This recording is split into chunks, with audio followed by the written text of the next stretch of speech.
G to the Full end. sense and foots! Shut down range from when I enter. Tangus Smith when I need extra. Big entrance bigger than wrestler. Gal in the front going on extra. Some of them come, some of them eggs up. Mosh pit crew holding the center. Big long beard, big black temper.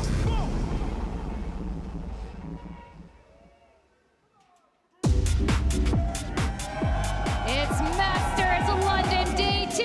We got something hot for you on the stage today. We got Thailand versus Turkey. It's two regions with one philosophy. Take the fight and win the fight. The predictions were split on the broadcast, but we got big time here. Pacific analyst, brother at Bambino, and you ended up picking Foot. Explain yourself. Yeah, I think they have the firepower. If you want to stop Full Sense, you have to beat them at their own game. You have to be able to stand toe-to-toe with them on the server, and we know that this Turkish team has that potential in spades, but it's a big stage for a lot of young players, a lot of rookies. For me, it's all about the on-the-day performance. This is a coin flip of a match for me. Yeah, I had some doubts about Foot's map pool, but seeing Fracture and seeing Haven, those are maps where Foot can get it done. I love Foot's Haven right now. It's very aggressive, and if they can bring that aggression to Fracture, a map that loves pushing out on both sides, that is going to be very good for them. I think it's just a question of what do they play, right? When we think back to EMEA, they were running that breach on Fracture previously, Minnie, which I know that you absolutely despise, but simply seen it more recently in other tournaments. They have been running that double Julius, Zeus on the Phoenix, Sop on the Neon as well, I believe it was. It's a question of what does Sop play here? He has been that Neon merchant for this Foot squad. Yeah, I'm interested too. Obviously, the Jet, I think he's going to play a Jet on a lot of these maps now. But on this map, is he going to continue with that Neon? Maybe the Raze. Jet isn't such a good good agent on Fracture right now. Yeah, I think for me, I'd love to see them just stay with that Neon. I don't think the nerf is big enough to entirely remove it from the game. And I think if it fits the player and it fits the map, they can lean into it easily. And to touch on Full Sense super quickly, let's not forget how dominant they were regionally. Of course, only ever dropping a map by the time it got to that grand final against Paperex, which, let's remember, they are tournament favorites to win the trophy here in London. So Full Sense coming in hoping to keep that domination up on the global stage. This is a big deal for both teams. We keep talking about them being from Thailand and Turkey because this tournament will be huge for them if they go far. Yeah, exactly. They're playing for more than the badge on their shirt. They're playing for their country. They're playing for the pride of the people supporting them. And that means so much to all 10 players on that stage, looking to do their home countries proud here and really bring their best Valorant down here to London. Yeah, I'm just so excited for the Sop and Premi show. I've been a big fan of Sop since he joined that EMEA stage. And of course, right now, I think Premi is the best player in the world. So getting to see these two players fight out head-to-head, a big clash here, that is just what I want to see. The question, of course, which team thrives under pressure? Which team crumbles under pressure? This is the first time they're both on the global stage, except for their IGLs, except for YetiJ, except for Cruz. So how are they going to be now they're in front of this live audience so far away from home? I think that's the thing we have to remember, right? This IGL head-to-head too. You have Cruz that has been here from the very beginning when we think about global experience. On the other side, you have Sociable, who is almost nearly at all of those global events. When you think about his time on that BBL roster last year, now he comes into this Foot roster, he picks up that IGL role, relatively new to it when we consider his tier 1 experience. How is he going to go up against someone that is so seasoned in Cruz? Now, you guys have been talking about the agent selects for Fracture, and here they are. Premi on the Phoenix instead of Jit Boys. It looks like they switched that one around a little bit. Very interesting. What do you take of that? Yeah, I mean, I like it. I think Premi is the player that you need to make space for, and we've seen what Jit Boys can do on that Neon. For me, it's the fact Leviathan's on that Cypher. He struggled a little bit on this role, so when we swap those halves, he's going to have a lot to do. Yeah, Sop on that Jet. I said that Jet isn't a great... Yeah, on the Raze as well here. Yeah, Jet isn't the best agent on this map necessarily, but in the hands of Sop, I'm very curious what he can get done here. Yeah, this is going to be real exciting. How do you think of this matchup, Billy? Yeah, that these I'm excited to get started, honestly. I want to touch on Zeus being on the Raze there too. Obviously a great agent on this map specifically. I'm intrigued to see which one picks up the Operator. I'm presuming it's going to be Sop. We have seen Zeus pick up in more recent times, but I think, yeah, Sop probably the one. The key thing for me to look out for in this matchup is, are the teams going to be as aggressive as I hope on the defense side? They have explosive, firepower. I just want to see them pushing out. They better be aggressive. Full Sense and Foot do not do passive Valorant. So everyone strap in as we send it up to casters, Achilles, and Paperthin. This could be an absolute barn burner. Everyone's been asking what's Sop gonna play. He's gonna bring out that Jet. No one was asking what's Jitboy's gonna play. And the answer is the same damn thing. Full Sense have changed nothing about their comp as we get ready to go into this Fracture to kick things off on day 2. Yeah, I mean, this is a really explosive setup for both of these teams, as you would kind of expect here. Turkish Aim versus Thai Aim. It should be fast-paced. It should be high-octane.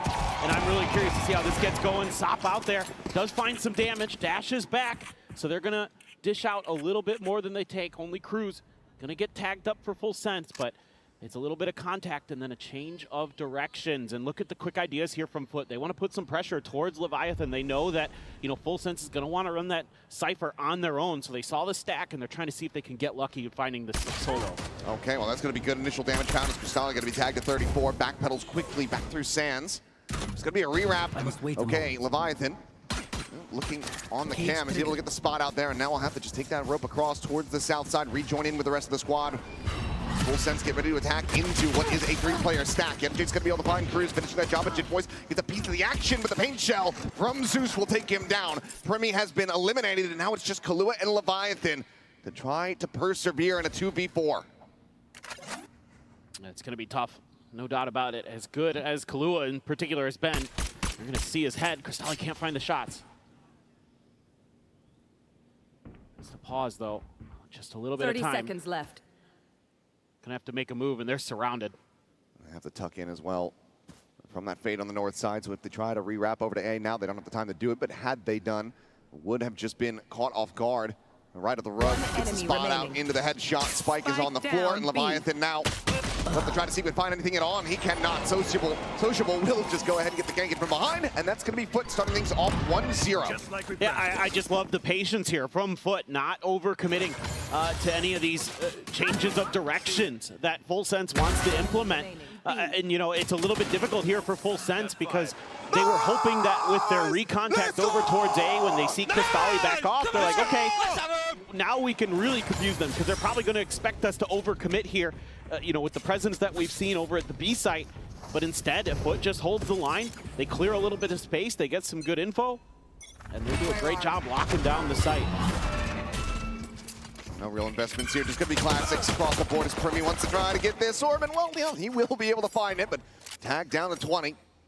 Odds of impact severely limited, and Cruz also takes a beating. Yeah, they're just going to try to move to the other side of the map here. Rely on that camera set up for a little bit of clearance over towards the arcade side of the map. Cruz is going to be calling the shots for Full Sense again. Going to slowly but surely make their way around the map, keep feeding Premi the orbs. So as far as, you know, eco rounds go, if you can't do a lot of damage, then farming up the orbs is a great alternative here too. So like the big picture game ideas from the Full Sense boys. Go ahead. There you go. He'll be 2 charges away from having that ulti online. Spike can get planted here, so a little bit of additional cash potentially found. They're willing to commit for this one, but Wall's going to fall, and Sociable's able to find an immense amount of damage, but it's going to be Zeus coming away with that kill as Kahlua will get taken down. Stop with the Marshall, able to find Leviathan. Zeus gets himself another paint shell elimination.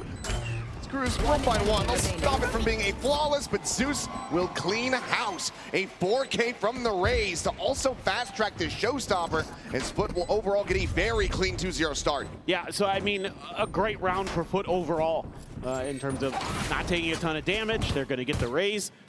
Get that huge ult fast-tracked. Yes, Full Sense able to scoop up a lot of ult orbs so that Premi will have his run it back already. But now I start to get a little bit worried here. In general, I thought this was a surprise map pick for Full Sense. I was expecting Pearl. They're one of the best teams, the best Pearl teams we had in Pacific. And going up against a region that a lot of people are saying that maybe their Pearl isn't quite as strong in EMEA. And instead they opt to go for another Pacific favorite in Fracture. But so far, we'll see. Well, now we're in the rifles. Premi's got his ult. This should be the round where you kind of cleanly do some damage on this attacker's side. Anything but that's going to start being even more concerning, especially if that run it back comes into play. But Kahlua trying to hold that initial angle. Tailwind's going to be taken. The swing continues from Zeus, and he will be taken down.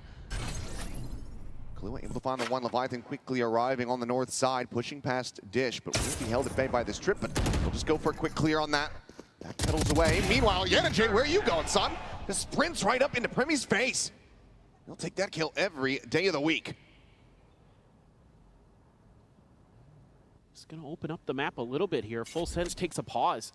They're not just running at him. They're being pretty slow and methodical here on this attacker side. Looking to set up this crunch, waiting kind of to clear a little bit of space. They've got Leviathan over towards drop, and see if Primy wants to flash Sands. Nobody home. His foot had guessed over towards the B side of the map where they had seen Primy earlier.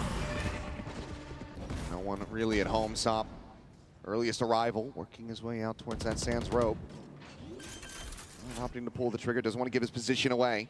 Will just be the haunt down, quick clear, but no, the reveal does end up coming through, so Kahlua has to backpedal out. They continue to occupy this space, but Crystalli is able to find Jitboys off screen. Spamming him down. It's now a 3v4 and 2 players low on HP. This could still end up being quite costly for Full Sense if they don't play this cleanly for the remainder. Good damage going to be found there. The poke and prod, Leviathan waiting for the peaks to come in, but it's going to be Cruz mowing down too.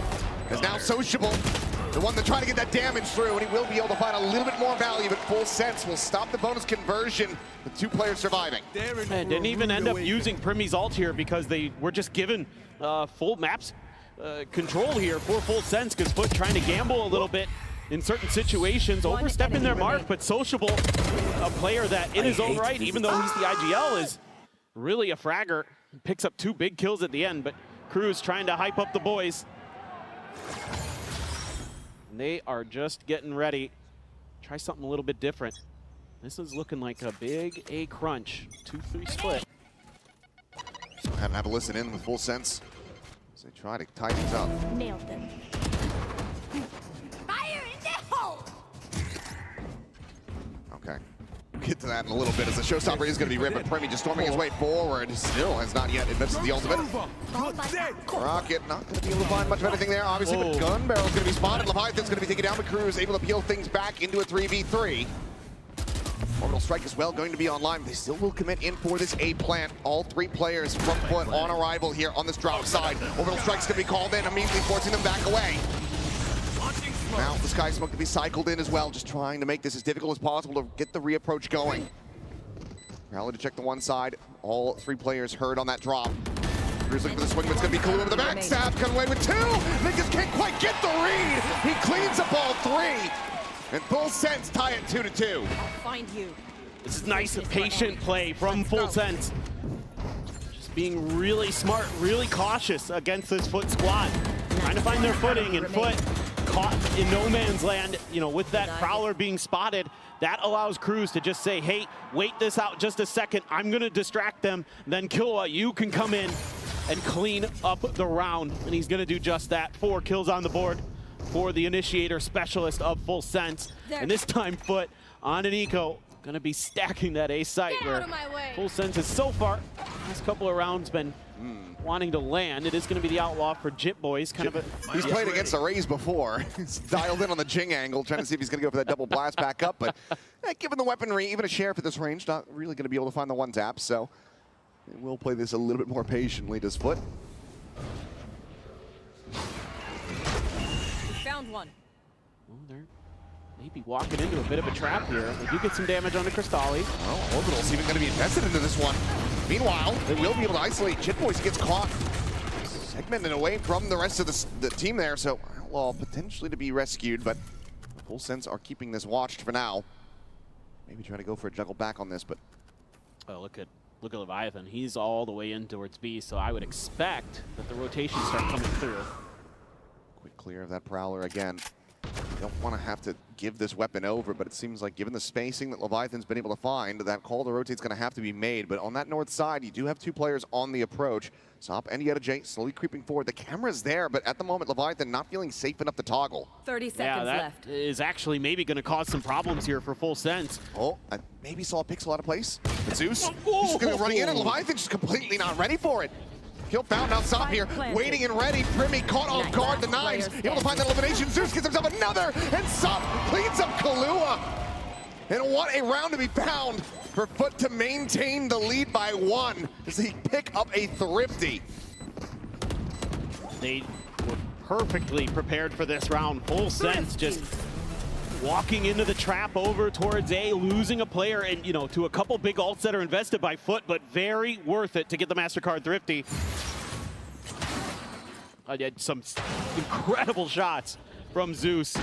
Sop with the blades. We were looking forward to seeing him on the jet, and he delivers with the first blade storm. The coaches love it. Not only does it end up being a Master 50, but also ends up being a very clean one. So a lot of weapons just upgraded for free. That just completely re-injects money back into the economy for Foot. Meanwhile, onto the back foot goes Full Sense. Lose this round, he got plenty of half armors in here, and that Outlaw is carried over.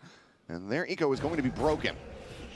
Yeah, this is very scary now for Full Sense, and I'd like to see them maybe turn up the pace a little bit as this half goes on, because I think playing this slow style is really suiting Foot right now. They're happy to play this way. Let's see Jitboys up close and personal. Really Full Sense goes for the push, and we'll have Sociable dead to rights. The cleanup on that kill, but Yeta J here on this site's only going to be good for one. Spike, however, going to be dropped. Kristalli will push forward, finishes off the enemy Cypher. Well, Sop dialed in on this angle, fully anticipating that someone's going to go pushing from this rope side. He would be correct, but Kahlua just a little bit faster to be able to find that headshot before the second can be fired, but Zeus is ready and waiting on the other side of the door. Ooh. Just disrespecting his own molly, going for a quick reposition, but Premi has fallen, and now Cruz has to try to clutch up. 1v2, his angle for the moment completely unread. Sees the first, swing in the corner, he's gonna be able to spot the ball, and they line up for him! As Cruz gets a Red Bull clutch to tie the score! And there's that veteran presence that Cruz can bring. He's not often going to be topping the charts in the kill department, but he's going to outmaneuver his opponents here. A nice little setup there from Foot as well to take down Premi. They peek perfectly on him, the high-low. Looks like it's going to be their round, but Cruz, one of the few players who played at the very first International Masters and is back here again, along with Yampi and Durka. So it's just so smart. It is. They never anticipate that he's just going to walk across his own volley. Has them paying the iron price. Opening volley of shots here, not going to be connecting from Sop. Meanwhile, Overdrive in play. Jitboys trying to find this kill, but Zeus will be able to shut him down. That's a massive one, and that is the showstopper. Ends up getting online, but he lobs it into no avail. No one else scaling fast enough alongside the Neon to be caught by the ult, but it's still a player advantage, and Yeta J scaling all the way towards this south side, towards that attacker's spawn. He gets all the information, but they've either taken the rope to the north, or they're completely boxed in the halls. Yeah, and so they can just commit towards this A side and set up some crossfires, and it's going to be really difficult for Full Sense to break through this. No kill, you can't use that neural theft. Realize that you're walking in the wrong side as Cruz will get taken down. Sop able to find the two, the up and over into the shorty, and Sop comes alive with a 3K, and that's a flawless reply as Foot maintain the lead. Yeah, again, it's just kind of the same thing over and over again here for Full Sense. Just go A main, and you've got that trip back there. You feel like you're safe, but that's actually just playing into Foot's hands. So that's giving them, like you talked about, the information they need to just commit towards this side of the map. And a couple rounds here in a row where Full Sense had to force up their economy to get into the rifle, so that allows that Outlaw to be still put to good use. And this time it's very effective for Sop. Him and Zeus, the double duelists, are having a great start, and Full Sense absolutely needs to take a time out here and start talking about this, because it's too simple, it's too generic. You came into this map, this should have been a bit, you expected this to be a bit of a surprise for Foot. Right. In Foot's mind, I'm sure they're preparing for Pearl the whole way. So you've got to have some more wrinkles, some more ideas built into this, especially on this attacker side. That's where you got to be doing your damage on this map. Yeah, going to the Coinbase win condition here. As Full Sense try to figure out what they can do to really get this map under control. And I think the big thing that we have to look at is going to be this double duelist at the moment. Premi, Jitboys just 2 kills apiece. Yet Jitboys more often than not is going to be the one putting himself out there on the altar, sacrificing to allow for the rest of the team to pile in and clean up, but that just has not really been the case. No, and it looks like they're just all a little cautious, overly cautious, I think. I mean, this Full Sense team, they're not like super high octane or anything, but they're very fearless usually. So I think that's probably another thing I'd like to hear the coaches and even Cruz talking about is let's be willing to take some risks here. Let's play to our strengths, which is, we can outduel our opponents. We can take those contact fights just as well as anybody in the world. But Foot has looked really sharp, really comfortable here. A lot of players very new to this stage on that team, and they do not show it. for now. Heavy stack. Looks like this is going to be a full send into the B side. 3 players nearby enough, though, as Zeus and Sop just play together at A halls. Nothing spotted. They still have that trip on the north side at Dish, so no real concerns about a fight coming through. Yes. So for the moment, Foot can just maintain this position. Just the same as the eco round, as round 2. Just scoop up all the orbs around the map. Gotta be a little bit cautious with this one. Somebody could be up there. But actually, okay, they're gonna show their presence. Catches a glimpse. Quick clear of that, but Yeta J does the overstep. Could still just face out, maybe come away with the kill, but on the quick peek, sees how many players there are. Meanwhile, he re-peeks out, Leviathan's gonna be struck down. Primi now eliminated, it's just a firing squad. A casualty at the office here for Foot as they put up another flawless and now stretch the lead 5-3. Oh, phenomenal patience by Yeta J. Doesn't overstep the mark at all. Doesn't give Primi any chance with that Sheriff to do any damage. It's that quick kill onto the first, and then he's back out for 2 more with some reinforcements arriving. Great coordination. That's another thing I'm loving from this Foot squad today is I'm seeing a lot of really good comms. Everybody's peeking together. Nobody's going out on their own trying to make those hero plays other than that on the bonus with Yeta J where he walked into Primi. That's the only round where I've seen something that kind of, you know, scratches your head a little bit, but it's not a big deal because otherwise they are in very, very good form. Leviathan's in a very, very bad spot. Even if Sop can't find that kill, the rest of the players crunching to the north side certainly would have done. Joke's over. You're dead. Running back now to be committed in from Primi. Leading the way forward. They're giving him the angles, though, as Yeta J will peek out, loses his life. They will approach up through tower. Primi not going to be able to see too much else over on that arcade side, but I've got a couple of audio cues, I'm sure. Nightfall now going to be sent forward, but it's just going to be a pivot back through the spawn of the defenders to try and get the spike planted on A, but Primi gets caught up in transit. Face board from Kahlua, dead at Canteen. Zeus holds his own, and now it's a 2v4. This looked like it was going to be a good read, but Full Sense tried to trick Foot by leaving a couple players behind. Last player standing. Man, Sop is on it. Any concerns about this guy playing Jet have quickly been dispelled as he is just dancing on him. Something-esque in that movement. Plants his feet and lights Cruz up. Tremendous round from Sop. All over the map, not afraid to take some of these individual battles now for Foot. They're getting confident here. They feel like they're getting good reads. They're able to spread the map and Full Sense just left scratching their heads. This goes here.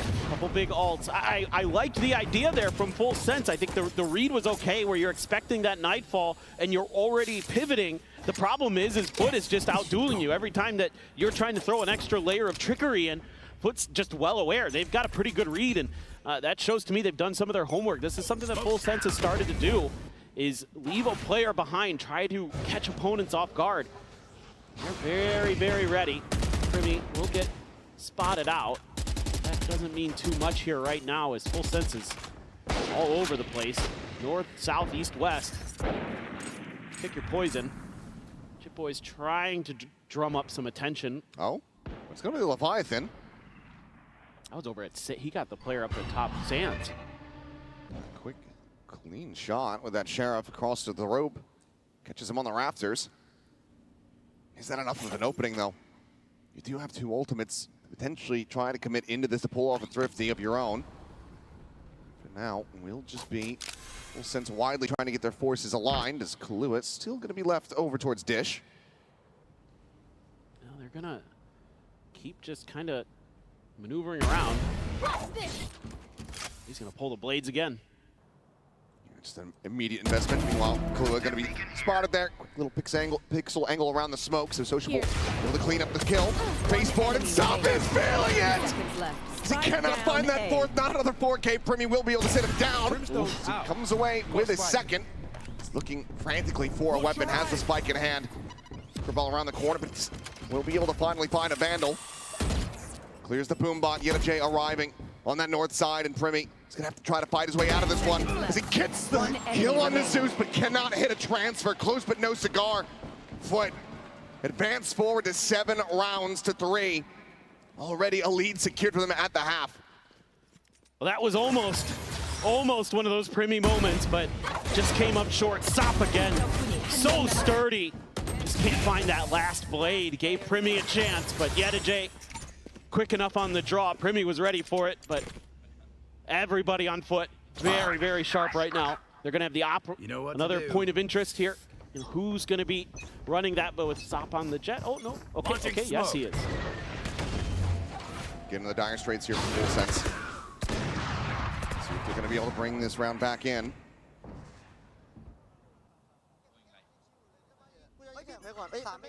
บีมเฟดแล้วก็เจ็ตเราว่าอาร์เคดดันแล้วฝั่งกูไม่มีแท็บอ่ะมันน่าเล่น2อาร์เคดเนี่ยมันดันมาเนี่ยเราไปจบได้นะเนี่ยเรารวบมันได้เนี่ย ฆ่าเฮียเขตนะมีแท็บ มันควันดับแล้วมันควันดับแล้วมันเล่น2เหมือนเดิมเลยมันเล่น แท็บคือแท็บตรงไหนวะน่ะ แท็บอาร์เคดเนี่ยกูเล่นแยกนะกูไม่ไปรวม ตอนเดนวันอ่ะ กูพาวเลอร์นะ1 2 3 เช็ควันเดนวันเลย ยิงกล้องก่อนเดี๋ยวกูยิงกล้องให้กูเจอสปอ พา ร์ต เลือกมันพาเลือกเคเมพาเลือกเคเมแล้ว ไม่เหลือไปแล้วเอาเลยเพราะว่าเราไม่ต้องกลัวหรอกเนี่ย 1 2 3 กูเลยเข้าไปเลยซ้าย แล้วบอล Exactly ready to come through. Zeus already striking out, able to find a kill, and Jit Boys is going to be taken down on entry.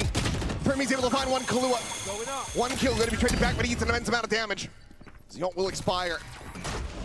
Full Sense lucky to get themselves even into a 2v3, it feels like. It feels like they have also no other options, no other recourse other than to advance forward into this B site, try to get the spike in play, try to hold the line, but Sociable has that orbital strike available. He's moved back over. It's 18 seconds. They're still checking for the spawn. This is going to be a base in, and Cristalli just takes that every day. 8-3, Foot are looking dominant. Last round. Every twist and turn. They're so ready for Full Sense players, and you're not getting a lot of value out here out of the Phoenix as well. I have to say for Primi, yeah, sure, he's got some ults, but they're not really getting you that space and time that you need. Foot is very adaptable right now in terms of knowing when they need to give up a little bit of space, knowing when they could take some fights. And I'm seeing Full Sense players there. When we were watching from their perspective as they moved into arcade, they weren't all watching, I think, the places that they probably should have been. It was kind of a jumble of who should be watching the top of the rope and things like that, and they get cut apart because of it. Sop still going to have that op. Prowler check the corner, but double face forward around. It's going to be Zeus, going to be taken down. 2 for 2 so far. Quick little reposition, Sop of the repeaks, looking for that kill, but Cruz hits a belter of a shot. Put the jet down on the floor. It's Full Sense to try rescue this 4th round. This half themselves. Orbital strike going to be called in. Cruz forced back over in towards main, now off the site. His own orbital going to be called in as well towards Canteen. The players are pushed forward in front of this one. Now Cruz is taken down. The spike is now isolated. Look at these smokes. Lost in the smokes, perhaps. A Sociable will get noted and dealt with, but now a 1v1. Yedajay and Primi. Spike still on the floor, and Yedajay with a bold reposition. Swinging all the way through that underpass. Primi, where does he go as the spike gets planted? He's got no util to speak of, no molly to try to buy time. He just has to win this out with that Phantom. He's watching the correct angle. At this point, he just has no idea. So Yedajay, the silent walk in towards tower. Primi to re-wrap back around, just checking the spawn. Can peek out from that gen side, will have sight lines. But it doesn't even need it! Yedajay walks out onto the site and takes him down! A 3K and a 9-3 half with Foot way out in front! This is a beautiful play off the back of the orbital strike. I mean, Sociable dialing up a beauty here with his ult into these 2 smokes that allow them to scale forward. And Full Sense isn't even considering that. Full Sense have been getting rattled. They need a massive comeback as they switch over to the defender's side. We'll see if they can do it after the halftime break. Tired of off-season blues once Champs is over? Fear not, because Valorant is coming to the Esports Nations Cup, where players split from their clubs and compete for national pride. Will EMEA turn every round into a chess match? Is Brazil about to turn every map into ranked? Will Team USA Ego peak every single angle? The final event of the year is not to be missed. Esports Nations Cup 2026. See you in November.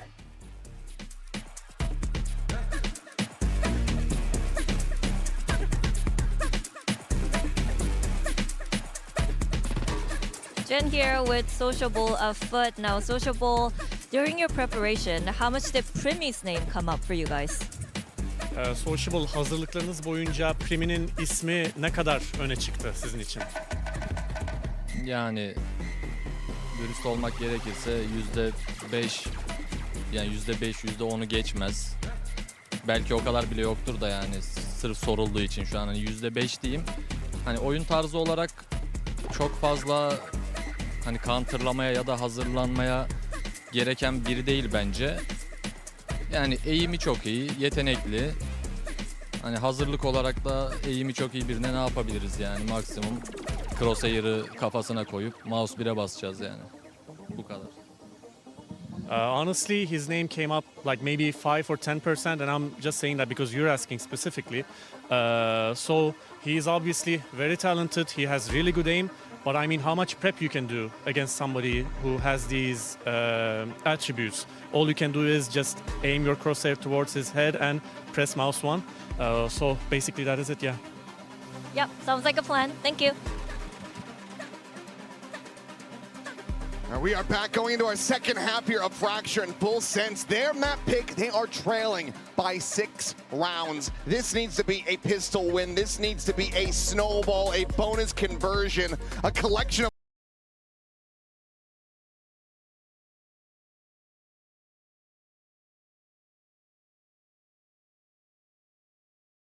incredible aim and reactions, and they just talked about it in that interview with Jen. Just need to aim at their head and click mouse 1, and they were doing a hell of a lot of that in the first half. So keep it up, and they should be in a good position to take their opponent's map pick away from them. We'll have to see. Maybe this is one of those weird days where Fracture is actually defender-sided. I don't really feel like that's going to be the case. Cruz there, going to get identified by Cam. He's just going to have to evacuate. No hope here. Oh boy, that was close. Yeah, taking a risk, not tucking away into the corner canteen.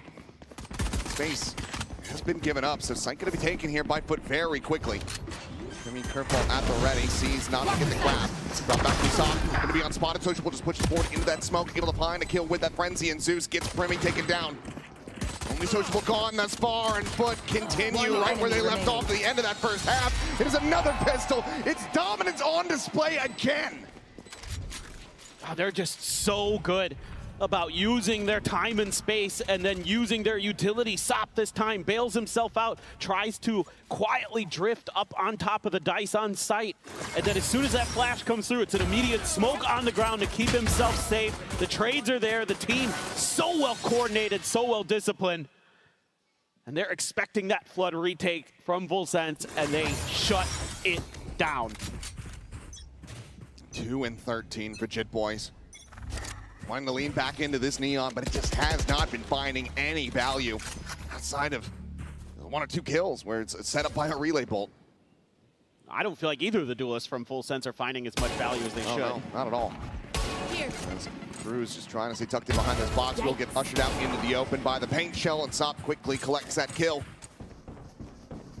Full ring around the rosy now as Full Sense going to be arriving on the arcade side, and Foot, they say goodbye, and they are just drifting back over towards that A-hall. This should be a free plant here, you would think, for Foot. And they're checking the cam as well, so I think they're going to notice what's going on eventually. Oh, Full Sense actually going through the sewers, so Cam won't see them. Maybe it'll see a few as they actually do go forward, clear it. They clear that. 2 on this approach, yet a J check behind. Tripwire going to be set up, and he does get caught. Not registering just how close these players are going to be. So they bring this back to a 4v4. Bandit going to be snatched up. Jit Boys taking that into hand. But otherwise, it's still just classics, and now you've got this deep angle on site for Sop with the Marshall, and he will one-tap everyone. This is very, very difficult. Got a flash here, you got a Primi wall, you got a Molly, you got a couple prowlers, but okay. Putting shots going wide. Allows them to scale a little bit more. The Molly going to be sent out with the C's. Sop is able to find Primi on the repeat. A little bit more here, and once again, they're just going to be all lined up. Put now 11-3, Full Sense. Very much falling out of this map. But it's just a bonus conversion away from having that point. Yeah, this is just clinical stuff. I mean, again, you know, nobody overcommitting to anything, just taking your shots. Don't overstate your welcome. Sure, you lose one player to kind of a cheeky setup from Full Sense where they send 2 up tree and 2 towards spawn, so you catch on a little bit of a timing to Yedajay. But other than that, it's very, very clean, as most of this map has been for Foot. Chipboy is going to clear the haunt. Could be under a lot of pressure. Goodbye, Leviathan. Just dead off the rip. Just checking the main. Shitboys will be able to peel back some of the pressure as Zeus ends up falling. But the entry is still there. The site is still taken. Full Sense still are going to have to try to go for this retake as the spike will get planted over in the corner. Spike planted. Holding back Premium Kahlua for the moment. There's that clear. Sop, his attention now going to be paid towards main. Cage popped, and that does allow him to just drift back onto a deeper, safer angle. No catch from the Prowler. Remy slotted forward, Sociable, slowly drifting down through that sewer. Looking at the catch. Curveball's out. Sight'ta. Molly miss. Kötü molly atacağım. Piklesene molly'ye, pikle. Dur salak. Ne yapıyor abi? Oo hala şu basıyor. Şimdi pasa bak. Oğlum mouse'um gitti amına koyayım lan. Son oldu senin harbi. Fight'ta mouse. And it's just looking so very easy for Foot. 12-3, the bonus is converted, and Full Sense are completely and utterly out of options. No, this is GG. They're just so on point. Sop is disgusting right now. Sociable holds down the line on the backside. Primy able to find one off the back of a flash, but that's it. Otherwise, it's smooth sailing. Now you're gonna have to force up here. Cruz, no armor. Sop with that outlaw. This is very, very done at this point, you would think. They've got 4 players over in A main, Full Sense, trying to lock it down here. Let's just have to wait and see. Crossfire is good. Face in, Sociable won't pay the price. Sop at the same time creating this pressure on B as the spike gets brought over, and it's just Leviathan tucked into tower. With that judge in hand, he's forward into the spawn, and he tears them apart again! He's looking for more, and he's got it! Shitboy's dead, Leviathan done! As Foot absolutely demolished Full Sense on their pick of fracture. This was an absolute masterclass in every category for Foot. Macro, micro, just style points there at the end for Sop. What a performance from him on the jet. 22-8, 401 ACS. He has shown up to play, and Full Sense have not. Will they wake up from map 2? We'll find out after the break.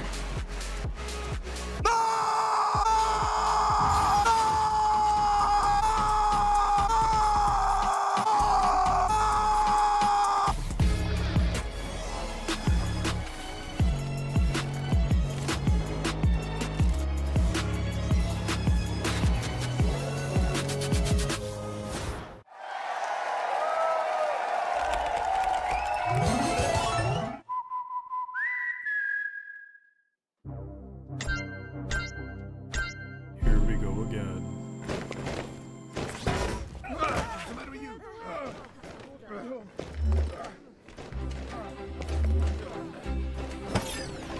Wrong way. I gotta be me.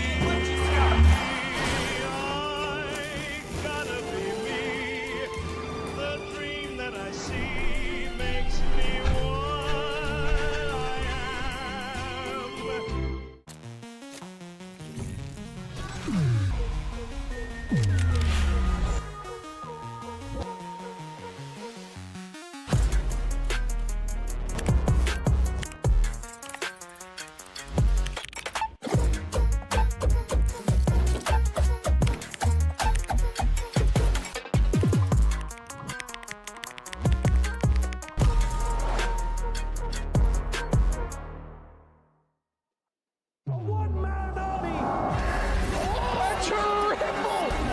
He's hunting down that title! The time to write the next chapter in the esports history books is finally here. And they fold it in his hands yet again! He steps up to the plate, and he can knock this one out of the park! They shall be engraved alongside the greats.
As we were as Neon centralized team, and this should be an answer to them, right? Okay, thank you so much. And also, what did you notice from Fracture that you can apply on Haven so that you can take advantage of something that Full Sense was doing? Yeah, I mean, our prep was good. They didn't change a single thing, which is made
Foot with Sop and Zeus absolutely killing it this map. I think it was the way in which they were able to fight the extremities, mainly starting on that defensive half. You've seen Sop propped up with the Outlaw so many times, but then also this round where they're able to convert Thrifties time and time again as well. Honestly, I think the way that they've been able to come out, considering both of them are rookies to this global stage, they need to keep up this confidence momentum because right now they look great. Yeah, I said keep your eyes on the defense. Are these teams going to actually start pushing and playing this map properly? And Foot absolutely were. And that was Sop and Zeus pushing out. Sometimes it was pushing out one side of the map and then surprise Sop is on the other side. And I think another talking point actually is Zeus, a player who we didn't hype up in this pre-show too much. Like he was struggling just a little bit and Sop takes up all that energy, but he's looking a lot more confident now on that raise and maybe also that waylay going into future maps. Yeah, I hope to see it. I think that that's something that I had kind of thought of Zeus when we think back to the time since Sop has since joined this team.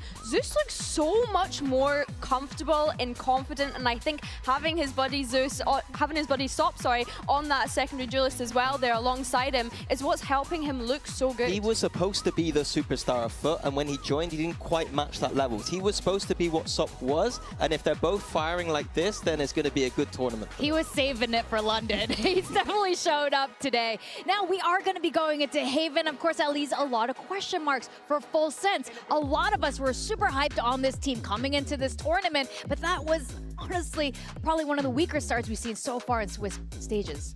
Well, you mentioned the Waylay just there as well, Minnie, when we think about Zeus and Sop. They were playing the Waylay Neon more recently on that Haven, so I'm intrigued to see if they stick with that.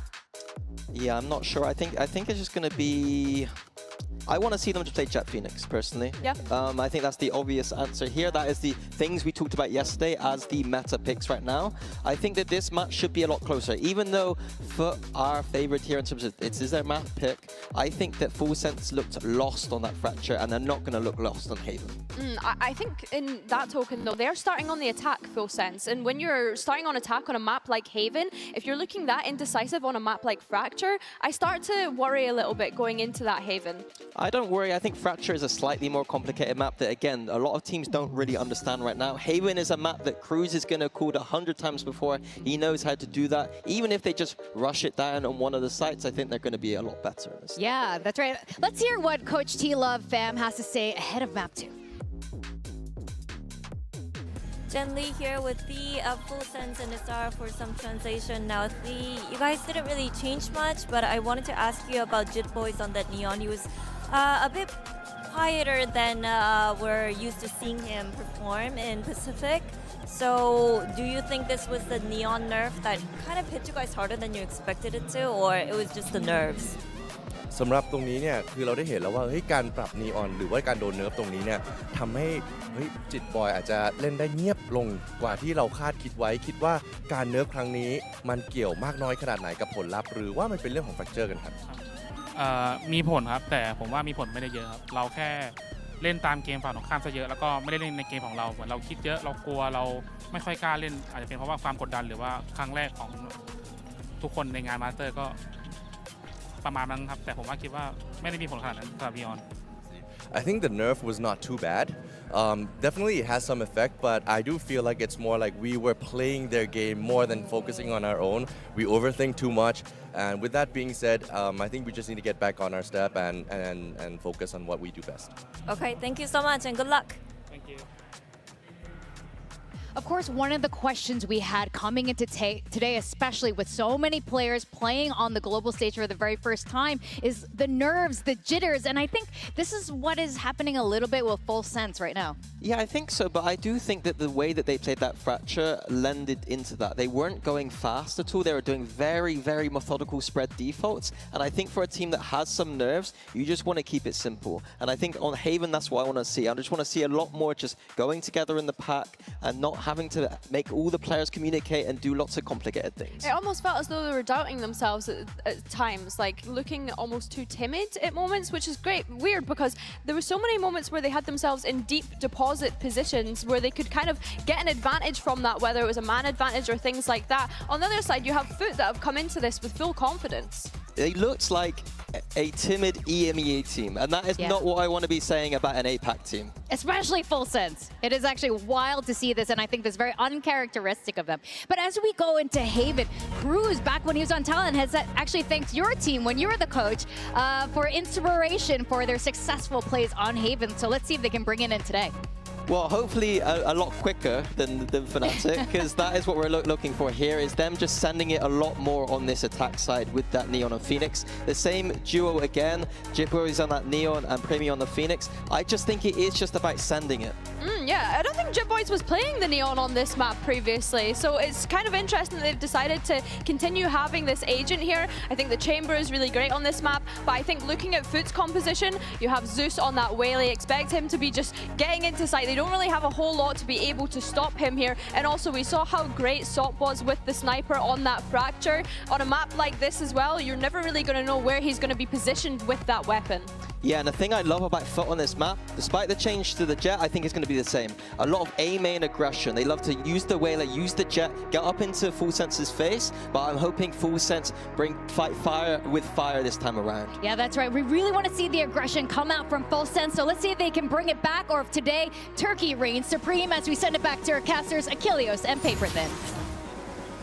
Thank you very much. And yes, they need to have a rebound. Full Sense not looking like themselves at all, but Foot are looking right at home here in London. That was a dominant performance, and one that is going to be difficult to recover from if you are Full Sense. For sure, and you're kind of running into similar problems with that Jet still in Sop's hands. There's so much change of direction that Foot can implement with the Waylay and the Jet. It's going to be tough, I think, for Premi to find value again with that Phoenix, with those curveballs like we saw on Fracture. I think this is still going to give them a lot of problems. There's a Haunt, Yedajay just a tuck back. Free wrap though, as Kristali nearby to try to keep this site protected, and they still have not sussed out that Zeus is going to be on this approach to the sewer, and now they get the bad news. Premi, however, still going to be able to find two, but then quickly gets sat down, and Sop comes away with that kill. And it's just Cruz with a Bandit now in a 1v3. What a clutch this would be, but for now, it does seem that Pistols will continue to elude this Thai squad. Haven't been able to find one yet. There's the realization into the spray down. Zeus with a 3K will put their third pistol win. Yeah, I mean, they're just out macroing Full Sense in every regard. Not dropping pistols, and this time it's because of this late linger from Zeus. And Full Sense has no idea. Yedajay, again, doing a great job buying time and space for the rest of his team to get into position to strike. Solid on Fracture, seeing it here again. Not overstepping his bounds, not overplaying his role. Doing a really solid effort. And then they're Foot's forcing into this. Oh, yeah, Stingers. A big gamble. See if this catches Foot off guard. Premi quickly taking space towards Garage. The Prowler able to identify that tripwire. Yedajay just spraying and playing, nothing going to be found. As Relay Bolt goes over towards backside. Swing in though, Sociable's going to be able to find one Leviathan dead over and long, but Jitboy's cleaning up that kill. No. Yedajay, he just tucked away! Tries to get the transfer, he cannot. Lua will be able to take him down, but into a 3v3 we go. Spike still not yet planted. We'll go for it now. Spike planted. Backside plant to try to play away from this Garage angle. Lua able to catch Zeus off guard. The Marshall shot's not coming to fruition. Full Sense. A big gamble that pays off. They tie it up 1-1. Well, that's exactly what the doctor ordered for this Thai team. They really needed an injection of life, and that might be just what you wanted to see. And I was a little bit worried here for a moment in the 3v3, but Killua ready for that Garage angle. Plays it nicely. And the serious face on the captain. Really wants to get this one through, really wants to take this to a map 3. Haven, a map that we haven't seen in quite some time for Full Sense, and a completely different look compared to what we saw on stage 1 at least. And still, Leviathan on that chamber. This is one of the big change-ups that I'm curious about. Only 3 games total across his entire career on this agent, so I want to see some impact from him. 0-2 start, but see if he can continue to pick it up. He's going to be clearing out a little bit of space. Sop. Looking for the check, but Chip Boys will just be dialed in on the angle. ADS with the Bulldog finding that kill to start things off. Full Sense still going to be taking their time.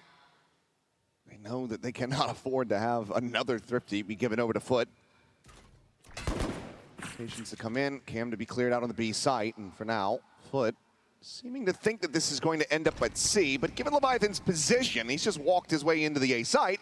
He's just going to be calling the team over here, so we'll be able to find a solid post-plant situation here for Full Sense. As they slowly, steadily make sure that they're just crossing all their T's and dotting all of their I's. Don't want to get caught off guard from Sewers yet again. Exactly. They have to be careful. They have already had a couple moments in this map, one that cost them dearly in the pistol and one that almost cost them with the tucked in position of Yedijay up on the logs. And this time around should be them just fanning out, looking for those kills, looking for those extra ult orbs if they can. Does anyone push towards Leviathan? Looks like the answer is going to be yes. There's Yedijay. An easy cleanup, and now we can just get on the wider angle, try to stop them from getting in towards that spike detonation. As from here, the game plan for Foot should just be to not give over any additional ult charge. Rendezvous is going to be set up, and they want to try to fight this one forward. Kristali will be able to peel back a kill, stopping it from being a flawless, but Leviathan finding 3 as Full Sense move up 2-1. Yeah, now you're starting to see some good macro ideas from Full Sense, some good comms.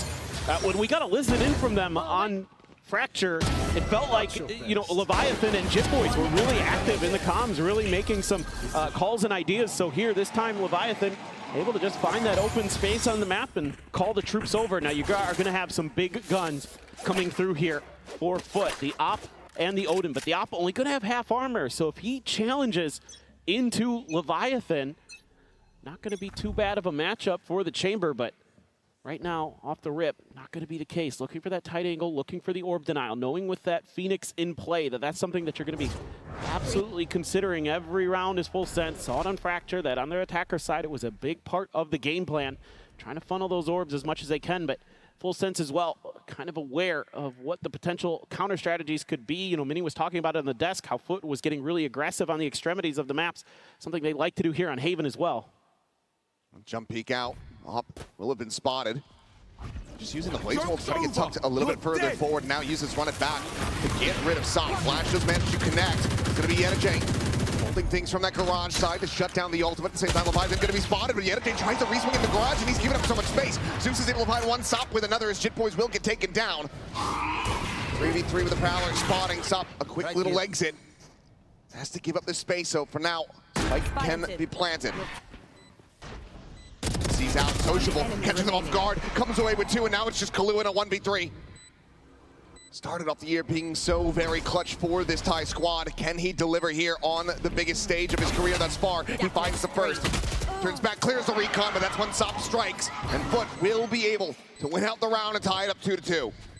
Yeah, Full Sense just so tunneled in on some of the wrong angles. It seems like they're so convinced that Foot is going to be coming from the window that Sociable is just catching them off guard, and he does this all the time in EMEA, but oh, that's a nice one from Sop.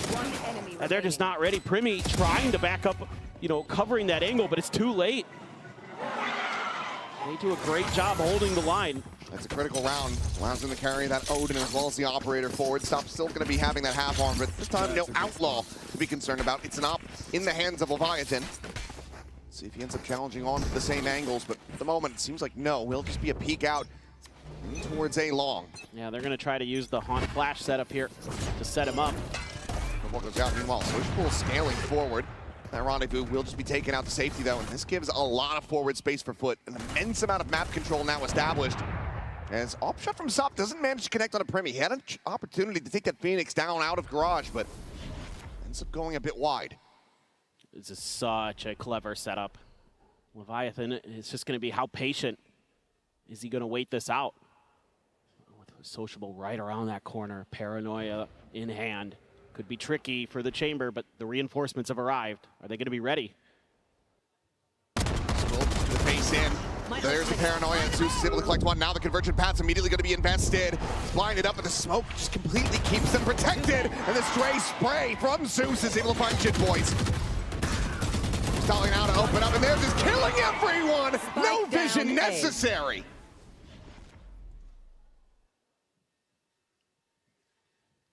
Oh man, that lack of map control absolutely crushes Full Sense. Crew's just gonna try to find some way to hang on to this gun if possible, but still way too much time on this clock, you would think. Yeah, this is a big swing back in. Jay just around the corner at the top of sewers. Right, come checking down, and he does, and Cruz cannot find the headshot, so it's a flawless round for Foot to reestablish the lead. This is incredible game sense from them. Just waiting things out. Paranoia into the convergent pass, and it hits everybody on full sense, basically. And then it's just a firing squad. Already, Foot well ahead in every department, just like on Fracture.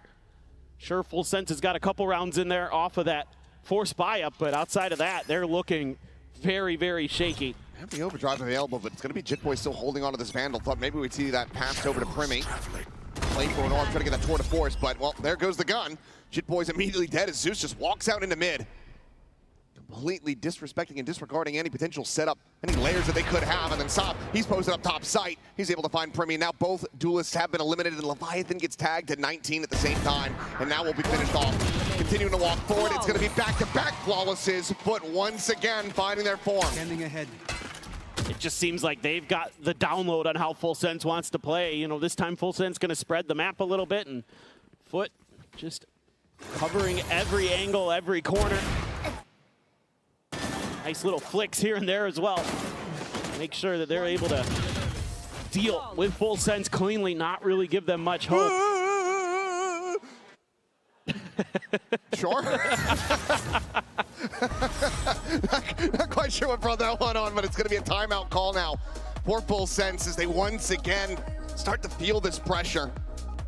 2-round deficit, being able to tie things up after that force buy, after dropping another pistol, but then now again starting to feel like this map is getting away from them. They're playing on this attacker side. They have this double duelist. This is where they should be the most favored on Haven.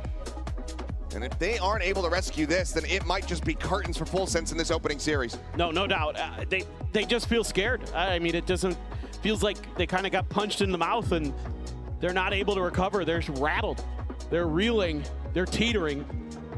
Meanwhile, Foot is looking for the knockout blow. They're winding up for it big time.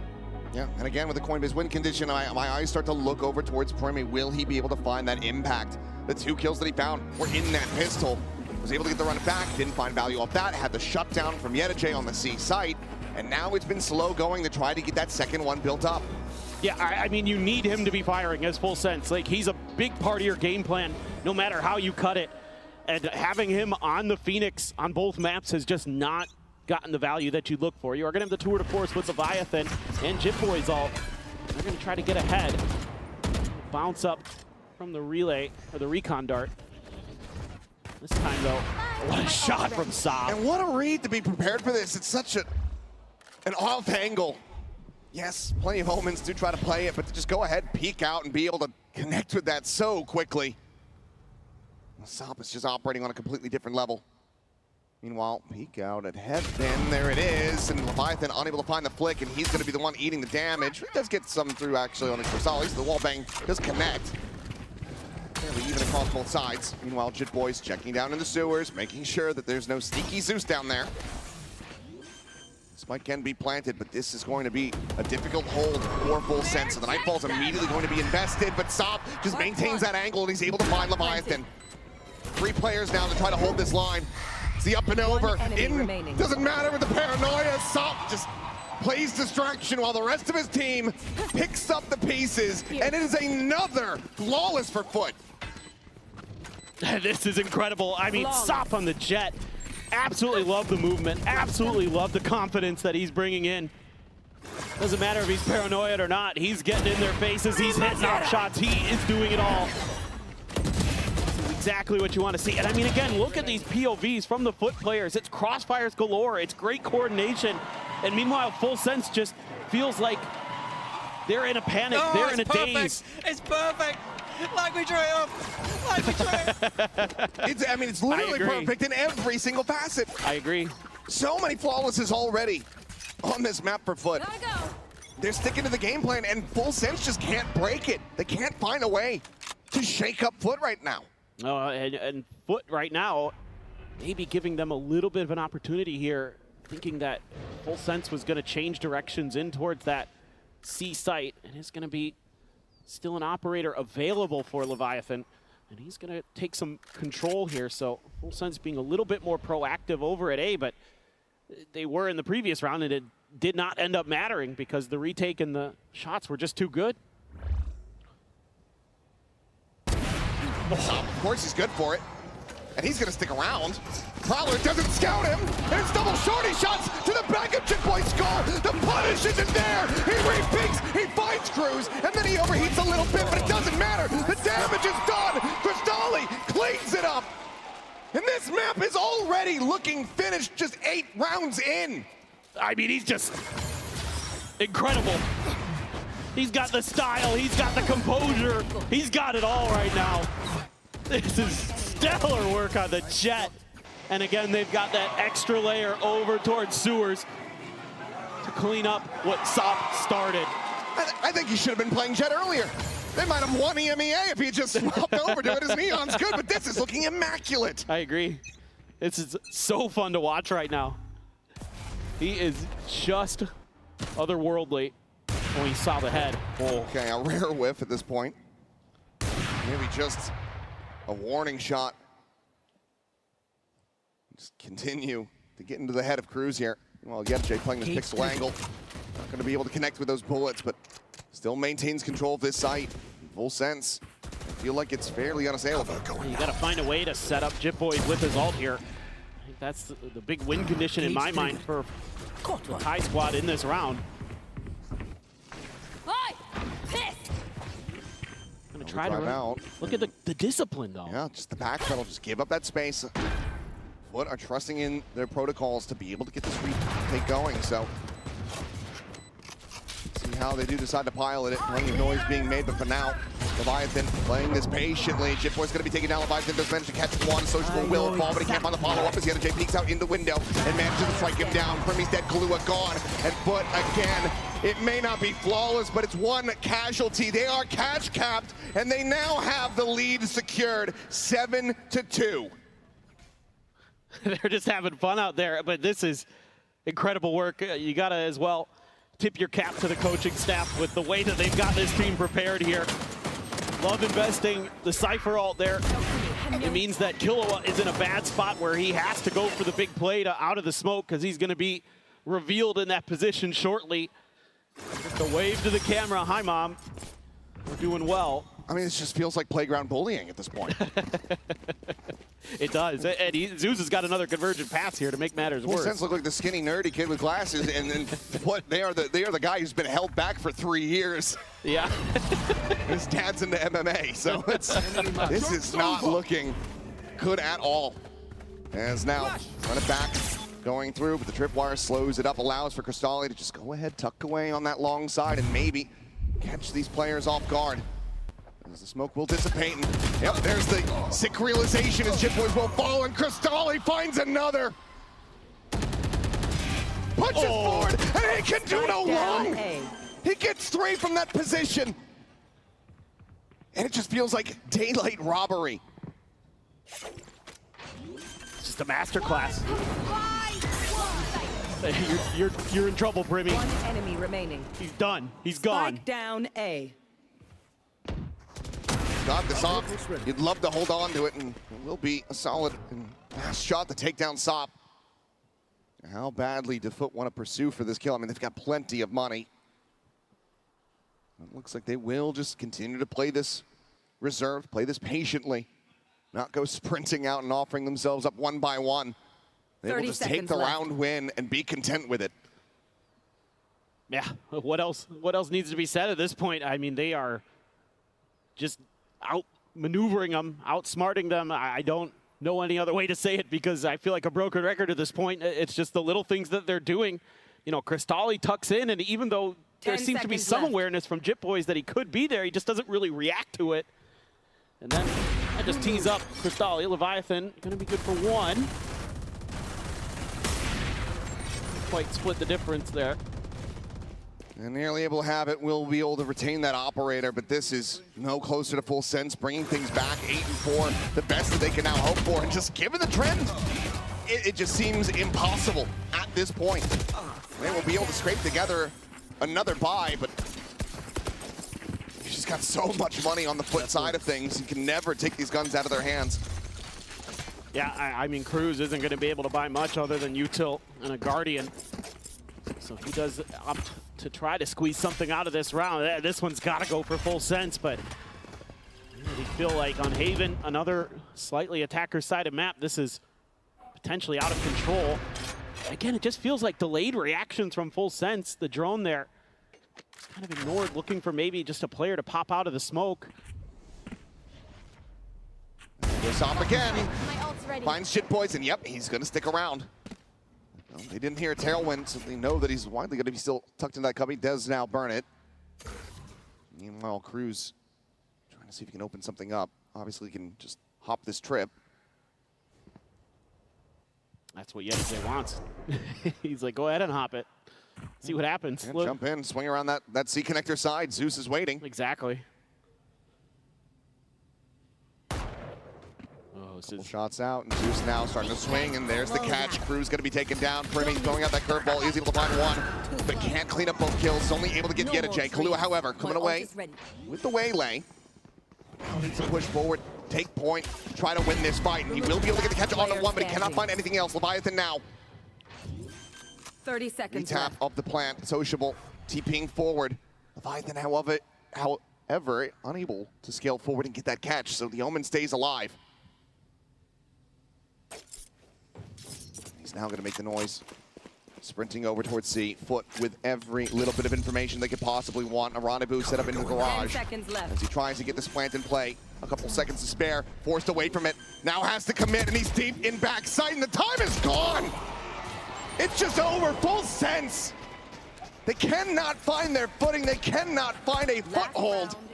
They're consistently being swept off their feet. I just love the intelligence here being shown by Foot. I don't like full sense just falling for the same angle again from Sop, not doing anything to try to back him off that angle. But Sociable plays this so well.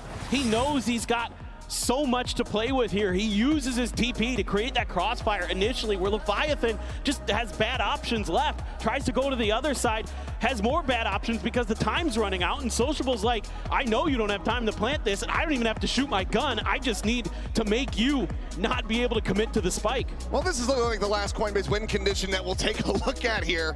As full sense, they're calling their last timeout just to try to secure a 3-9 half. And the money's all over the place. A couple of ultimates to work with. Yes, from the shadows, a Nightfall. But is that going to be enough? Because it hasn't been since round 3. No, and to make matters worse, Sop's got his Blade Storm here for this final round, yeah. and we know what he can do with that. So best of luck to you, full sense, because this one looking like it's going to be a 10-2 half and a clean, easy day for Foot, unless somehow there's some magic left. I don't know, break out the Hong Tai if you need it, but I don't know if that's going to be enough. Well, London, if you want to see full sense be able to bring this back, they need this next round. They need your energy, so make some noise.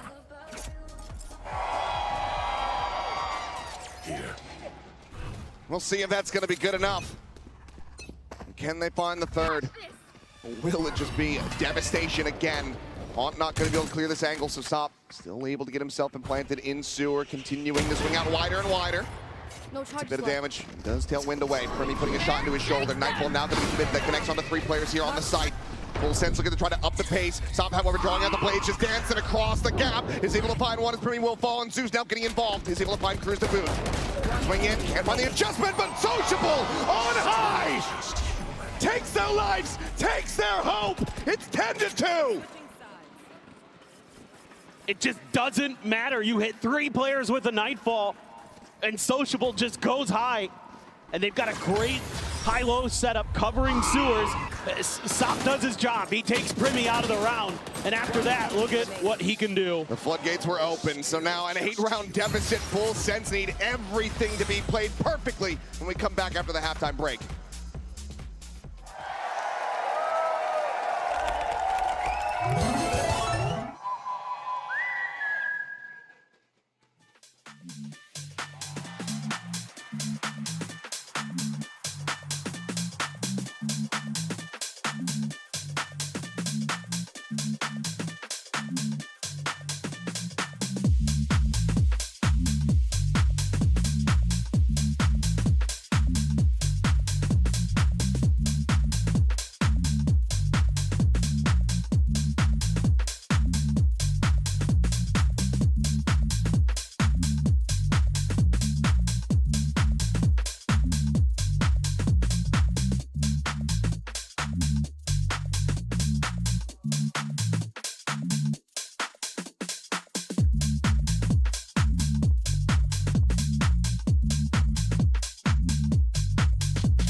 We are back, and for how long, we do not know, but Foot are looking to make this a very fast affair. 10-2 at the half, dominance on display.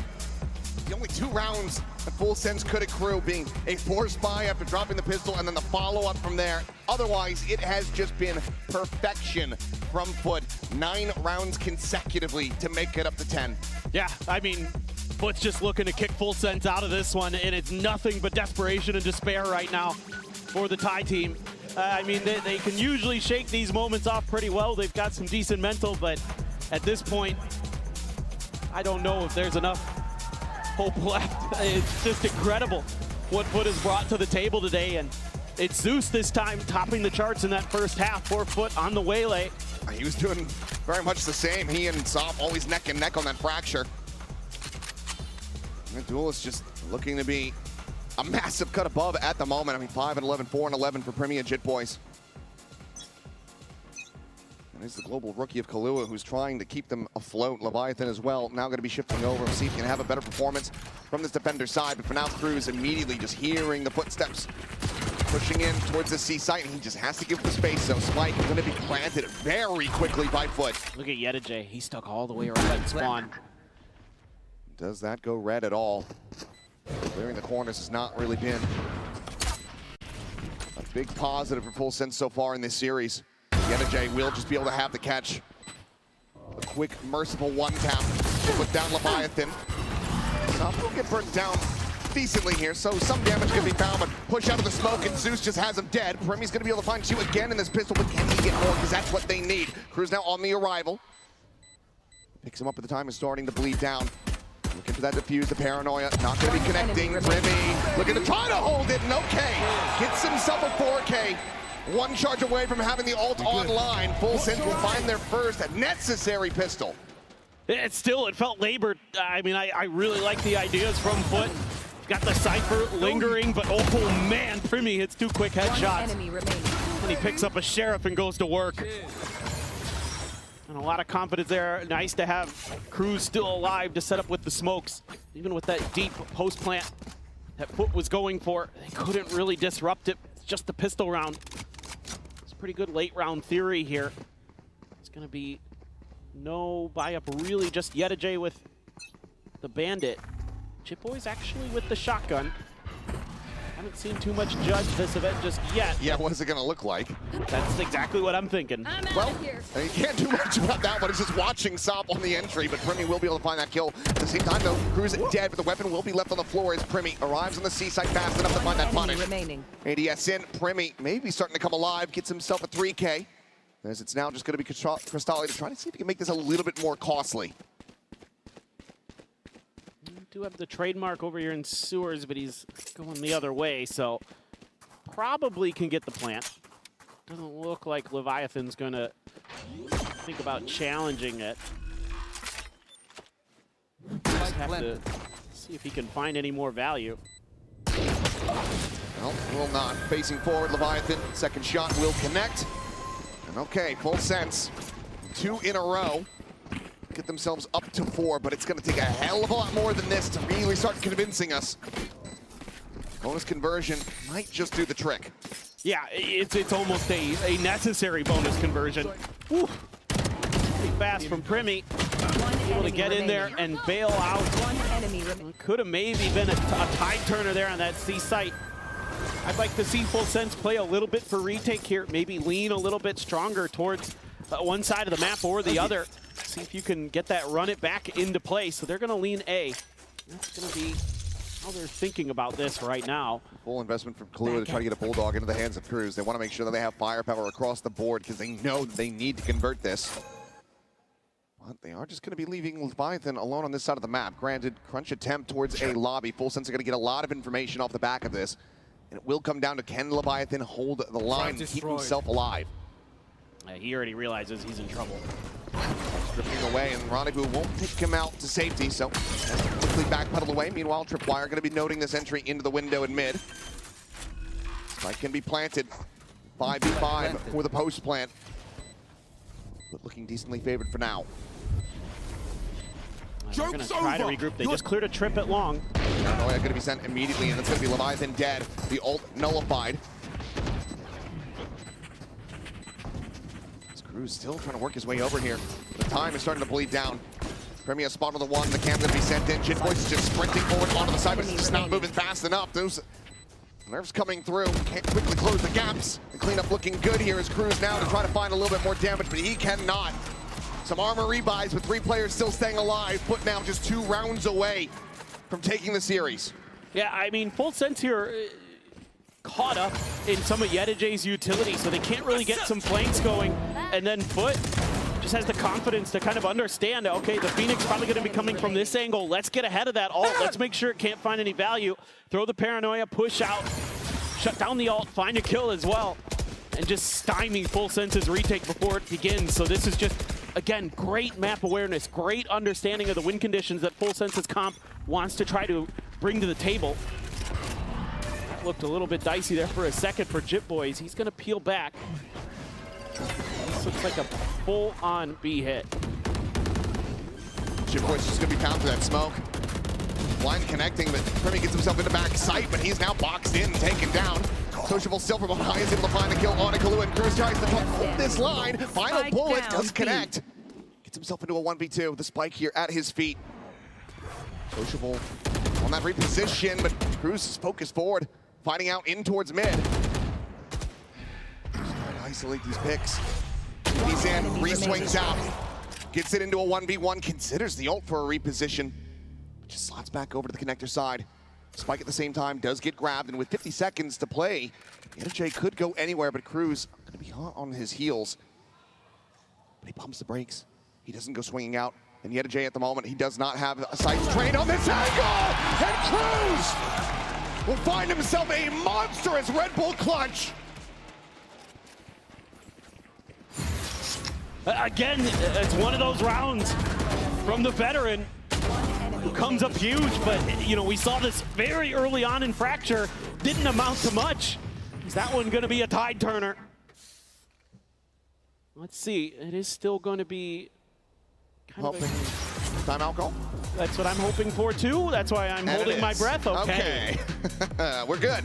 So yeah, but feeling enough pressure from this point. They still have a very healthy 6-round lead, but they would rather just end this here and now, not allow for Full Sense to continue to try to eke their way back into this game. Yeah, I think you're just being better safe than sorry right now as a coaching staff. That is absolutely, I think, the right play. Don't give them any confidence. Don't give them any hope. Just close the door on this one. You know, you guys have been hot to start. You've had great reads. You've had great everything. Let's just keep that in check.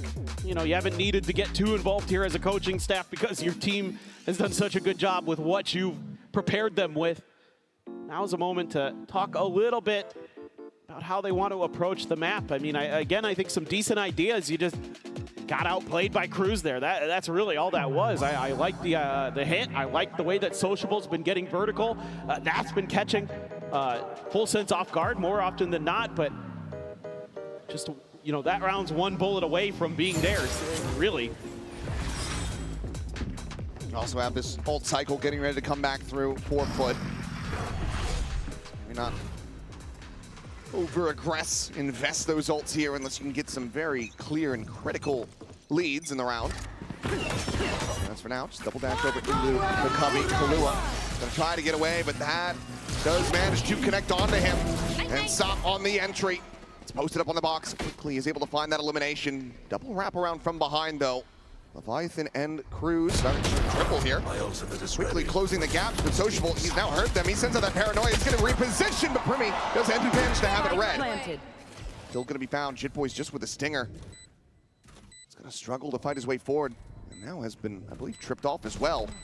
He's locked in position, dives out, not quite able to find that one, doesn't line it up, but Cristali peels back another kills. Primi's gonna be taken down, and Jitboys cannot find any value with that stinger.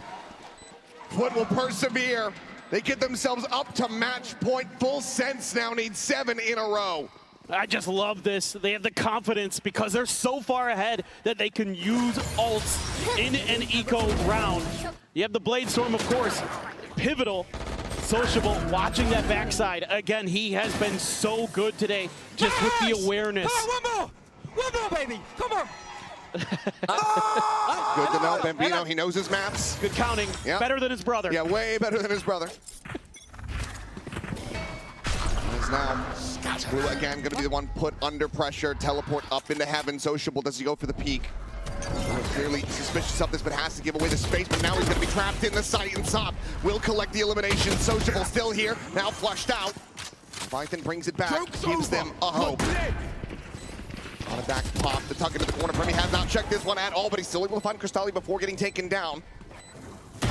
Backs over the connector, but Sop is still alive, and that is still a concern if you are full sense. 3v3 with the drop down, and Premi is able to find both duelists, Sop and Zeus. Knocked out of the park, and now it is down to Yedajay. The ping reveal, but Jit Boys playing forward. Catches him off guard, and full sense could be sticking around at least for a little bit longer. 6th round going their way, and 6 more to go. Yeah, but even though this is a win for full sense, I'm still concerned because it takes Premi going absolutely crazy. Loves the delayed trip that Yedajay throws behind the run it back at the A-Link exit. It doesn't end up amounting to much, but I love the Fury. But because Premi just re-wraps up and drops down and drops 3, that gives full sense another lifeline, but they need 6 more in a row, which Foot did do, as we can see. They ran quite a few in a row. They're 9 in a row on the other side, themselves on defenders, but we'll have to wait and see. It's going to be... Still have these rifles in hand, but okay, Leviathan will push out of the mid. Premi eventually able to find the kill, and that's going to be the duelist down again. As weapons can be recovered, the space can be given up, but Premi immediately shifts over, reads his lurk forward, dispatches Yedajay. And now it's just Sociable and Cristalli to try to see if they can somehow little rabbit out of the hat, or full sense trying to get within 5. Revealed on the hawk, but Cristalli is boxed in. The spike is now down, and Sociable, well, he's got 1 minute and 5 seconds if he wants to hold on to this weapon.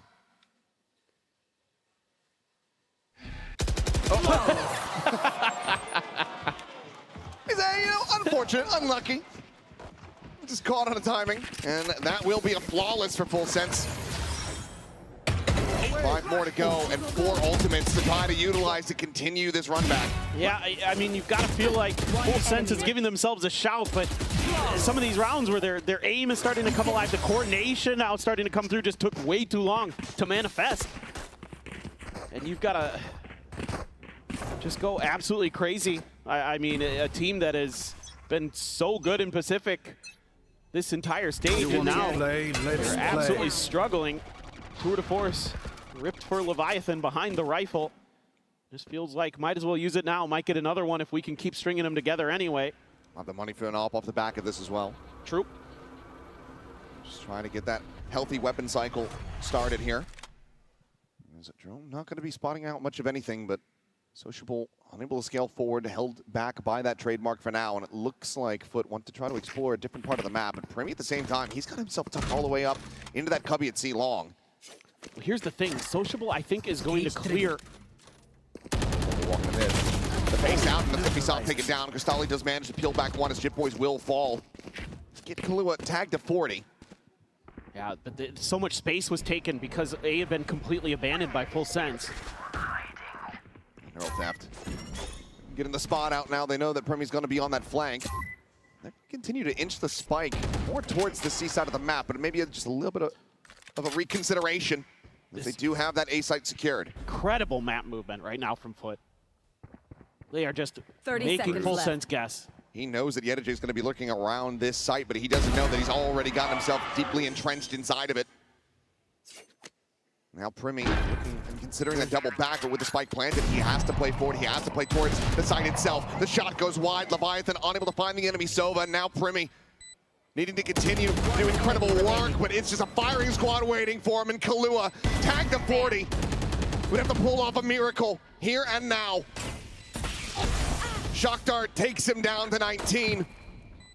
And it just feels like this one is already over. The Nightfall to be committed, because why the hell not? But as he swings, he will die. 13-7, 2-0 fashion. But it's been a while since we've seen them on the global stage.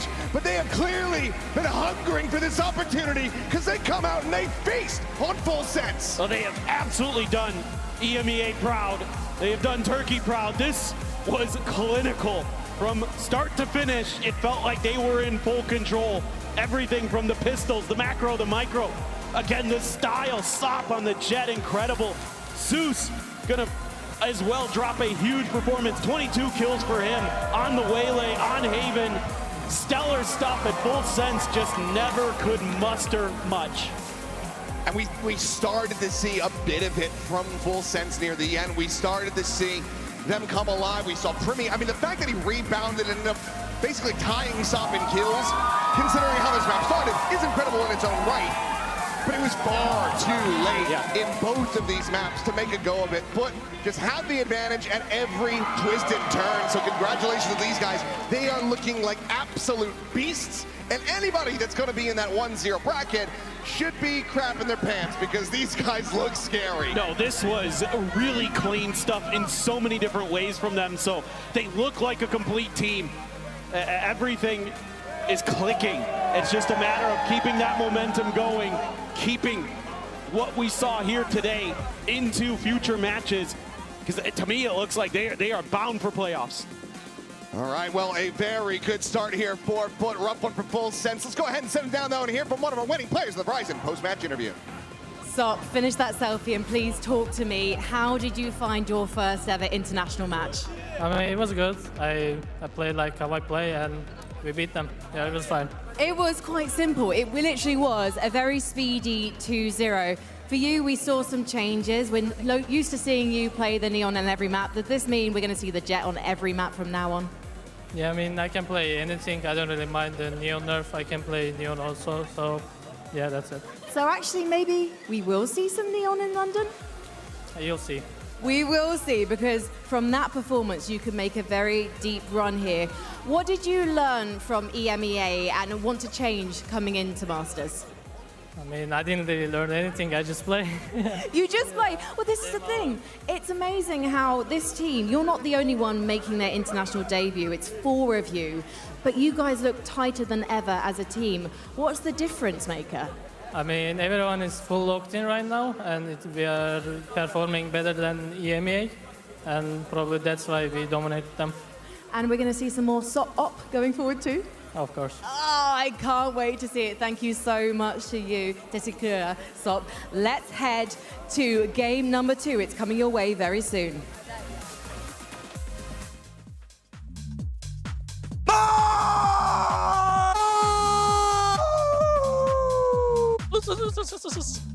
Jeremy! Hello!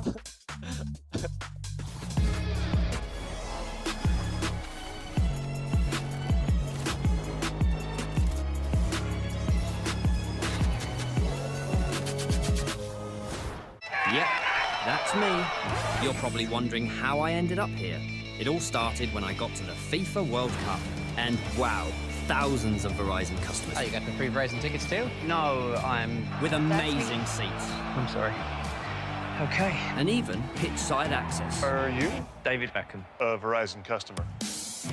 This used to be for players. Now it's for Verizon customers. No one gets you closer. Only on Verizon. In esports, legendary moments demand speed, scale, and soul. Players and fans bring the heart. Technology brings it to life. Every frame, every stat, every decisive play. In partnership with the Valorant Champions Tour, we're driving digital innovation that empowers the esports ecosystem to keep expanding. So players can focus on the game, and fans can focus on the moment.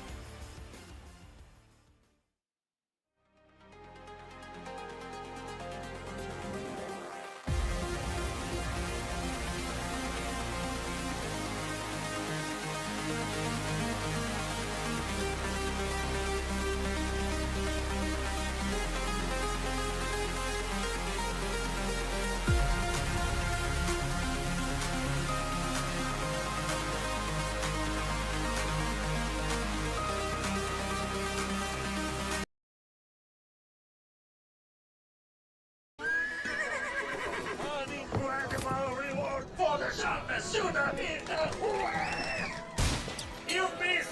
Anyone else? This ain't your biggest freedom. Walk away. Not my game, huh? Get my...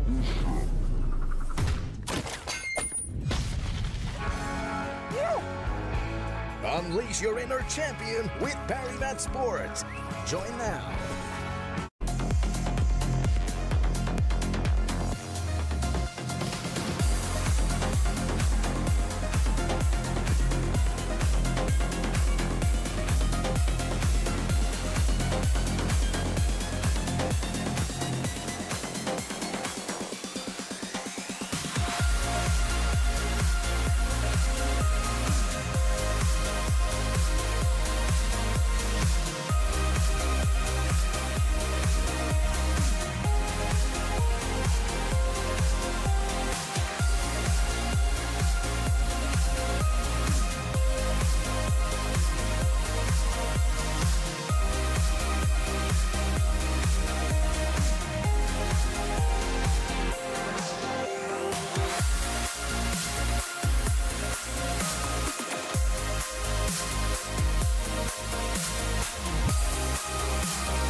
Hi guys, it's Jen with Sato and King. Today we're gonna be playing blind scream rating. Now we all know what to do. Just wanted to ask you, are you guys a good screamer? How would you rate yourself? I'm an okay screamer. I would say I'm a 5 out of 10. Oh, okay. That's me. Sato? I mean, I got the natural talent. I'd say Yeah. I'd say a 9. Okay, so we got the best of the best and 5 out of 10 to rate the screaming audios. Now let's get to it. Let's see the first clip. Come on, boys! Nice! Nice! Yes! Nice! And we're starting. We cannot give him like the Yeah, best yeah. one yet, but I he's think not the it's- worst one either. Yeah, I think it's fine. Either 3 or 2. I was gonna 3 or 4. Let's go 3 then. Let's move on to the next one. Nice! Nice! Nice!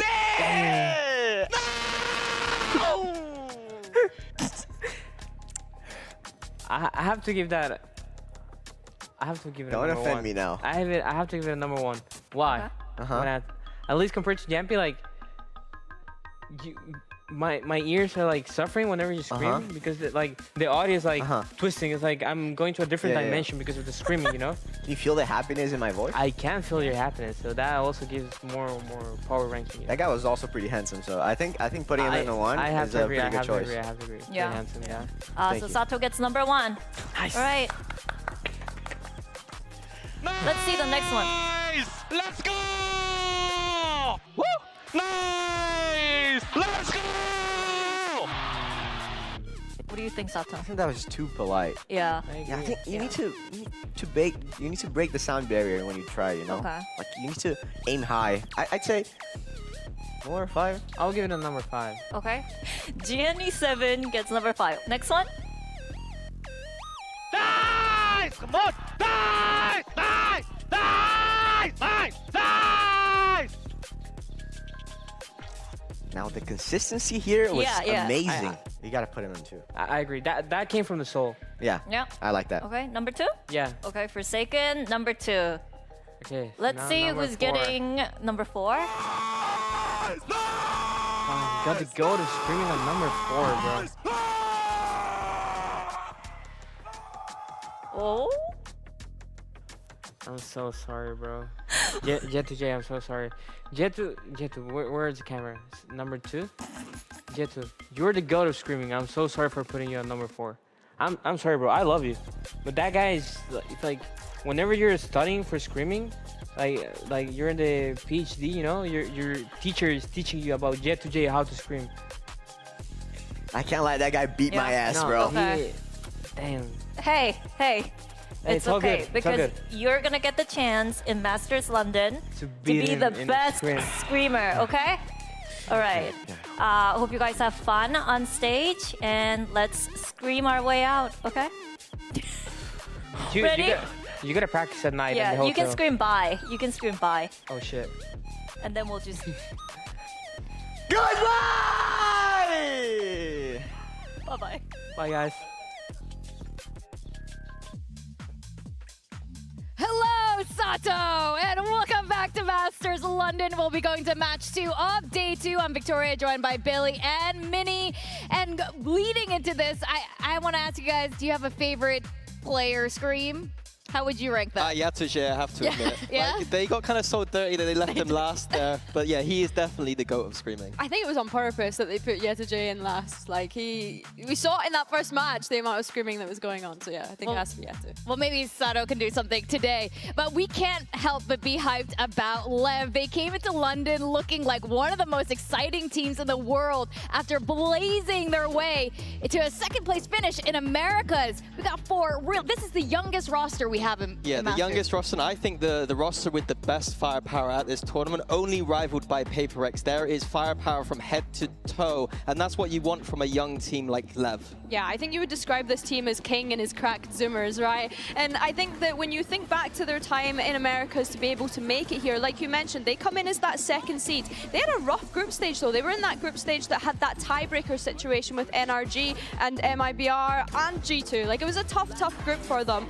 But they come into the event as the second seed after losing to G2 in that grand final. Of course, they kind of went through that in an upper bracket run, which was actually pretty nice for them to be able to build up that confidence and get that BO5 experience before coming into London as well. Yeah, and this roster's only in its infancy. This is the early days for this roster. I expect to be seeing this roster time and time again, and I'm honored to be watching them at their first tournament here. I think that we might be looking back at this roster in years to come and thinking, how on earth did they manage to get all these players into one team? That's how good I think they are. Yeah, I think this is definitely a special moment today with all the teams, especially LEV. Now, one player, that we definitely have to talk about, their young star, Neon. He's looking like candidate for Rookie of the Year. Yeah, I mean, we take your pick with this roster, honestly, but Neon to me has been the shining light. He's been the best rated players in America, and it's the chamber here that has been the highlight. LEV all-inning on the double Judas and the chamber, identifying the strength in this meta of just shooting people a lot more, but they have that strategic edge as well, forcing teams into this Neon. It's so confusing. Into this player Neon, into his chamber op. He is frying right now. Yeah, he's been doing absolutely incredible. He's also been doing a little bit of fragging on the Brimstone. I know that we're seeing a couple of chamber clips here in the Julius, as you mentioned, Minnie, but I think what's so nice about Neon coming into this main roster now is the fact that LEV picked him up ages ago in the academy, right? They have been nurturing this talent for years before he was able to join this roster.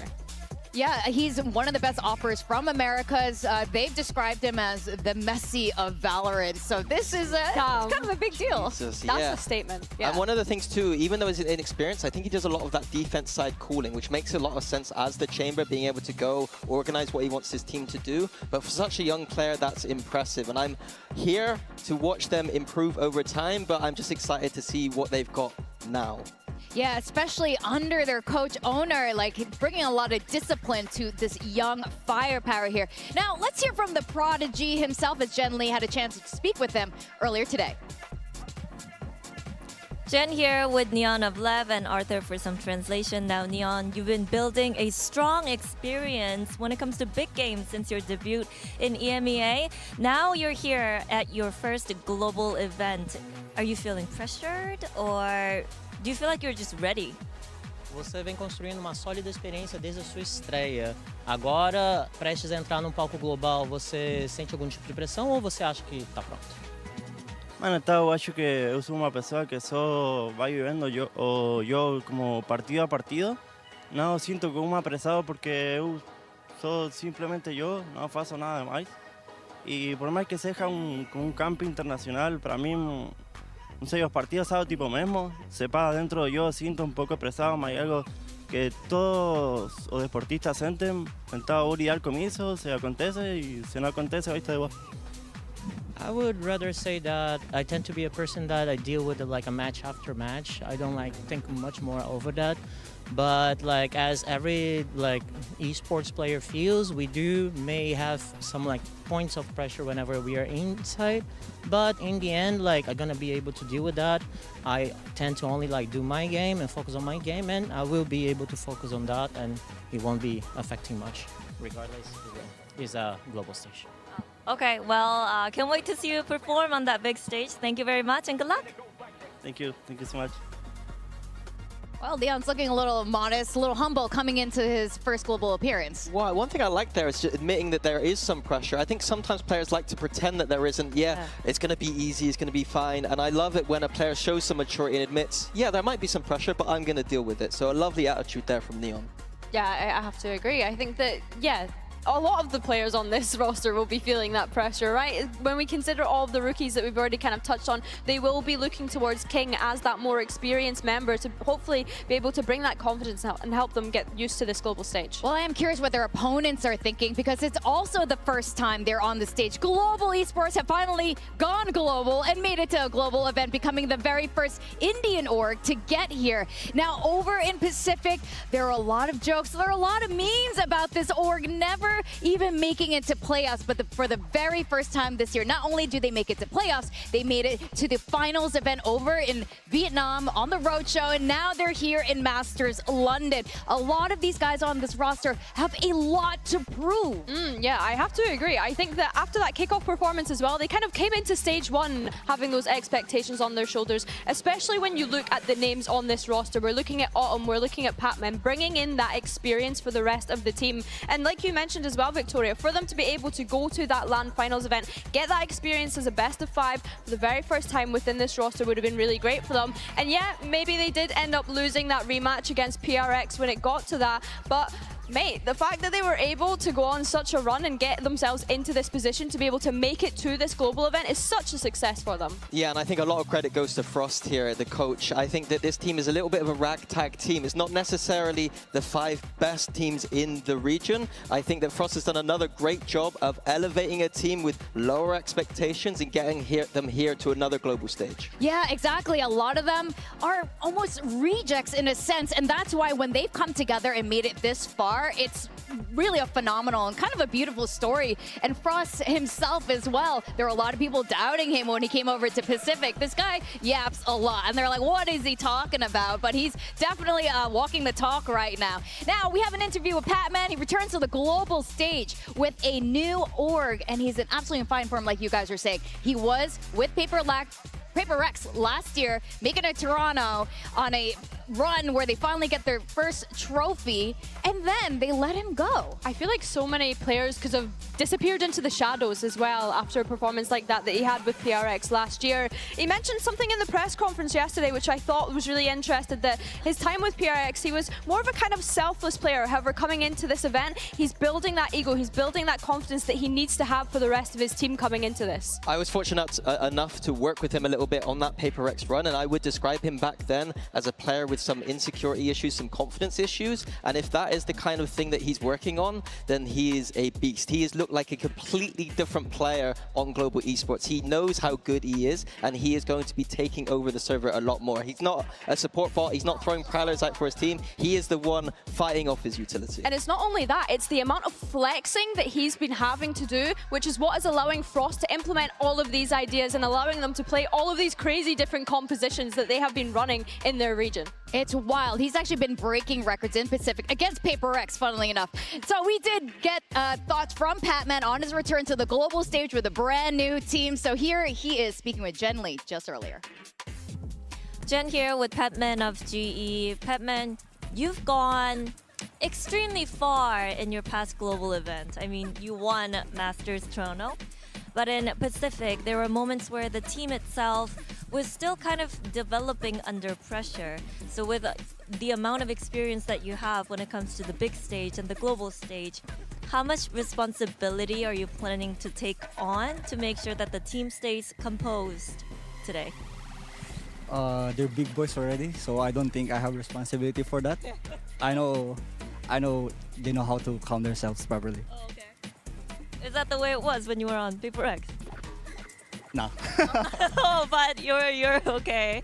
Right, they need to be stronger for the bigger stage. All right, thank you so much, Pevin, and good luck today.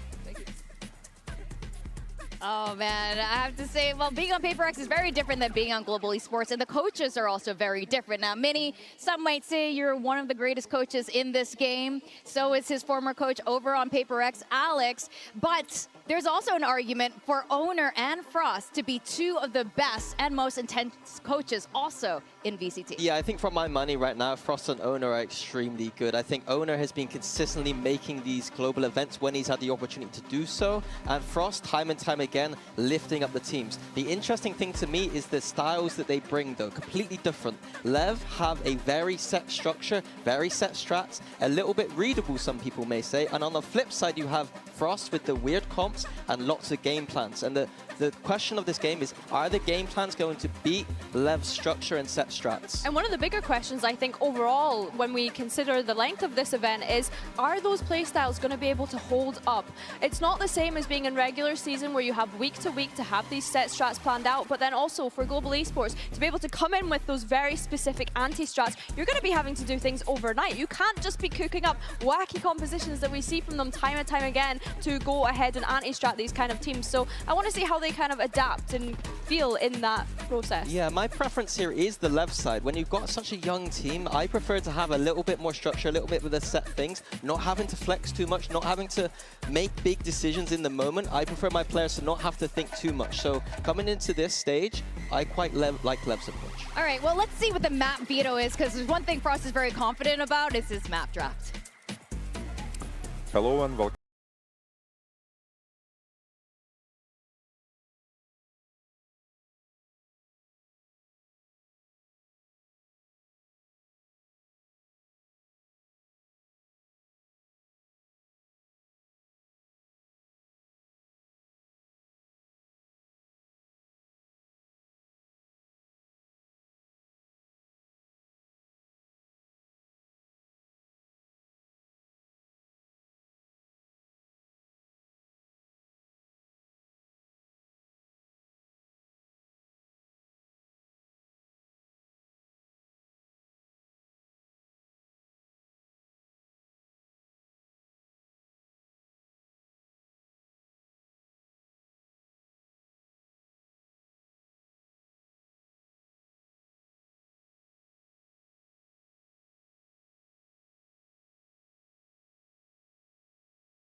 Everyone, let's welcome GE and LEV to the stage.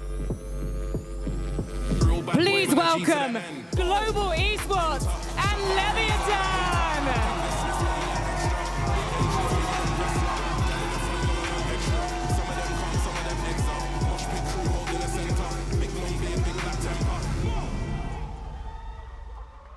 We've got LEV facing Global Esports today. We have high expectations from both of these teams. We get LEV, the youngest roster here with insane firepower, going against Global Esports, the misfits of Pacific, with everything to prove. Yeah, it should be a banger here. I think this is my favorite matchup of the tournament so far, and the map veto itself, very interesting. GE picking that pro, not surprising to me, but LEV going to that Fracture. Another series where we're seeing, in my opinion, quite an unconfident Fracture pick here. LEV weren't looking amazing on it, playing a very strange composition. GE could take this in two with this map veto. Oh, okay. I like what you're putting down here, Minnie. I think for me, it's is interesting that Lois was floated when we consider that being LEV's insta-ban all throughout their time in Americas here. I think as well for GE, I'm intrigued to see what they pull out, man. The amount of comp changes that they have from week to week to week. Let's see what they're cooking. Now, a lot of us are talking about the two coaching styles from Owner and Frost, the anti-stratter and the guy who always has set strats. But Minnie, what do you make of that? Is that really the thing that we should be looking at here? Yeah, absolutely. I think for LEV, it's how much time have they had to go away and add some layers to their set strats, because over time, they usually get a little bit readable. Sometimes I can watch a VOD from a month ago and they're still doing a lot of the same stuff. So have they been able to change some of that stuff? Because Pat and Frost, every time I hear the comms, Pat is immediately saying stuff. Like, it looks like he is part of that anti-strat system, making a lot of those reads. So I absolutely think that is the narrative strategically for this game today. And Billy, earlier you were talking about GE's style here. The thing is, they often boast that they have multiple comps per map prepared. Do you think that's a real thing and that's enough to take on LEV? Let's see if they can do it on the global stage. That's what I'm saying. In a regular season, when you have week to week, 100% do your thing. Anti-strat specific compositions for specific teams on certain maps. But coming into this stage where you're playing back-to-back days, it's a completely different game. I will be very impressed if they're able to have that kind of turnaround at a global tournament. Yeah, let's see what agents they will be bringing out today. But whatever the case for either team, we can see a new legacy being developed from this very moment.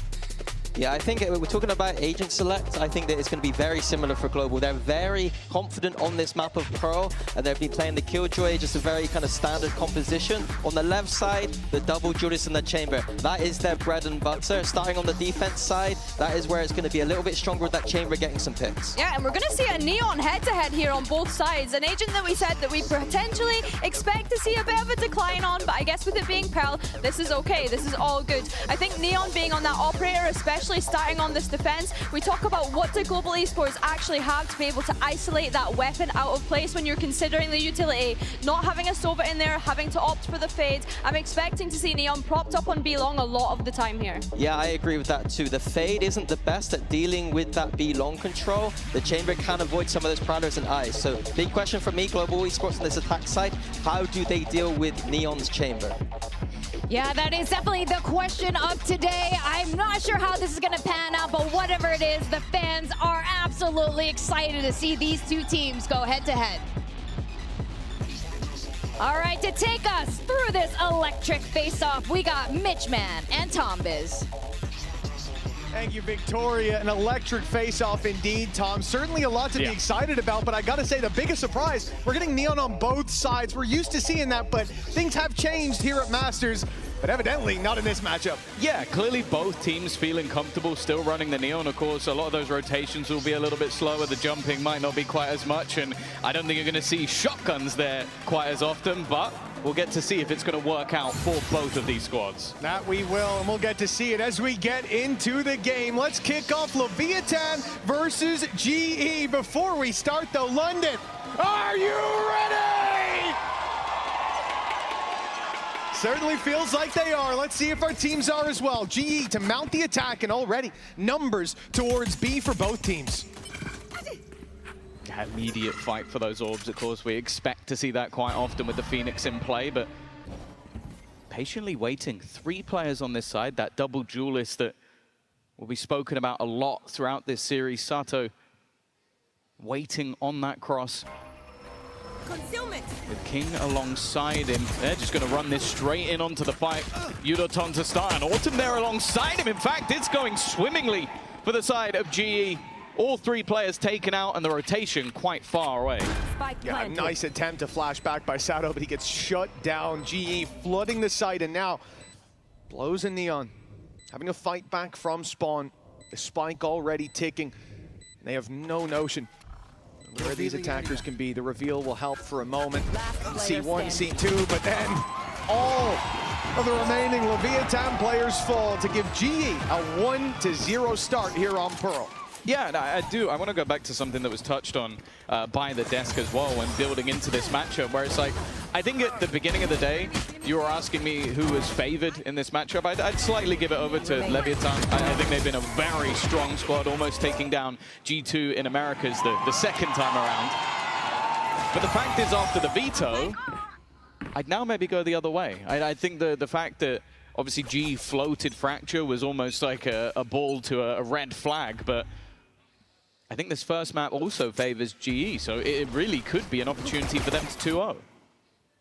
Pacific's number 3 certainly seems to have a leg up, not just in the veto, but even starting this map. That said, Leviathan, they pushed up A as 4.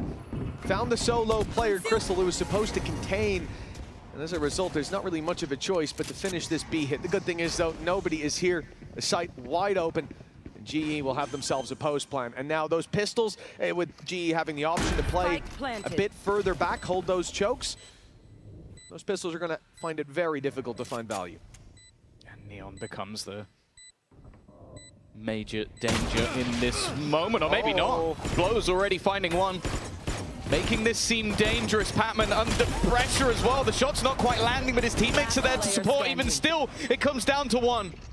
Yudotan to try and save them from around. This should have been easy. His opponent's above him, and the Classic can't quite close him out.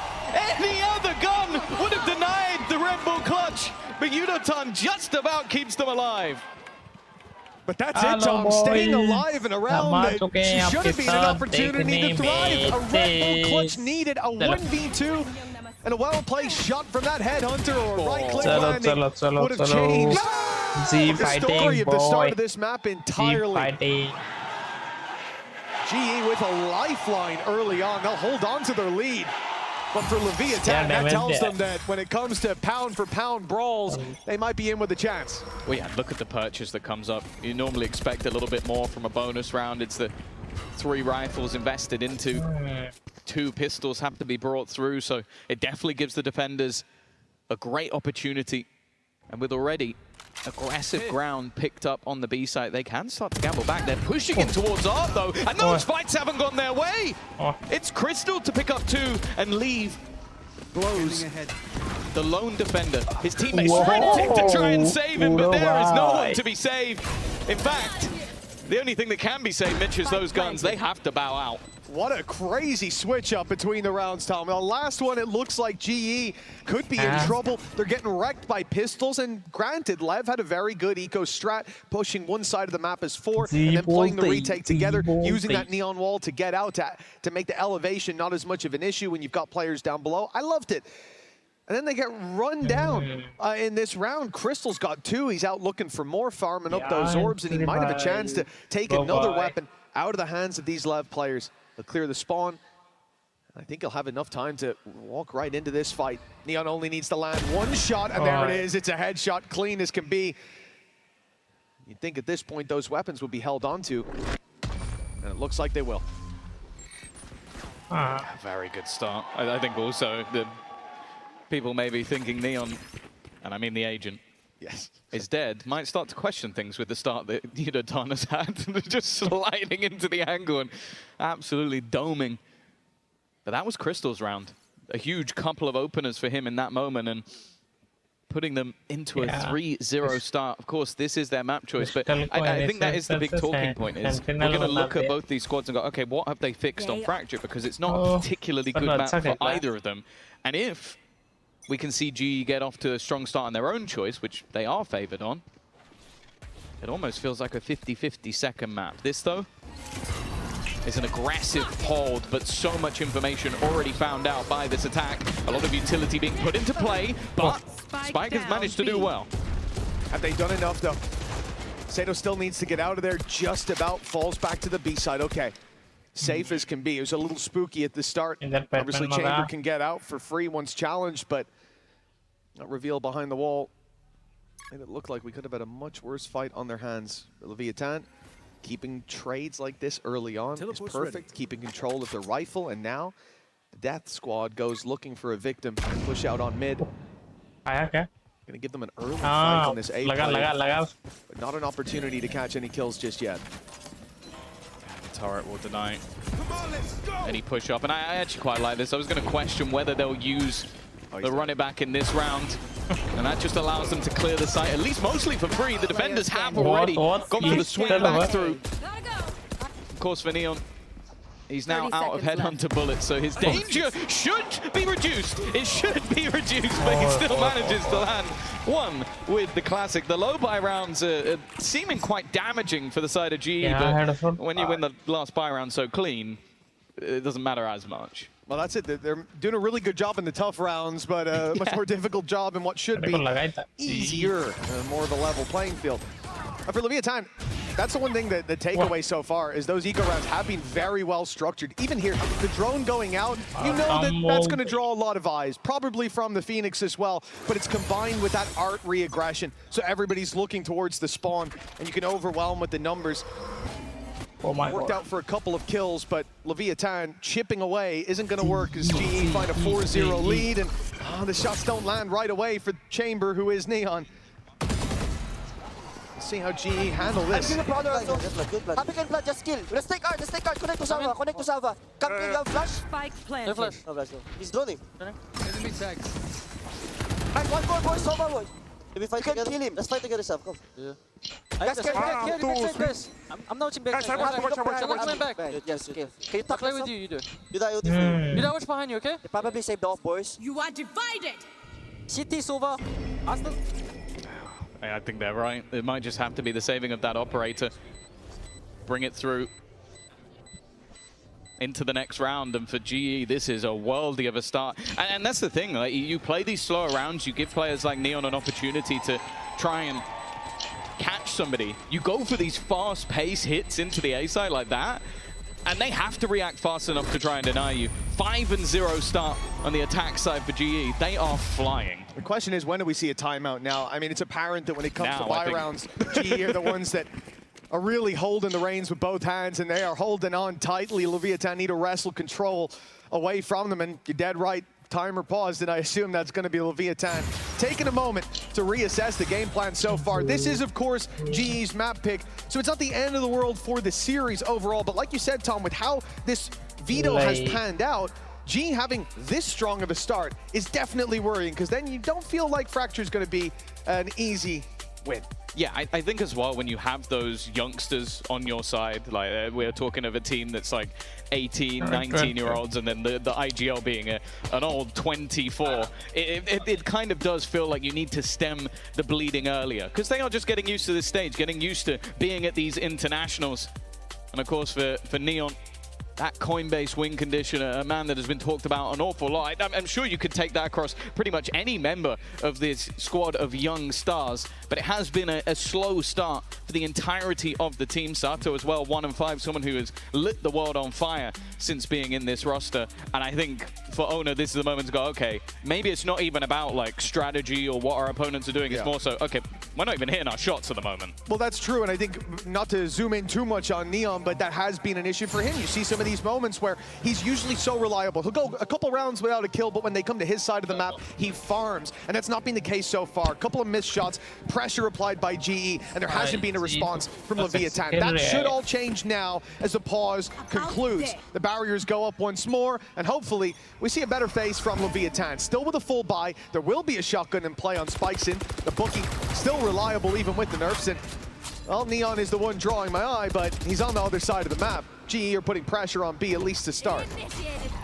Immediately lockdown utilized King, hoping that maybe some stray shots can connect, but just look at the spike. They are not committed to this B site just yet. I'd maybe even trying to catch out some of the rotations. In fact, they're trying to pincer in on them from behind, catch them where they know they've pushed. A good stun, though, will at least slow things down a little bit. The overdrive used to try and just pad some of that damage, but even still, that opening kill has gone in the other direction. However, Spikeson has managed a trade. It's this pressure on the Crystal. It has to go the way of Leviathan. So they had that advantage, at least avoiding it. No punish could be fine. But Crystal now has the option to take that space a little bit later. Heard the Neon running away, knows the B site is now much more open, but there's going to be a fake from Autumn attempting to mislead this defensive side, and it has worked perfectly. He hasn't even made noise just yet, clearing the A site completely. The Spike still doesn't know which site would be the easier to hit, but finally settled on B, and Autumn is going to go and join them if he can slip away. It gets a kill as well. GE with a big leg up now. Well, yeah, that was doubt from Autumn. You saw his teammates stop because they go, well, there's actually no one on A. They're not here, they're not there. Here, so they must be somewhere else. And Autumn is now just the ultimate backstab. Looking to try and group up. Crystal has taken so much space already, and Sato is completely unaware. They are playing them like a fiddle. A team known for these set strats, these setups, even in their retakes, are not being allowed to do so because GE are just playing with their minds, and they will get to save none of those weapons. 6-0. This is beautiful stuff from GE. I would have rather see anybody on GE ace that round if I was in Leviathan's coach booth. You call a timeout, and the game plan is where you get diffed. The pressure put on towards the double doors gets Neon to walk up in art. You lose your chamber, you lose that hold. What did we just talk about? He's going to be the one containing one side of a map and showing up when he gets challenged, and instead his sight falls and it ends up being used as a ruse. GE playing a better game, plain and simple, and Leviathan falling miles behind, now even facing an eco as well, or at least a low buy. There are some pieces here. Some less now. Yeah. Oh, dear Lord. What? The unit on Neon when it's been needed, which hasn't been the whole time, but he is 10-1 right now. Utterly dominating. Well, it's at least not going to be flawless. That's about all that you can hope for on the GE side. And just look at the way they fall back as well. You wouldn't have even been too mad at Javi for sort of going for the swing there, trying to take an extra kill. Like, look at the current scoreline, look at how your team is. But he doesn't. He doesn't risk it. There's always elements of confidence that have to be in play, but I love seeing a team that's ahead playing like they're behind. That's exactly why you can see players sometimes having chances pulled out of thin air, and a few more shots in the mag, and that could have been the round. But King, 5 HP now. He surely has to go for the save. A nice try, but I don't think... to the blaze. yeah, exactly. It's not quite enough to put the win back in Leviathan's sails just yet. He's trying to pull them back in. I like it. They're just throwing a piece or two of utility out to try and do damage, but I think we are well past the point of damage. The credits booming. You're going to have multiple players buying back up with max credits on the side of GE. And it feels like for Leviathan, they need that swing round. They need something to enlighten the flame of this squad, because that's what we've talked about when watching them in Americas, is that flair, that level of aggression, individual brilliance. I think Neon and Sato especially have been highlighted a lot for the fact they can take over rounds. Right now, they are being utterly diffed. Bro, he turned from the Phoenix Flash. Before he even knew it was coming, he turned from the Phoenix Flash. If you're Leviathan right now, every single thing you do, you feel like your comms are being leaked to GE. Like, they know they're ahead of the play every time. They're pushing the right spot, they're pulling the right rotations, and they're punishing every mistake.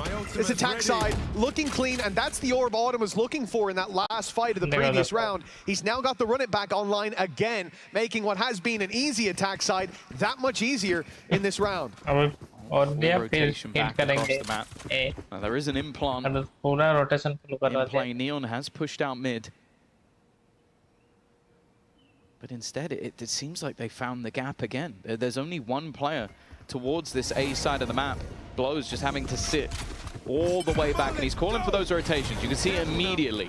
They know that this is going to have some direction to it. The run it back, clearing out everything. Only the back of the site left unchecked, and there's nobody in it anyway. A post plant guaranteed, but a player following it up. Good drone, though. They've at least spotted it, but Yunatan is not falling back. He wants to fight this. It looks like he's having fun as well, but now the ults from Leviathan end up playing against them. Autumn's taken him twice in a number of seconds in a 3v3 once again, but all hope is not lost for Leviathan just yet. They still have 3 to fight. They still have the off posted, the headhunter to fall back to, and the advantage now in their hands. A chance to push this further with just one standing in their way, and not for long. They desperately needed that. Desperately needed to get that round on the board, and even just looking at the HP, look how close it was. 8 HP, 9 HP for Neon and Blows. As they finally managed to come out of one of them alive. The combo of 7 in a row has been broken, but of course, and this isn't going to blow anybody's mind, there's plenty of credits available for GE to buy back into this one. The good thing though is in terms of the ult economy, GE actually don't have too much to play with. They used Their fears betray some of them in the last couple of rounds, whereas that Hunter's Fury and Tour de Force could still be used. Well, it looks like mid-fight is the game plan for Leviathan, wasting no time. They're already up in top mid, looking for the fight on the Crystal, who gets dropped by the Hunter's Fury. But it ends up being an immediate trade and still pushing up Asado. Headshot immediately delivered, and he will be bailing out of there, taking a little heal from his wall as he goes. But all aggression sent the other way by GE, at least to start this round. Yeah, GE have done well to soak up that pressure. I think there's a very real chance they come out of that with a much bigger deficit. But I like the fact that Leviathan are also not just shying away from these fights, considering the scoreline. Sato, of course, has been able to heal up a little bit. Yudoton is going to try and fight this. The flash, it's good, but even again, it's just an immediate trade. Patman so quick with it. And they're still putting pressure on other parts of the map. King, oh, he knows. He knows there's a man around this corner. He was reloading. That's the man advantage in favor of Leviathan. And now for the remaining members of GE, they have to go on a long rotation back towards the B site. I've seen this as well. You lose your player A main, GE are keen to put some pressure, but they don't run straight into the site. You're still seeing Leviathan have players across the map, as you said, on double doors where King found that kill, and Neon stood up here in heaven. Even with the smoke, there's an angle, and the shot lands clean as can be. Patman, man who was doubted, and I'll doubt him again, this 1v3. Looking to be near impossible now that Leviathan have woken up. It will be on his shoulders to put them back to sleep. And Neon's patient. Doesn't go swinging before his teammates arrive. They were waiting for the dart to come back online, and now they know exactly where their opponent is. He's even going to get picked up by it as well. That'll make it all too easy. I said it, that one round just seems to have immediately flicked the switch. You see how confident that they actually played in those moments. And that's more of what we expect to see from this squad. Yeah, absolutely. Just calming the nerves after what was a really rough start to the half. But there's still time for this to go back in their favor. Look, a 7-5 coming out of here. A damn sight better than what it looked like. And the most important thing for me, Tom, is from that first round win, you can see Leviathan on their feet. The energy's not gone anywhere. They're not counting themselves out of this. We saw the content piece earlier with Jen. Sato said he's gunning for that #1. I think, you know, it's always going to be difficult to beat Yetaje. That is one thing he definitely does better than anyone else. And again, we're going to have this early contact. Operator Salah King's done well. The spam finding Autumn. He has been a nuisance for them so far. But there is a second layer as well. That looked dead on, but it didn't land. He mustn't have been fully planted, his feet on the ground at that point. Yudotan in danger as King steps through the utility. Finds himself one, but it starts to crumble. The numbers right back to level. Spikes in so slow and patient. You should run. Maybe a little bit too slow. Now the lockdown comes into play. He'll have to challenge this very early indeed. And I think the play is going to have to be concede the site. Let that clock run down a little bit further and retake after. I like this from Patman. You think that maybe they won't be this close, and because of that, he's reclaimed the space. Immediate trade, and another one from Spikezine. It's going to come down to a 1v1. Crystal just waiting patiently, expects his opponent to swing. Already gets it to half, but it's Crystal once again. They're not going to allow their opponents to bring this back to 5, as he'll take it 8-2. It was a tough start to this map for Crystal. Round 2, he got ran down by a classic and taken down, but I think immediately after that it was a 2K. He started to look confident, and now he's had 2 big rounds under his belt. Hammering Leviathan into the dirt, 8-2 now. And a big gap between these teams. The half, though, not settled just yet. Full start to come online in favor of Leviathan. It made a difference last time, albeit that Sato ended up throwing his life away with the ult. G punished it right away. Oh, contact play, but look. G, we spoke about this, the Death spoke about it. It is the team with the set plays versus the team with the counters. They're just waiting it out, but Neon doesn't go anywhere. He keeps that space. Yudoton gone. And a man advantage for Leviathan once again. A much more passive stance as well. Right afterwards. King's being spotted, immediately just falls back. looking for that contact, but you've only seen one player. It's not going to get the rotates out of you just yet. GE close in the distance. Prowler, he'll draw the rotate in from Spike Scene, but he is gone. Nice shot from Patman. Great stun as well. Followed up. That's utility from Javi finding a huge mark in this round. And a 3v4 retake, but the numbers, they could be equalized here, but the ult from Autumn has saved the day. Neon's left alone, and it's not a pretty situation. Choice. No way he was ever getting back into that round again. You just see some of the individual brilliance and flair from these GE players. It's something that I love the fact that we're hearing it from Patman himself in those interviews, that when you go back to some of the moments in the last team, he had to be more supplementary in Paperex. He had to help others. He had to almost be the safety net to what is the manic craziness. Now in this team, he can be more aggressive. He can take more space. He can almost be that superstar when they need him. And this round, it was just him walking in, hitting a crazy shot and getting the opener into the site for Neon. Oh, okay. That's what we expect to see. Unfortunately, too late in the round, and he won't be able to hold on to the gun. GE are not going to care about the personnel losses. They can comfortably buy back up, whereas that operator, okay, there's a tour de force, but it won't be an operator alongside it. At least a tour de force and a rifle drop to a teammate. It's something, but a silver lining on a very gray cloud at the moment. 1 round left to play, and double digits possible for GE at the halftime. Well, Viatan certainly come in here with a high bar. After that performance in Americas, they could be coming out as #1. They very nearly did. A pistol round could have swung it, but now it seems like they've fallen so far behind what seemed to be playoffs that they were destined for. Well, GE rising to the occasion. No doubt about that. Neon already forced back. You are divided.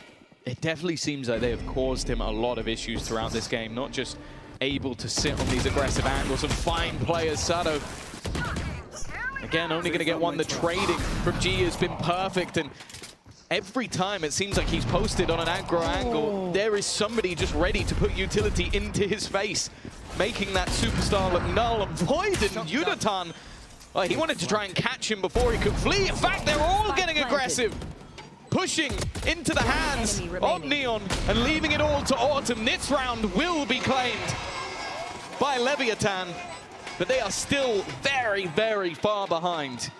Oh, there is a lot of work to do when it comes to the second half, but we saw some sparks towards the end of this one, some decent rounds from Leviathan. But GE with a big lead at halftime. We'll see if Leviathan can bounce back after the break.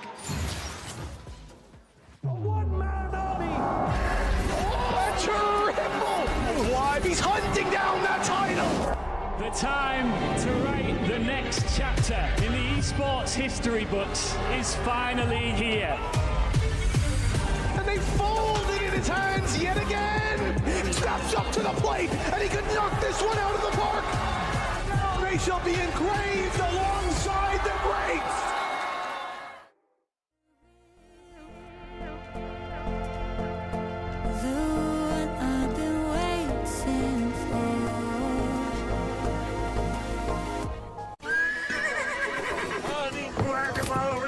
For the sharpest shooter in the world! You missed! Anyone else? Ooh. This ain't your game, stranger. Walk away. Not my game, huh? Get my...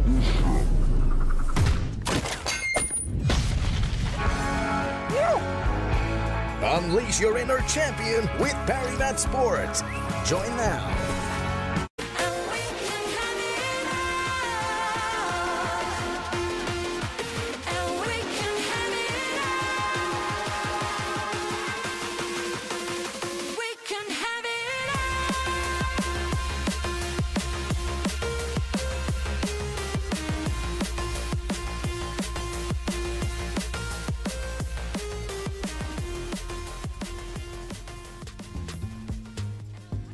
Well, it has been a tough half for Leviathan, but now they move to the attack side. You have to hope that something's going to change, Tom. This Vito from the desk from you as well. It seems like people are leaning it heavily in GE's favor, and after this strong of a start, I think it's time to start worrying for Leviathan in this series.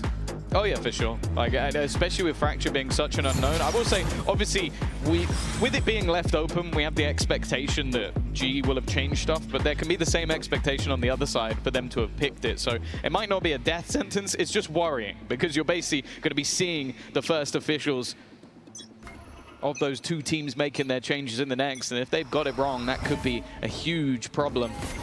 For now, at least, though, a pistol round a necessity.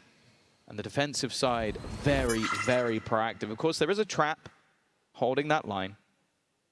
So the information will be garnered. And the problem on the other side is Crystal is going to have to delay an awful long time before his teammates can arrive. Utility blocking off R. It's only going to be a nano, and I don't think Spike Scene could get straight through it. But it won't buy that much time. A grab well to delay a little bit longer as the flank comes in. But take a look at the position of King here.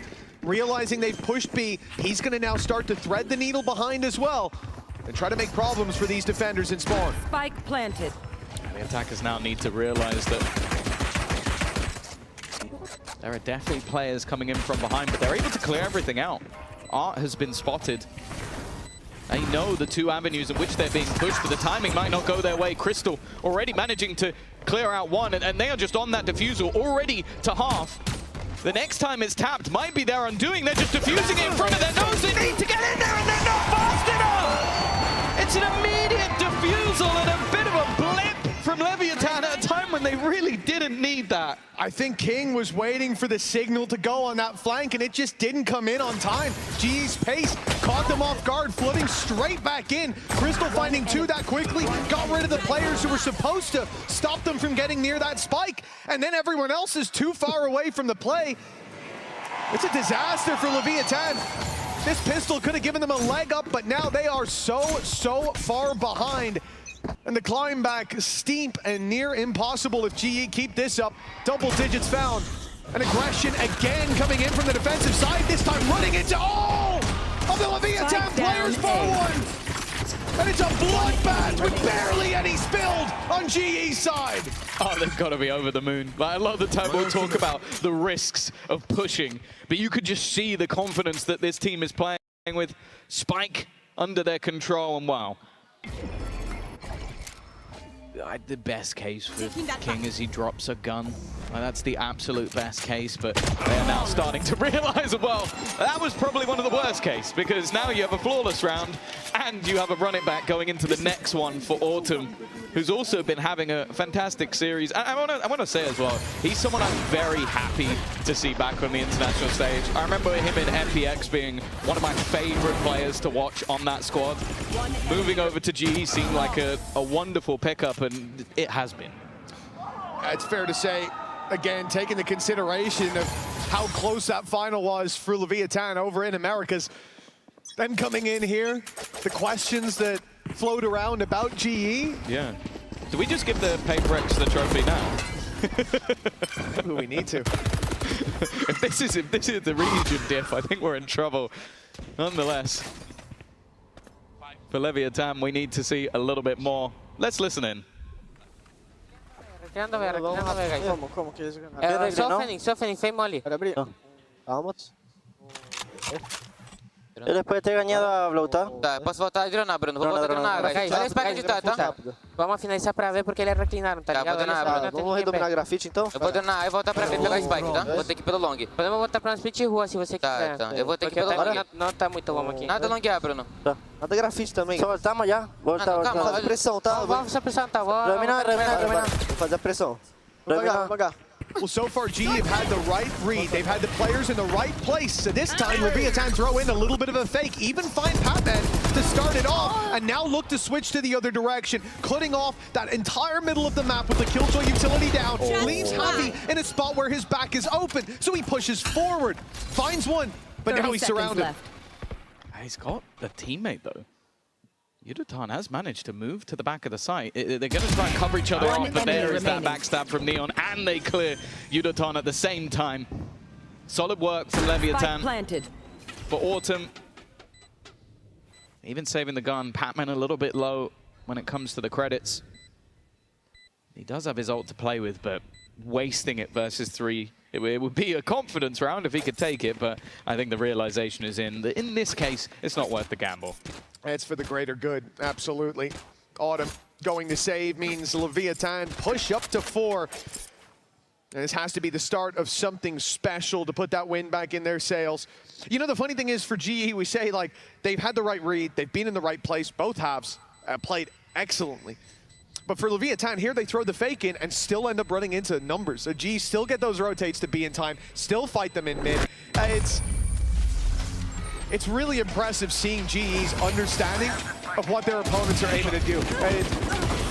More often than not, they're ahead of the play, and that's a big problem for LEV to deal with. I think the one layer that was nice was having that extra push through from Neon, like just from behind. I think if they all go in the other direction through mid, there's a very good chance they end up losing that round, but that backstab onto Harvey also just put Yudotan in a really awkward position. 11-4. Even just getting a few rounds here for the Americas #2 might be enough to just build up that confidence a little bit, show some of that flair. I think getting back into the match, I'm going to need quite a few more before I start to believe in that. Without a doubt, the gap is far too big. Even a lucky round can push GE across the line to at least an OT. It seems like LEV spreading the net early, looking to punish some aggression. Pressure on A, waiting on B long, waiting outside mid, but nothing comes in when they expect it to. And as soon as they abandon the spots, then GE push up. Look at Yudotan's position right now. He's taken full B main control, just as they left it. And that means now that the stack up is on A, and that's exactly where Leviathan are heading towards. Come on, let's go! Joke's over! You're dead! They're going to get a Phoenix fight off, but already so much damage done to that ult, and eventually Autumn is going to clear. Holding them back for now, but there were already 3 players looking to make their way through art. The problem that there is they almost have to go A or go all the way back around the map, and it's that deep position that's being held by Yudotan, which could be a problem if they do. The pick from Neon, though, makes things interesting. 30 seconds left. They are committed to this A site now, and with no rotation seen, that will mean that GE can gamble 3 players here as well. They've got to go soon. There's a good chance someone's already pushing behind them in A main. Straight into A is the only way for Leviathan. Try to force this out of the hands of their opponents. Crystal does very well.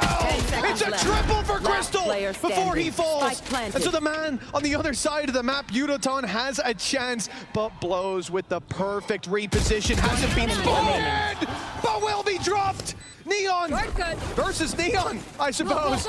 Yudotan taps the spike and tries to bait his opponent into the fight, lands a shot, leaves him on a sliver. But Neon's still alive on the other side, still drawing breath, but no longer. GE with no mercy, 12-4. Oh God, we've been calling him Yudotan the whole game. We might have to change it to Himdotan. Like, the guy has just taken over. Like, he's been the entry for the majority of the game. We've seen him play impressively, but then just the reaction shot, and then the fact is, Neon in that moment TP'd away. He hit him in the 140. Like, the headshot was so fast that even the TP wasn't quick enough to get away from it. This is one of the best looks we've seen from Global Esports. A team that had a curse against them about making it to a playoffs. Now on the international stage, well, they're beginning to look like maybe favorites to make it to the playoffs in London. They have been so impressive. And a pace change coming through. A more brute force strategy. And just look at the defense. They are on the complete wrong side of the map. You've said it. They've had the good read almost every time, Mitch. This is one of the first times they were wrong. It's an exception, but Crystal's been so reliable when they push his side. This time they're playing it more passive, knowing that they've got that lockdown to work with. To fall back on Hunter's Fury going to be thrown through here, and that causes an issue. Lockdown gone. An aggression from Leviathan punishes what should have been the Flood on the back of it, but Autumn has found another. Crystal once again shows up, and GE, they continue their push towards the site. Their push towards a 1-0 advantage. Shock darts could do a lot here. Javi so low, but they've made it to the spike, and now the tap comes in. Leviathan having to swing in under pressure. King finds one, but they don't have their diffuser! Defenders win. This was his map from start to finish, and GE pocketed with ease. Absolute destruction. And it's crazy what we've just witnessed. We expected this to be a close match, a close series. It was obliteration. Let's see if things change after the break. Uy, uy, uy. Uy, uy, uy. Uy, uy, uy. Hey, I never lose clutch, but la la la la la la. Come on, boys!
Tired of off-season blues once Champs is over? Fear not, because Valorant is coming to the Esports Nations Cup, where players split from their clubs and compete for national pride.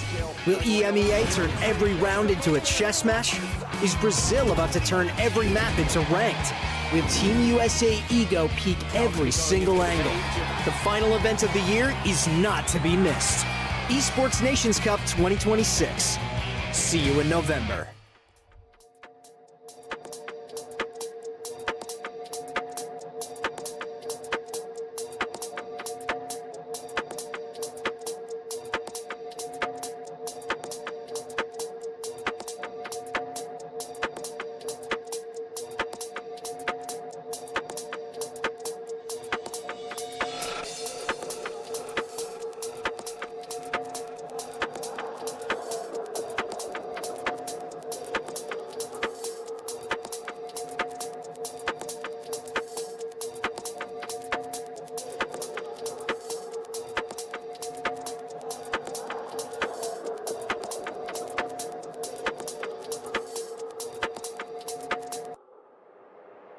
Running like a runner didn't move that late.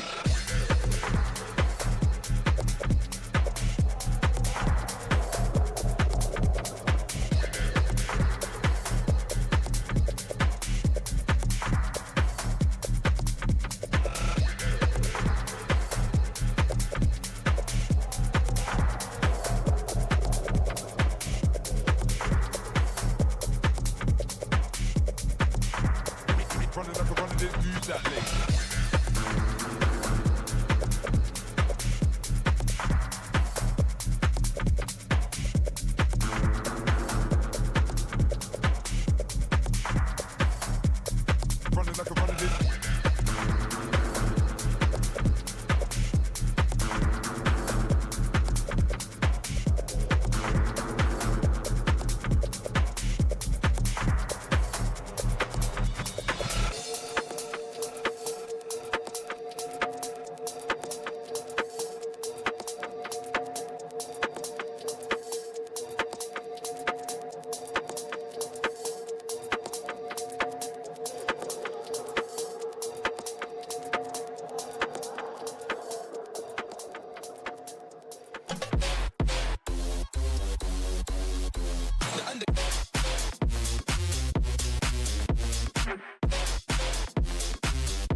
An impeccable game from Global Esports. Frost, I know you don't really hand out compliments easily, but you've got to be generous with positive energy and compliments. After what happened on that map, I feel like you guys are playing your best this year. Just, yeah, look at your performance here on big stage. So tell me about what went well on Pearl. I think a lot went well. I think Crystal did exactly what I expected him to do today. I actually really thought he was going to have the game of his life, because not only has he been clutching everything, he's just been playing so intelligently. He really helped us this game. I think Autumn stepped up big time. I think Platoon had a couple defaults which worked so well, which I was very surprised that they were confused by. But overall, I am pretty happy. The series really hasn't started yet, though. Their map pick is up next, right? So, yeah. So you have a trick or two up your sleeve for Fracture? Okay, I'm gonna let you go, but thank you. Welcome back. What a map one. GE is so fighting today. What a win there. And you could hear Frost give a lot of credit, a lot of kudos to Crystal, which is absolutely fantastic. Crystal has been part of the squad, obviously, throughout the year, but we haven't been able to give him his flowers over in Pacific, and it looks like he was also saving it for the London stage. Yeah, I think that there's a lot of players on GE today that seem to step up, and I was a bit surprised. Like we said that LEV were supposed to be the firepower team. If you removed the names today, it looked like GE were the ones firing. Yeah, it was really nice to watch, and I think as you kind of mentioned there, Crystal coming out on top, 350 ACS on the Killjoy, that is absolutely ludicrous. Yeah, and then on the left side, we see a lot of players there, like, low down on that scoreboard. Those are a lot of players that you expect to just be shooting no matter what, even if some of the strategy might be behind. Even if GE are looking confident on this map, I thought there was many instances where it really didn't look good. And here was one of those things. Neon, time and time again, getting no value out of this chamber. I think that Frost was alluding to a Platoon default. Maybe it was about that Phoenix wall at the top long B that we just saw, and Neon didn't get a single shot off in a lot of these rounds. I think later on, maybe he got a round or two, but the fact that GE were able to deal with him so well, and then sometimes it was just him just whiffing. Like here, we see him, he's going to go for a jump up and missing a shot that I would usually expect a player like him to hit. Yeah, I think especially because this was the guy that we were hyping up coming into this game. We bidded him as potentially being one of those rookies of the year, and I think maybe the pressure, the nerves of the stage getting to you a little bit, I think is one of those things, but your chamber can't really just be conceding that space yeah, and so on the flip easily. Side, like GE just look really confident. Like I think there is a big mismatch in the confidence levels right now. We could put that down to the map a little bit, like GE are much more comfortable on this map, but it does feel like it's an overall thing right now. Now, GE is new to this global stage, but a lot of the players, in a way, have a lot of experience. Maybe not global experience, but some of these members have been to other regions. They've been in the circuit for a really long time. Then you have LEV. They're really young, and I think that can work for you or against you, depending on what kind of pressure that you end up putting on yourself. Well, we saw it with Foot in the first game, right? 4 rookies on their team, and they were able to come out swinging. And I do agree, it definitely does put a lot of pressure. But when you look at the actual foundation of this LEV roster, when we think about King and Honor, the experience that they have together, obviously Honor coming back into this LEV roster as well, and just being able to nurture the talent that they have, I think if anything, you need to get up onto that stage and have a kind of fearless approach to the game. Yeah, and I think Fracture is where we need to see that. A map where there might be some question marks, but how they bounce back right now is going to determine this tournament for me. I also want to give a shout to Udotan. You know, I was talking about this team being a group of misfits, a group of rejects, and that's because Udotan, he's one of those Korean players that no Korean org has been picking up, and all of us have been scratching our head why, because he's so talented, and he really showed up for the team as well today. Yeah, I think he really passes the eye test. Maybe sometimes the stats don't quite show it, but when I was talking about him, when I was looking at him, he was definitely doing his job very well, and today it feels like he has plenty of room to improve, and he was showing that on the server. Yeah, absolutely. And like you were saying, it's kind of curious. We're seeing a lot of the firepower coming from that team. But I'm very curious also what LEV has to say as we send it back to the stage with Coach Owner. Owner, I don't think what happened on Pearl was your norm. So what was going on, and what were you guys able to address before heading into Fracture? To be honest, it happened a lot of times in the stage 1 and also in playoff. That the first map we start like very nervous, very tense, and we couldn't show our best play style. but I think that the boys are like getting experience as they play. So this is our first time here. Of course that something like this can happen, but it's not the end of the war. We know that if we play our game, we can overcome. So I'm confident that we can win 2-1. Okay, thank you so much and good luck with that 2-1. Well, the words from the man himself. Minnie, you know Owner pretty well. How do you read that? Yeah, I think he has a pretty gentle approach. And, you know, at times he can get very emotive, but I think he knows how to work with these young players. It's not about necessarily shouting at them so much, just acknowledging the fact that that was pretty bad. Let's just go to the next map and try and do our best, and then hopefully side talk to King there and just ask him to start pumping up the boys a little bit. Yeah, you really need your experienced player to kind of lead the charge there, and King can't forget that. As we head into Fracture, Frost was, you know, being a little humble. He was like, look, we haven't won yet, Billy. Yeah, I think that I'm excited though based on what he said in that coach interview. I think the fact that he was like the best is yet to come. The series hasn't really started because of course we are going to LEV's map pick now, and we kind of set this global esports up as that anti-strat team and how they're going to be able to do that against a team like LEV that are such a set strat team and how they play into one another. So yeah, I'm excited to see what he has cooking. Yeah, Fracture is going to be pretty messy in my opinion. Again, we've set this up as the map of the tournament where teams aren't quite comfortable yet, and I would argue that both these teams don't look super comfortable. If the map goes to 3, I would start to favor LEV once again, but on Fracture I have no idea what to expect.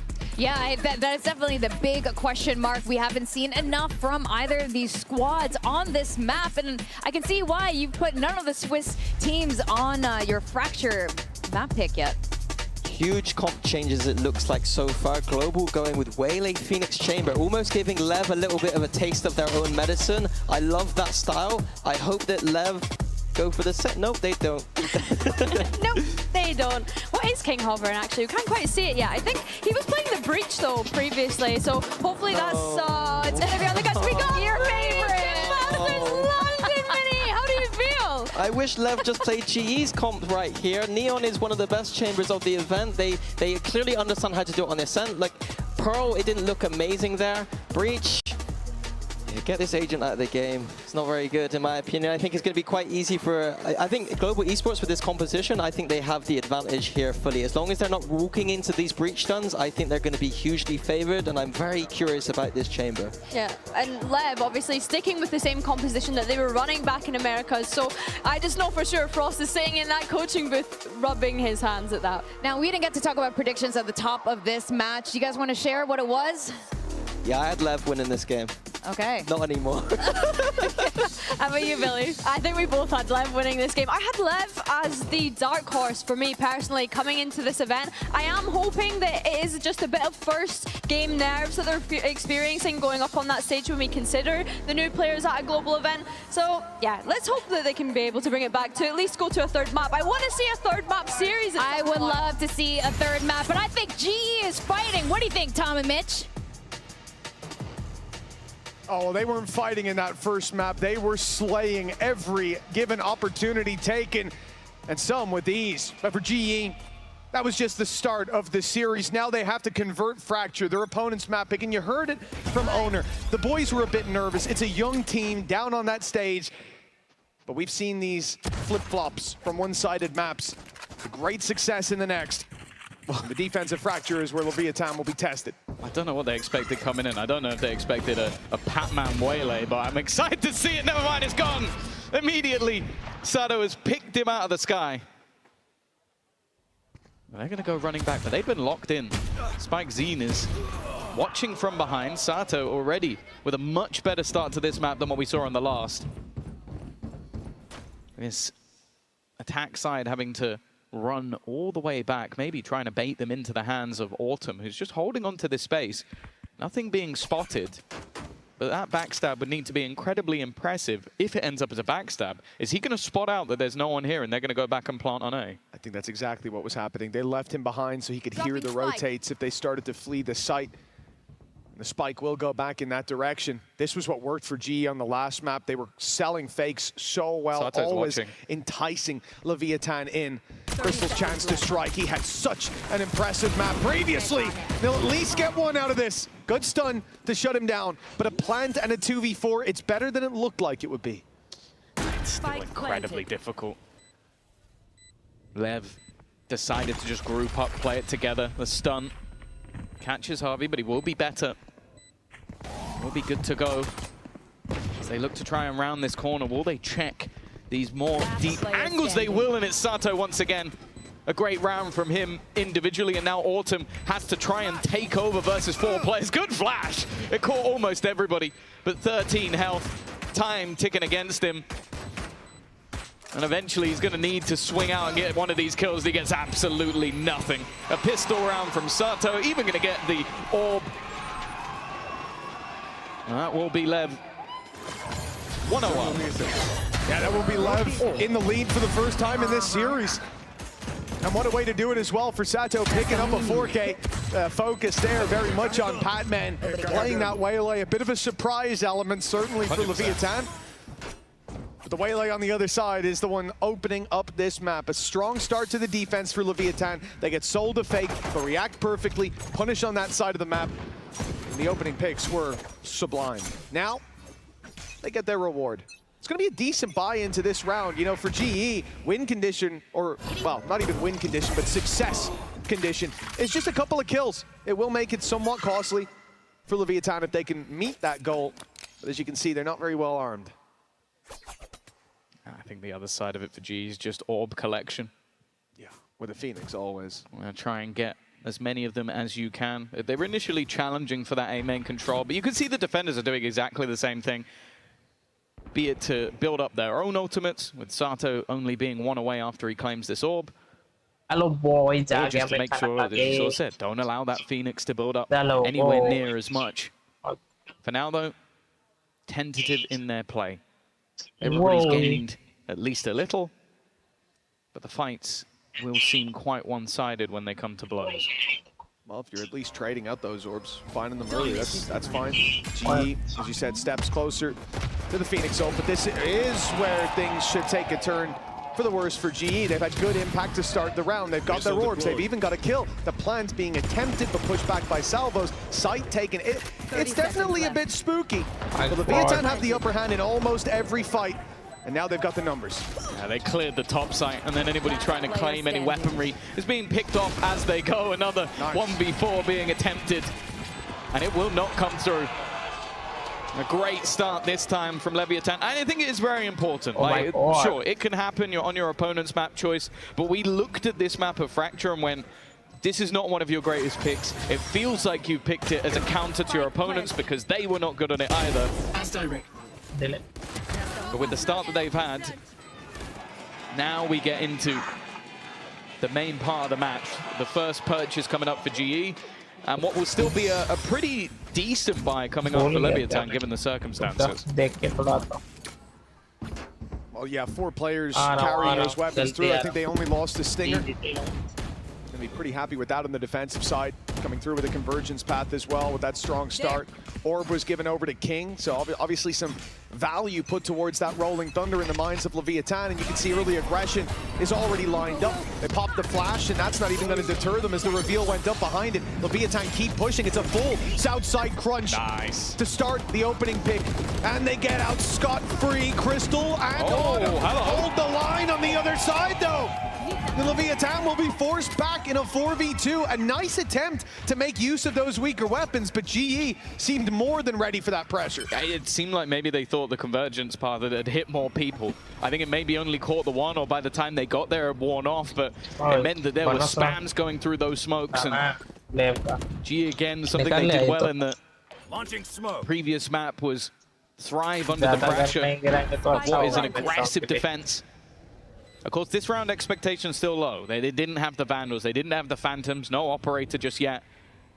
The question becomes, how much damage can the remaining couple of players do? And I wonder if this will just become trying to catch them on the exit. That's probably where the most value sits. As time takes on, it becomes more apparent that is the play. Ollie towards main. I like this idea, keeping them locked in. Leon wants to make this as costly as possible, but as they run in through it, he gets a shot on them.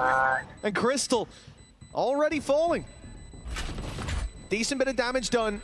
I think that is going to be where it ends. Holding on to the Guardian, I mean, obviously an option for King. He's going to keep pushing to look for that extra kill, and in the end, well, I suppose he gets an orb. Yeah, maybe having the additional value into his own ultimate versus the ones on the other side. I guess as well, when you look and there's already the Nightfall and the Run It Back online, you're going to go, okay, it doesn't really matter if I go down. Patman's too far away. Yudotan is yet to get onto the board. So neither of those ultimates are particularly close. But this is where we see that first fall by. Can Leviathan start off strong as their opponents did on the last map? Or are GE going to be climbing right back level again? Keep in mind the Run It Back is online for GE, thanks to farming those orbs early on. Stun to slow them down. In fact, it's going to be a push out of Leviathan. Senos found himself. Beautiful. One, and the salvos are sublime. But Yudotan seems to be making a good dent in this defense. He's taking ground on the other side. He's taking kills, but blows answers even more. Javi alone with 3 to take down. He has at least got the spike, but he hasn't got a chance. That was fantastic.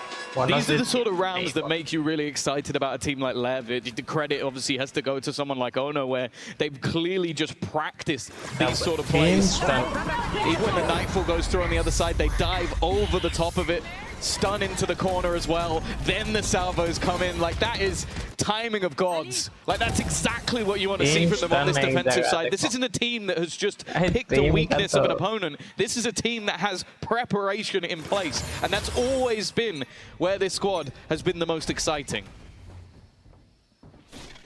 Now LEV looking much more comfortable, much more like themselves. In that previous round, especially considering that was the full buy, they had the Run It Back. It was a big danger for Leviathan to face off against, and they have dealt with it wonderfully. They were behind in the ult economy, but by the time the full buy comes up for GE, they should very much be catching up. And those dangers of the early half dealt with beautifully. Neon inside the smoke. He shouldn't be pushing just yet. Look at the south side of the map. So many players from the defensive side are flooding in through it, and they'll even have a chance to stop this spike plant if GE were to take, well, yeah, if they're to keep taking this long. Maybe trying to bait players in. Bait the salvos. Instead, maybe planning a switch up through the spawn, but the problem is that flank has now come through. They're making the realization of, okay, we need to take some ground, and that forces their hand in towards King, who's just been waiting. That's what he's been doing the entirety of the round, just sitting there. And this is perfection from LEV. Whoa. They slowly surround them. GE takes just that little bit too long to get the spike plant down. And they're going to come out of this one squeaky clean. Yeah, I think that's something GE weren't expecting, to have such a heavy flank behind them that quickly. You can see they were trying to bait the salvos out, thinking that there would be a retake attempt from Leviathan from the spawn. And also, considering the round that just happened, they primed themselves for an attack, got dumpstered by utility ultimates and full-on aggression. Of course, they expected the faster retake, but delaying that time and running the clock down just allowed that flank to come all the way through. So far, it very much feels like the shoe on the other foot. In the last map, GE, they played the map better, but now it's Leviathan's turn. And into our coin-based win condition. I think the thing that we sort of talked about with this Leviathan squad is it's the team that has the setup versus the team that has the counter. It doesn't look right now like GE have the counter. They've swapped out their composition a lot. They've even put players onto uncharacteristic roles. Of course, Patman's normally someone that we see on like the initiator or controller. Like, that's where he's been kind of flexing over the last few months. They put him into this, and so far it hasn't looked great, but I feel like that's because LEV have had a lot of really cool trap plays. And at least with against the low buy, they weren't taking too much in terms of risks. They were surrounding them, they were very patient, and it seems like even though maybe Mini doesn't like the Agent King is on, King's reads have been very, very good. Absolutely. So far, GE being outclassed, the game plan's been working, but now they've taken a moment to chat with Frost, and it looked like he was in rap god mode there. Certainly a lot of notes to hand out, but can they apply them? Can they now start to chip away at that lead Leviathan have claimed? Their first time in the lead in the series, and they're not looking to let go of it. Early stun. I love this north side crunch, and they're doing it again from either side. Rolling Thunder even sent through in towards that spawn area. Spikezine pushing down. You can see they're just trying to survive, and the salvos again are causing so many issues. Unaton just wants to hold on, and he's done very well. From that position, the issue, though, is he was in control of the spike. Yeah, that's going to be a big problem. You take a look at Autumn right now towards the B site. Maybe he has a chance to run it back, but no one to defend him. It would likely be a death sentence. On Dish, well, you're going to have to walk into the op of Sado, which is not going to be a fun fight to take for anybody. The Cosmic Divide, this is where it starts. I do think we're going to see that run it back put into play, but they're already a man down, and in fact, no chance to pop that ult. Neon's ahead of the fight. And Javi might even be forced into a save at this point. The credit's not looking good across the board. Carrying this rifle forward isn't exactly going to help that much, but well, it's probably better than throwing it away. Again, I'd have to just give plaudits over to Leviathan and their sort of crunch plays towards that north side of the map. It seems like even from the two players that were there, they knew it was coming. They knew that that would be a possibility. And I wonder if there will have to be the switch up from G to almost have a bit of pack mentality, or even just be patient a little bit further back in the first few seconds of the round. The problem, though, is you look at where those players died. They are so far into their own spawn area that you almost feel like, well, they were left with nowhere to stand, and it's those reactive salvos coming out from blows going like, okay, there's players here, we know where they are. Let's force them into awkward positions.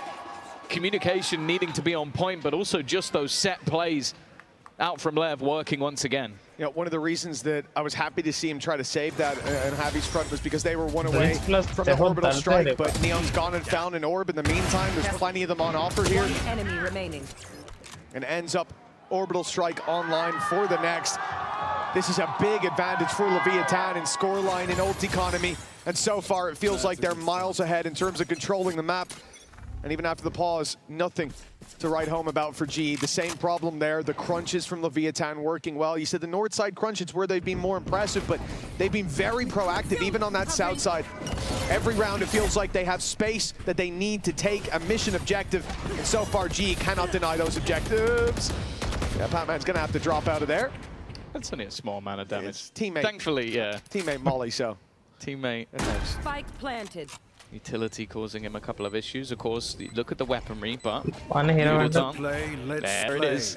Tour de Force activated. They realize that there is an opportunity for them to take this one away.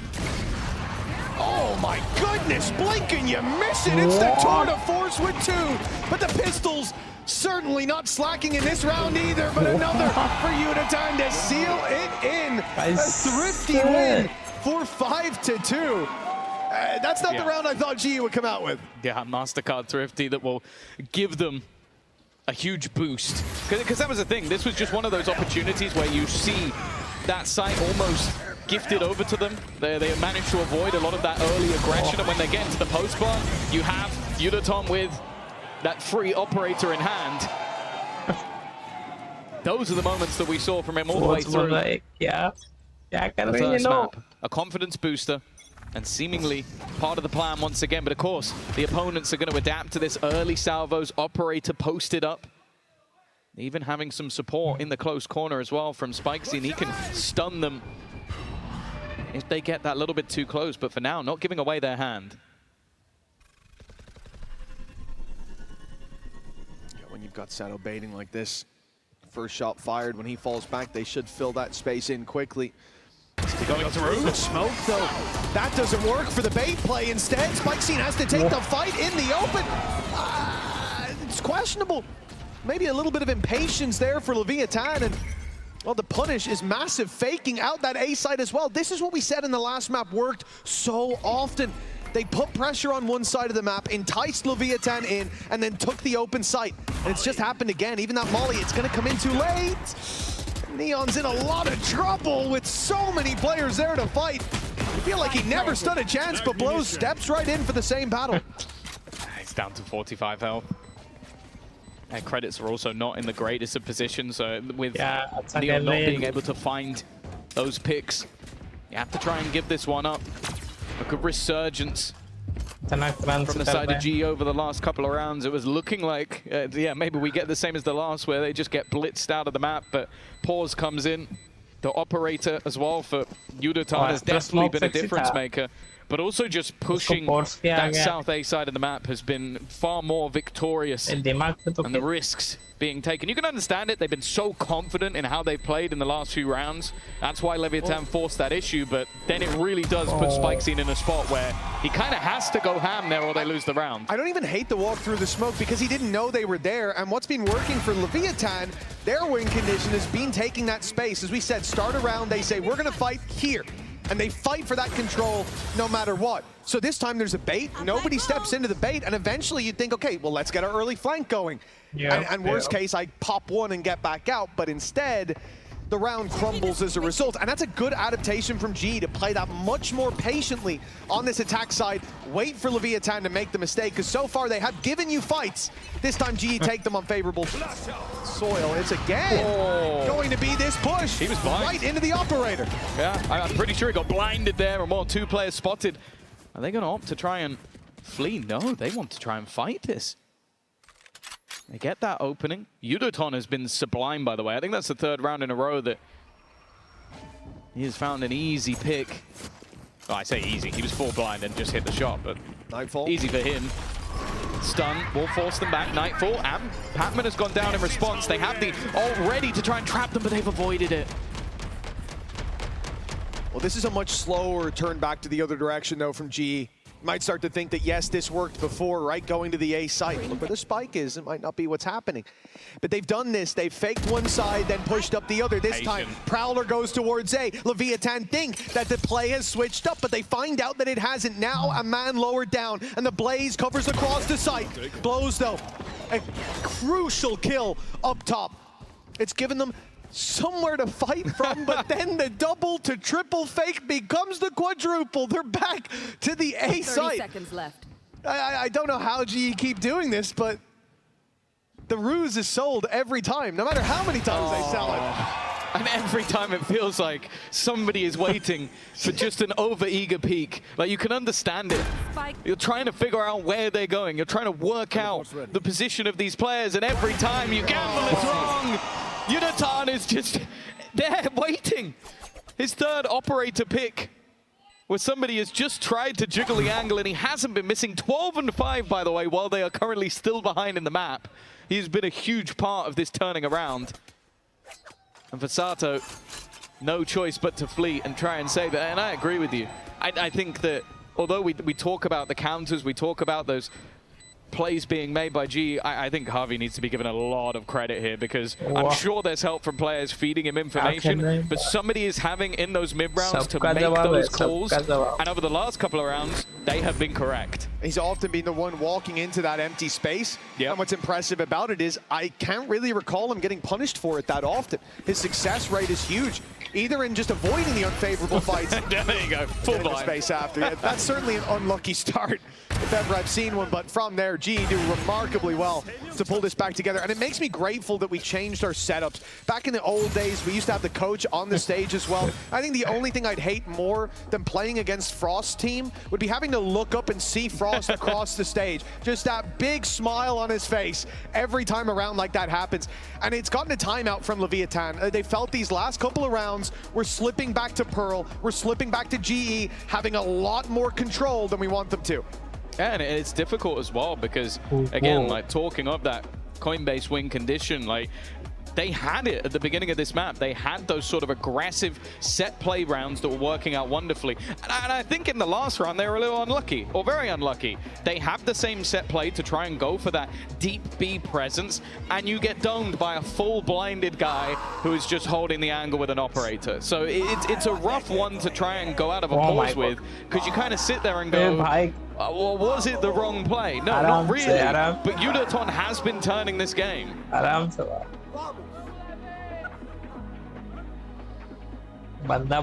and 5. I mean, his impact has been tangible from the very get-go. The second he got the op, that was it. That's where things turned around. But I mean, even on the last map as well, like he's had some crazy rounds, but seeing him run away with it like this for Leviathan, it's got to be spooky. That timeout, no doubt. Not necessarily about Yudaton, more about how he's given those opportunities to catch those rotates in the late round, how the map is being pushed and pulled out of their hands. This time, Leviathan start in the spawn. 3 players waiting there. So they can react quite quickly to this more direct play from GE. Ali Molotov trying to clear some of those closer angles. Oh my God, look at him, look at him. Yeah, it's every round. The Harvey is just claiming space. The problem is they're already into the tower, but now realizing how far back they are playing, that Cosmic Divide is just a general irritation. They can get into a post plant. The backstab is going to be so far behind, by the way, so if they're too slow, Harvey might just kill all of them. That's the plan. They haven't gone for these flanks before. Map control's always been punished by them going back in the other direction. The 1-for-1 trades, though, good to start. As now another goes their way. Leviathan pick up the pace towards the site, but a familiar foe. Crystal and Yudaton stand in the way. Now just the one. Yudaton's got the angle, but not the shot. Sato, the one with the pressure, though. He has to move to the site, has to start that defuse. Swaps out for a rifle now in the ult. It's caught him, but he's actually out wide. Yudaton's dodged it. Now the time on his side as it keeps on ticking, and he'll take the kill as well. He's unstoppable.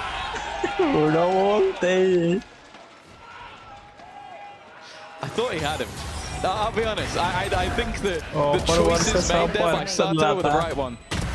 Avoid the fight, slow him down, you probably at least get it to half, buy yourself some extra time, and then maybe go in for the kill. Instead, Yudaton, balls of steel, just runs past the ultimate. Yeah. And he knows he's hitting that shot, why wouldn't he? Nobody's even close to him on the scoreboard right now. 5-5. From a massive deficit, GE have climbed back to potentially taking the lead, but they have finally killed their demon, and maybe they've angered Sato in the process. The Danger Man is down. In fact, a few of them are. Batman and Javi, all that remains. What a great start for Leviathan. The lead may be back in their hands momentarily. With it being only Sato that gets dropped for his trouble. Doing a thing. Leviathan play this nice and safe. Passive on B, ready to play the retake, knowing the numbers are by their side, and it means GE are the ones that have to take a risk. That risk means running into the numbers. Patman's dropped, and now his attempt to make this difficult situation that bit more manageable has left Javi in one that I think we all know the conclusion to. Leviathan have found their 6th and taken back the lead. It's taken them a while to get there, but that Don't almost leave him hanging. Come on. Come on. Come on now. You can't do this to him. Someone say something. Please. Have we frozen in time? Yeah! There we go. Let's go. Maybe the loudest cheer of the day. I think that one united the crowd. What a round from Sato, though. That was one where it genuinely felt like they made him angry. Like it needed something to ignite them after 4 rounds lost in a row. Yeah, it's quite I think. But there's still plenty in the purchase. An operator handed over to Patman. Of course, they've got the credits to spend. The tour de force available for Yudaton as well. As if he wasn't already quick enough. This time, Sato has looked to try and claim B main control instead, on towards their south side.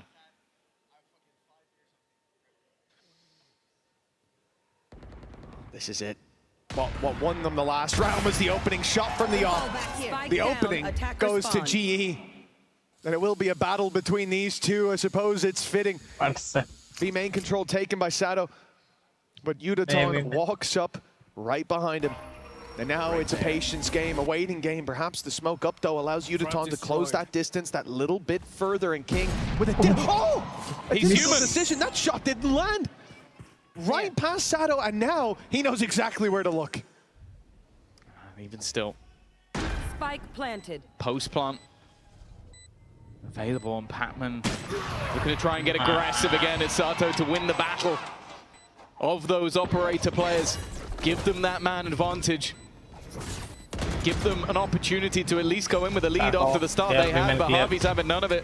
Already clearing one, but he's stunned up. Trade immediately from Patman. As they look to walk in together, the shot's not quite landing though. Even still, it will come down to just one. Blows making his way to the site, needs to bait someone into a fight, and Autumn just isn't giving anything away. He knows his teammate will swing first, and Patman still just sitting in the corner, will go down the spam, not quite landing. And Autumn knows he's got him dead to rights at this point. We will go in even at the half. 6-6. Well, it's a nail-biter of a game, but Leviathan not out of the woods just yet. A solid half. Let's see if they can keep it up after the break. कैसे हो गया शहर के बीच में घुस गया हो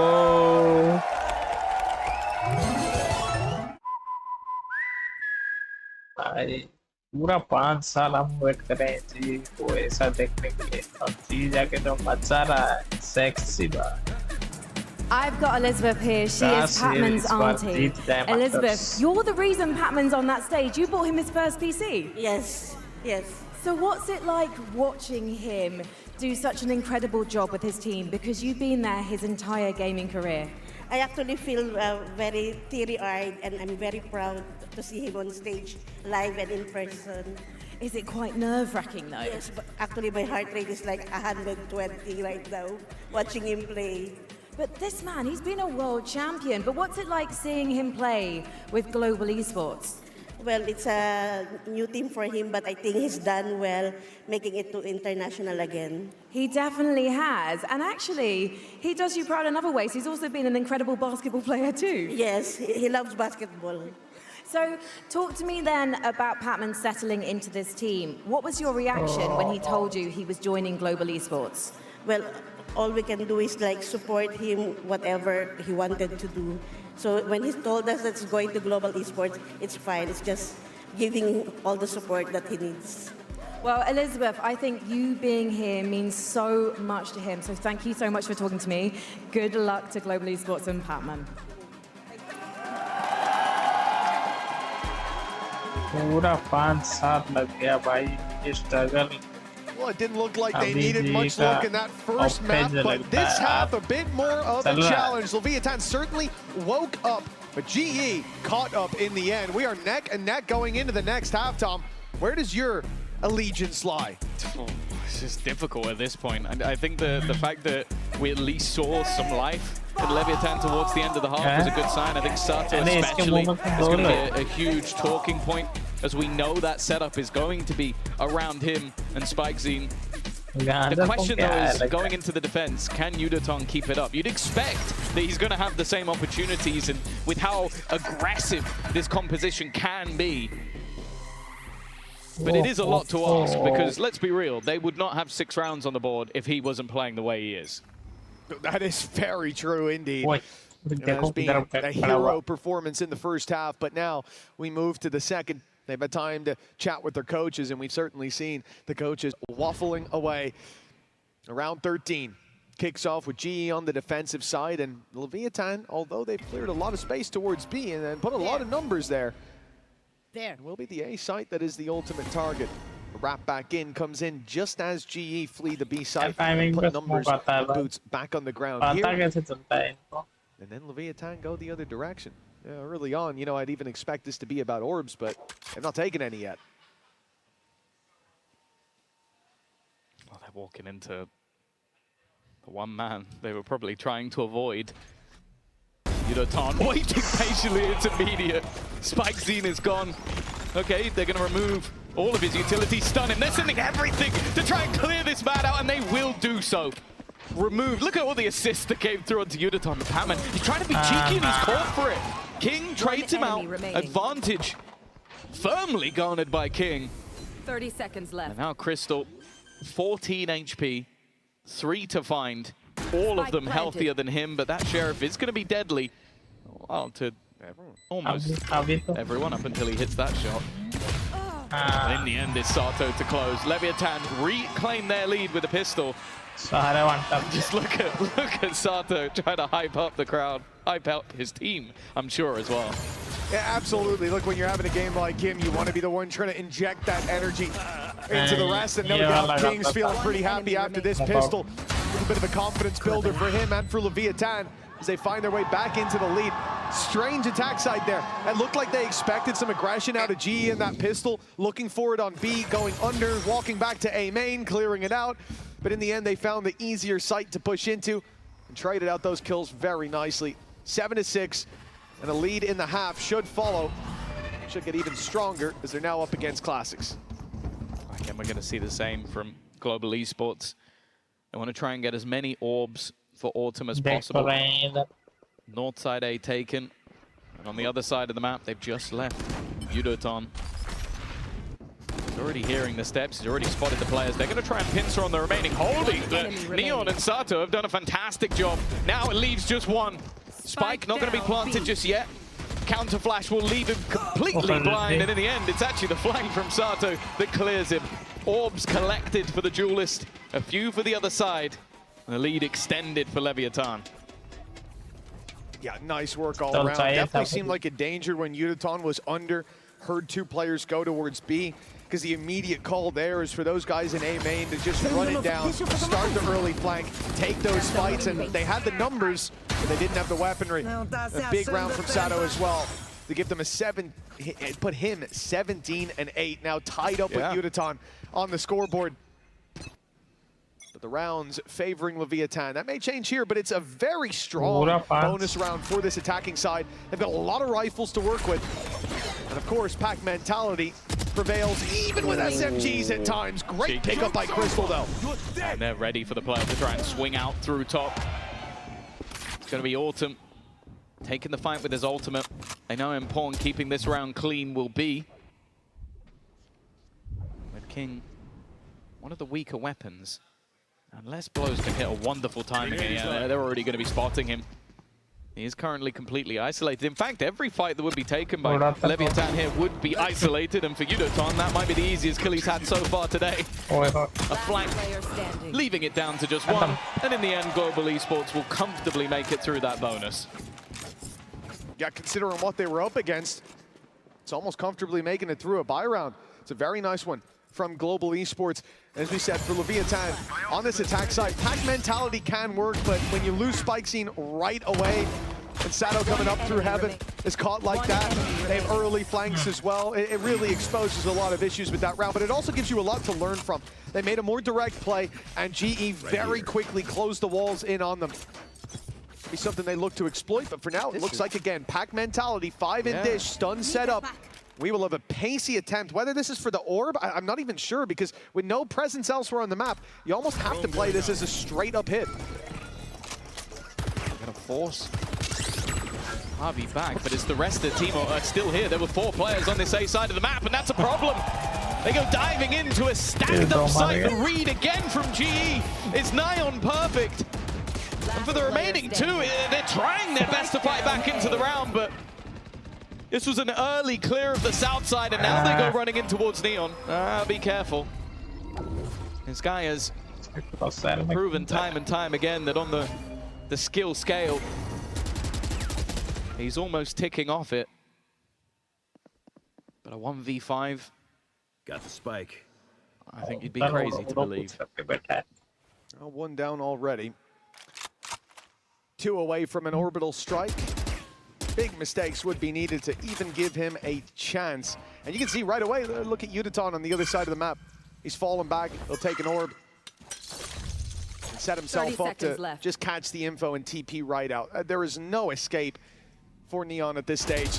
The only way is forward, and with 20 seconds left, if he doesn't decide to move, saving won't really be an option either. Yudoton has boxed him in complete. Well, okay, saving will be an option, but not what he's going for. That's 3 kills, 8 seconds left, needs to get the plant in. Okay, maybe waited a little too long to get that one going, but I'll be honest, I started to get nervous for a second there. Yeah, I think if it wasn't for Javi just sat in the site, I would have been sweating for them. But even still, it's a lot of damage, considering how clean everything was at the beginning. But this was also just pretty much setting up in that 1-4 for the side of GE. They had 3 players pushing that south side of the map, and when Harvey spots everything, and I think they put a Prowler all the way through in towards the spawn. They go, okay, well, there's no one on this south side. They have to be on the north, and everybody rotates in ready. And also, Uniton is holding Northside Arcade, sees nothing. It becomes pretty obvious where they may be.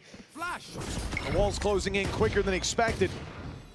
On Leviathan in that previous round, they are denied any presence here towards A main by the Molly.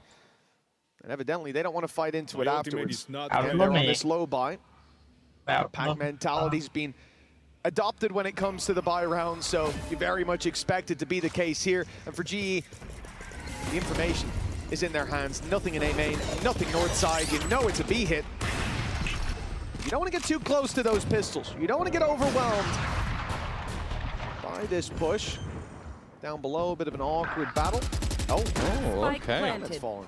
This now gets interesting, because a post-plant orbital strike is gone, because Neon's died. That is unfortunate timing. King's done well. His ult's only one away, but I don't want to even talk about ults, because the last time I did, somebody fell immediately. Weaponry retrieved by King, and on the back of the side with a pistol. Now Sato has an ult of his own. It's not going to connect. Crystal waiting on the other side, and they are being picked apart, losing every single fight versus weaker weaponry.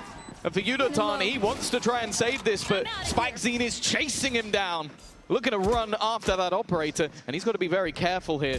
There are multiple players trying to surround in onto him. They are baiting him in, and it will be a MasterCard Thrifty. He gets another round onto the board for LEV. LEV right back in the lead and right back on their feet. That's what you like to see. A great round, and we complimented them on Pearl as well, but the low buys, they always have such a cool idea with it. This one starts full south side. They see the A main aggression, they're pushed back by it and say, okay, all eggs in one basket now. We know they're pushing there. Let's take the fight B main. And that happens to be the lighter side of the map. That happens to be where they can get in and get a plant.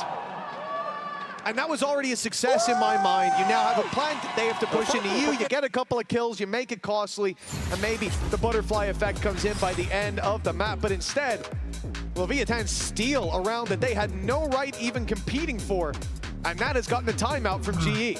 Yeah, it's completely wrecked their economy. That was meant to be the round where they start building up those credits. And for the other side of things, you can see Sato, you kind of want to call him a superstar in the making because of how young he is, 19-year-old. I think he's just turned 19 as well. But it feels like he's already there. Like having those crazy high-impact rounds and then just being ready to scream, hype up his teammates, hype up the crowd. He has now overtaken Yudotan as the kill leader in this map, but he's had Neon alongside him. And I mentioned the potential for ultimates. They have a lot of them building up, but the one thing GE does have coming into this round is the ultimates already built. Yeah, perhaps that can bridge the gap somewhat. Tour de Force put into play right away, but Yudotan's walking in to Sato and will be shut down. The big gun removed from the round right away. And now, for GE, not much more hope remains. Anti-flash on the other side. Some players will be caught, but others won't. The stuns go in right away. Sure, they'll lose one. But how much more can GE hope for in a fight like that? The spike up for grabs if they could win it. And Patman's thinking about it. He's got a rifle, but the high-low setup on the other side could completely decimate any chance of finding the kill. And now almost every danger has been removed from that defensive arsenal. He turned around. Nice. Whew, for a second it looked like, but clearly the spidey senses were tingling. Cool and controlled for Leviathan. Maybe there'll be one kill at least. There you go. My ult is ready. They now know where the last man is, and for Crystal, he's got the whole team facing off against him. Leviathan extend their lead once more, but this will be the round that the pause was called for. She's the bad guy. For Global Esports. We saw in the last half a fight back that brought them level. Of course, we know going into that third and final map, you kind of feel like a lot of those veto advantages start to fade away. I think many, including myself, once we saw Ascent banned out, thought maybe even the split would be picked by the side of Leviathan. So, although it may have started off as a bit of a shaky veto, if we go to map 3, I'd almost start to say they're favored again. We've seen this approach from Leviathan on the defensive side. Now GE adopted 2 players left towards the spawn for that quick reaction, and the play coming towards B. The Rolling Thunder should completely stop them from having any say in this. Chance for the operator to maybe land one, but no, TP taken back, and now full control for Leviathan, you would think. Running back sent in, they get one off of it, and another onto Sato, and the numbers now sitting 5v3. They haven't even planted the spike yet on Leviathan, and they're being whittled down. Go, go, go! Trying to create some space. Spikesy's done well. He's denied. Chance for a trade. The problem, though, is Yudatan again in a deep position. And now the spike dropped in a bit of an awkward spot. They need Spikesy to basically go back in. Can you do it again? Can you get us that space back once more? Can you cause that distraction? The answer is no. GE respond in turn. The back and forth of this map continues. And another purchase will be coming right back up. Indeed, the fact they can just fight right back into this one means that the lead isn't stolen out of their hands just yet, but GE looking much more calm and comfortable in that. Yudatan again being set up for those op shots, and it feels like when he goes pushing in at the start of the round, Sato has his number. It's a lot of connections coming out of the waylay on Leviathan, but in those retakes, Yudatan's had so much value. Got to keep him alive that long. It looks like GE want to re-aggress on they're hearing some noise in A main. Send Autumn there, flash through, seize the control. As he falls back, they put Patman in to hold the line. He's got to be careful. Just about makes it round the corner, but he's still here. I don't think that was the plan, but he's held the ground to an extent. In the meantime, the rest of the team on the attack go rotating to the other side. Deep control on the north side of the map from Global, and as you said, the man, the Phoenix that was on the other side, is now waiting for them on this one.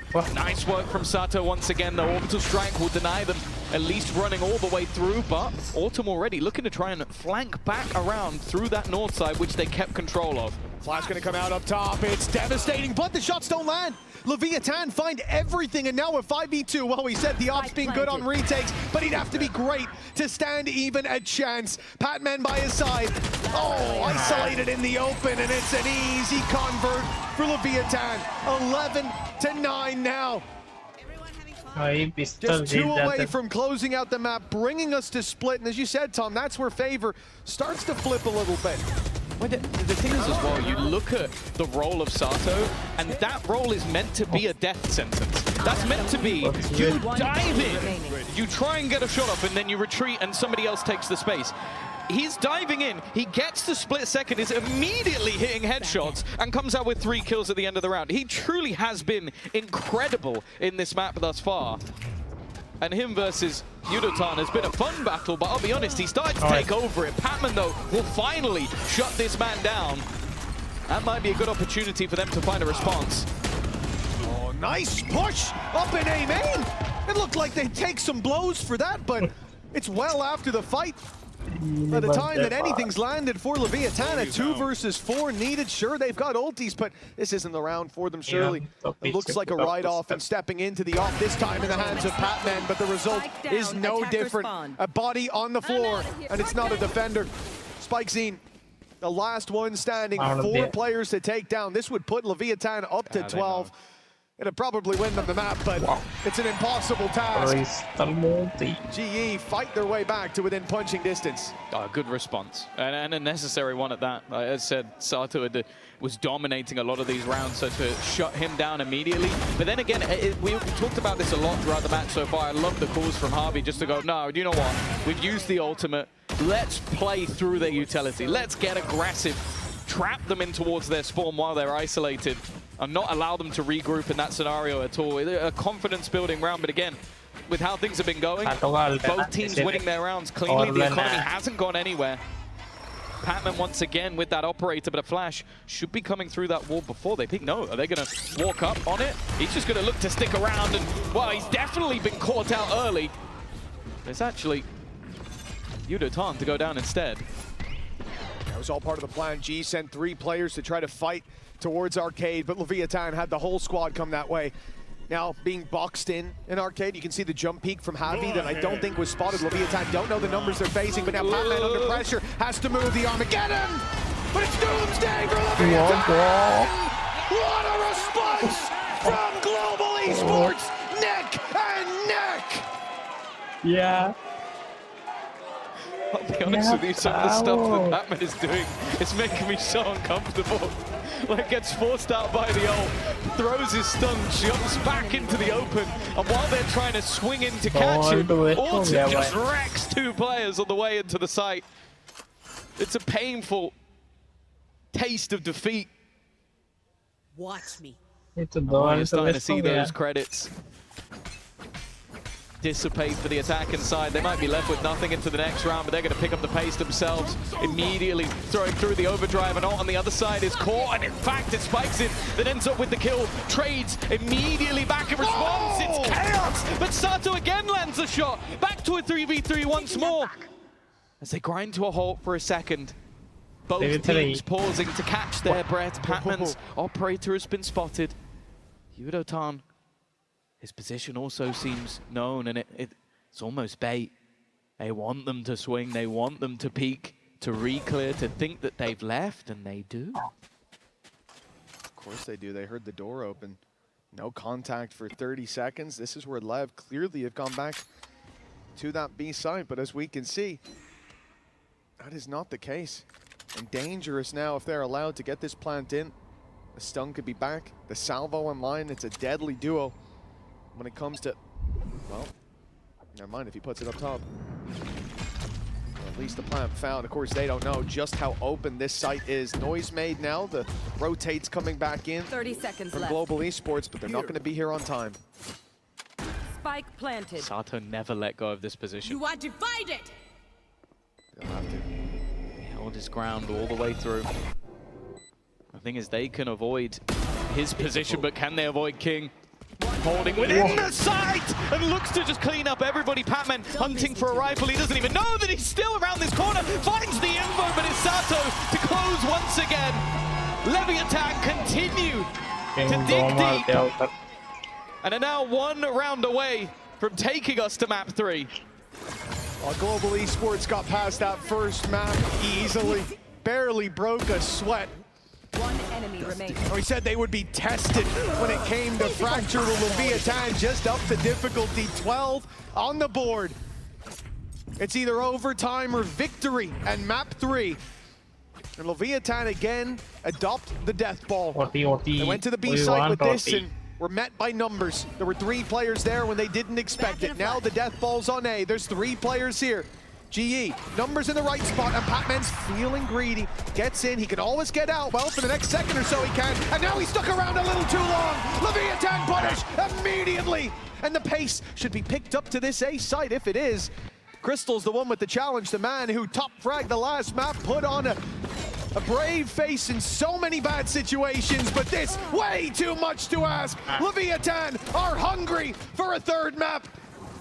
Their order's almost ready! Yudotan! The human missile hits his mark! And now, just 2 left to lock in overtime, but it's Javi who has to find both. Yudotan gave them a chance.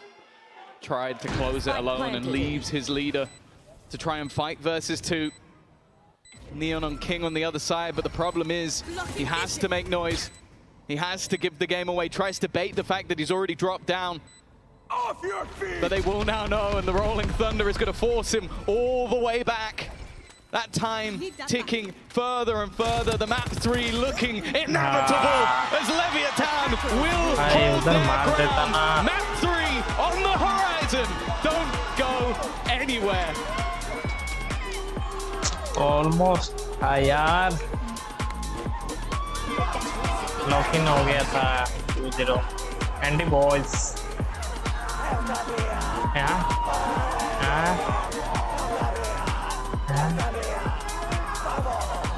पागल हो गया है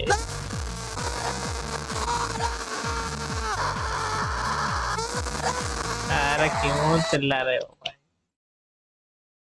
ओ ओहो क्या match था आज का match मजा ही आ रहा है जी फाइटिंग इसके बाद हम और एक स्ट्रीम करेंगे जिसमें वेलो करेंगे आज वेलो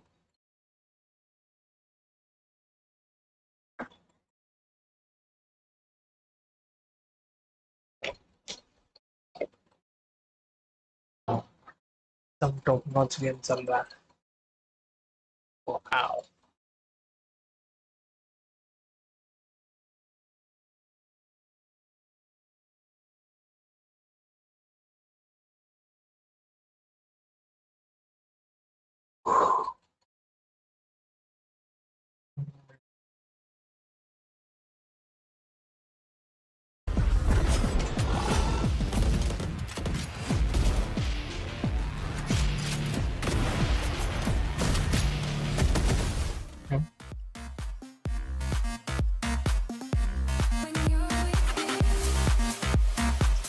चलो क्या मजा आया भाई 40 जा सकता था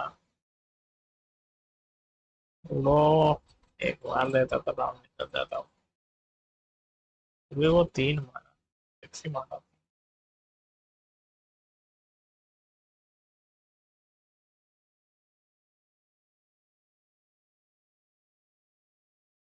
देखो बहुत पीटी दिया क्योंकि सप्रेस हो जाता है ना इसलिए सप्रेस प्लस डिजिटल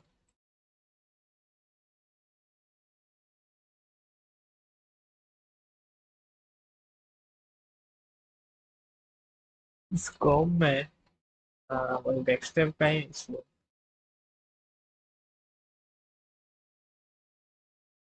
क्योंकि ब्रेन को हर बार गलती करना पड़ता है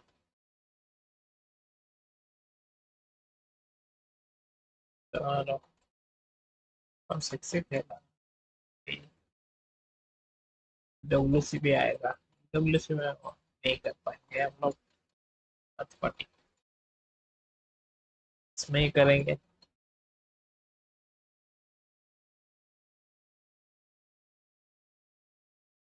Let's go.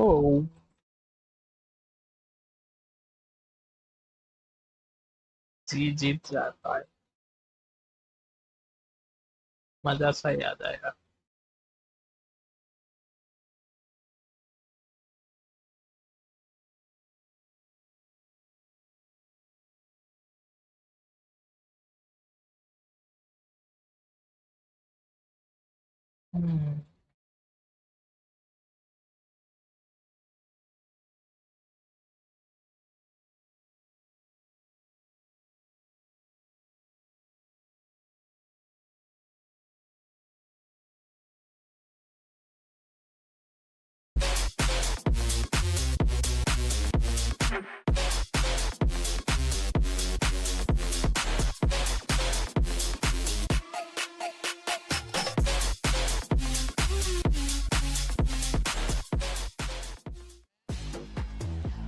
Welcome back. I'm Victoria, joined by Billy and Minnie here. Map 2 of Fracture absolutely did not disappoint. How many seconds here do you think he was left hanging? It felt like several minutes. It felt like watching eternity. It felt like eternity. Man, he's still standing. Leon! This has got to be a solid like 15 to 20 seconds, no? I respect. But you know what? This is the kind of resilience, this is the kind of perseverance we want to see from LEV coming back into map 2 here. We needed that mental reset for this young squad because we know that they had the firepower, they had the potential to push through on Fracture here today. In fact, Sato must be feeling absolutely fantastic because starting with round 1 with that share 4K. In fact, let's check out our HyperX reflex moment of the day. 100% goes to Sato, who was left hanging.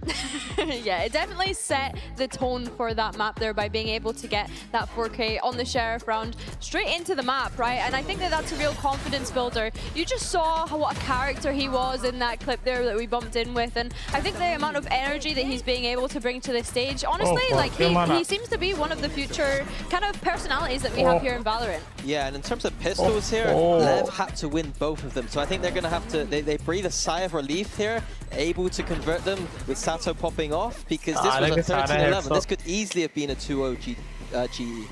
Yeah, exactly. And I think a lot of it has to go thanks to Udotan bringing it through many rounds. Mitch and Tom also, you know, acknowledge that as well. The Sky was doing absolute heroics here. But let's talk about what Lev was doing. Lev had some really great ideas. Yeah, something that we wanted to highlight again was... Oh, first we're going to look at Sato. First of all, Sato. Some more Sato. Yeah, I think that pistol round we saw, I think it just set him up to just dominate this game completely. He's got the confidence, he's got the aura, he's giving it on the stage, but also he's now getting comfortable in the server, and I think he's leading from the front, and hopefully that transitions to a lot more energy throughout the whole of their team, and they can see, it's easy for him, we're just as good, let's do that too. And Whaley is an agent that we don't get to see him on an awful lot, so it's nice to just see him kind of like let loose in that kind of aspect of things. Yeah, definitely. And I think everything looked a lot more comfortable for Lev on this map, even though it was really, really close there. And again, some of the ideas with their trap plays, we know Owner comes in with good ideas. Yeah, something that I highlighted was why I don't like the breach so much is that all you need to do is dodge the breach stun, but GE not doing that in some of these moments. As we see here, the breach stun comes out very early in the round, catches some players, and Sato's able to dash in as the spear of this team and clean up some kills here, as we see. Yeah, it's followed up with so much utility behind it as well. You can definitely see the clear set piece there. You see those salvos actually picking up 2 kills by the end whilst Sato was going and diving in. And I think being able to get enough of the rounds on the defense from Lev was really good because they didn't have that Sentinel. So just getting enough there, they go to attack where the comp's a lot easier to just send it. And I think it was off these trap plays, they're able to get enough in this series. Are you liking what we're seeing so far on Fracture? We got Fracture twice today. Mini is shaking his head no. I am still not convinced that these teams are great Fracture teams. Yeah, I think Lev just eked this one out. Their composition, I still think, has some things to look at, i.e. they don't have a Sentinel on their team. They have a Breach. I think there's some weaknesses here, but it's enough to get the win. And going into Split, I think they are favorites. You really have to feel for Udotan in that last map as well. Being able to put up over 300 ACS and still the map just slightly slipping away from them in the end. But of course, we do finally get to see that third map. The first third mapper series that we've seen this event so far. So I'm looking forward to seeing that split. Yes, and Mini, earlier you were saying if we made it to map 3, your prediction for Lev, you know, you're a lot more confident in it again. So as we go into Split, why are you feeling confident for Lev? Because GE, back when they're playing the Veto comp, it was really good. Yeah, I think it's because Lev are just dominating Americas right now. The meta in Americas on this map is to play the Vice. And Lev has said, nope, we're just going to continue with the double duelist. And they don't get slowed down by that Sentinel at all. And they're just running through teams, winning 13-5, 13-6, making it look like that Sentinel doesn't exist. And GE like to run similar comps to Americas in the sense that they like to have that Sentinel on this map. And I think that Lev know how to play against it. So the question is, are GE going to continue with that Sentinel style? And here we go, let's see. And yeah, the Sage, you see, the same kind of approach as Americas, that not the Vice, but the Sage. Designed to slow this Lev team down, but so far in all the games I've watched of Lev, they have not been slowed down on this map at all. Yeah, not steering away from the composition. This is what Global Esports were playing back in Pacific. And like you mentioned, Mini here, Leviathan playing that double duelist. I think it's interesting to see how they are going to play up against the double controller, the Sage. I think as well, Global having to start on the attack here puts them in a very uncomfortable position. Yeah, I agree. I think that the attack side of this composition from GE is the slightly harder one to play, and it'll be interesting to see how Lev tries to disrupt it. They have a little bit more of the firepower with the duelist. Are they going to fight for these extremities early? One thing I expect GE to do is be using that Sage Slow to take some of the extremities, and I expect then Lev to react by taking them back. That's what I want to see from both these teams. I think one of the head-to-heads I'm looking at as well is Sato, who's just had a great performance on that map, but then also Udotan on the other side on the Raze here. I'm just intrigued to see how they actually match up against one another when you look at the pairings with that fade. All these little trap plays that they can set up to fight for middle space in general. Well, thank you guys. We got Lev, we got Global Esports, and we've got a map 3 as we send it back to our casters, Mitch and Tom. Well, you know, I was starting to get worried that we were going to see some 2-0s all week long, Tom, but this one is certainly delivered exactly as we hoped it would. We've made it all the way to the final map. Now listen, 2 very different compositions these teams are bringing out, a core 3 that remain the same across the board, but which one draws your eye more? What do you like the look of here, Tom? Well, it's interesting because I'd say that from what we've seen so far, I would probably lean the way of Lev. I think that Sato is fantastic in this position. And the thing is, though, it's like I like the Sage, but on the defense more so. And if they can deny some of that defensive side aggression from LEV by being in the right place at the right time, I think this comp could be a good counter. But with how Sato played on the last map, I don't, like, if you're trying to counter this man, he might rip your head off before you can even think. Well, I've certainly seen a few counter shots from Yudoton in that previous as well. Wall already used here, as we can see Leviathan finding the first pickup and then fading out, giving up heaven control, but isolated on this side is Spike-Zine. He's all alone! And he's left that way! He's cleared the sight of all attackers! And a flawless pistol round for Leviathan follows. The saying is you can live to see yourself die alone or something along those lines. My man just didn't die. He just stayed alive at the back. And while absolute destruction in the pistol round, and that was a big part of that previous map as well. The fact that they were able to get those pistols over the line, they were able to put themselves in a position that ended up just closing out the map in very close contention. If you're GE, you probably feel a little bit hard done by. A pistol round genuinely could have made all of the difference. In this round, it is again more of the same. Wanting to get those orbs under their belt, claiming the first early on B, running all the way to the other side to get the second. But with how little is invested here, Mitch, expectations, I would say if they get a kill, they've done well. Yeah, well, I mean, getting the 2 orbs already is going to be a challenge if Leviathan keep holding the angles they're on. They're ready for the fight up top, but it is only a judge on Spike-Zine, so he can't really take the fight to them. And in fact, they're going to, although we thought this was a step forward to grab the orb, maybe it will be when the wall goes up. Numbers have started to shift in the other direction. They're even going to get caught by the Prowler on purpose. Yudotan's trying to bait them in, trying to show some presence on this side of the map and step forward, grab the orb, make some noise, let them know that this is the side that they're looking to fight on while the others walk into B, but it's not left open. Leviathan, they're wise to these tricks. They just played 2 maps where GE were doing the same thing, and they won't let them get away with it again. Good work by Neon, and another flawless round for Leviathan. A clean lead built up. Yeah, exactly what they're looking for.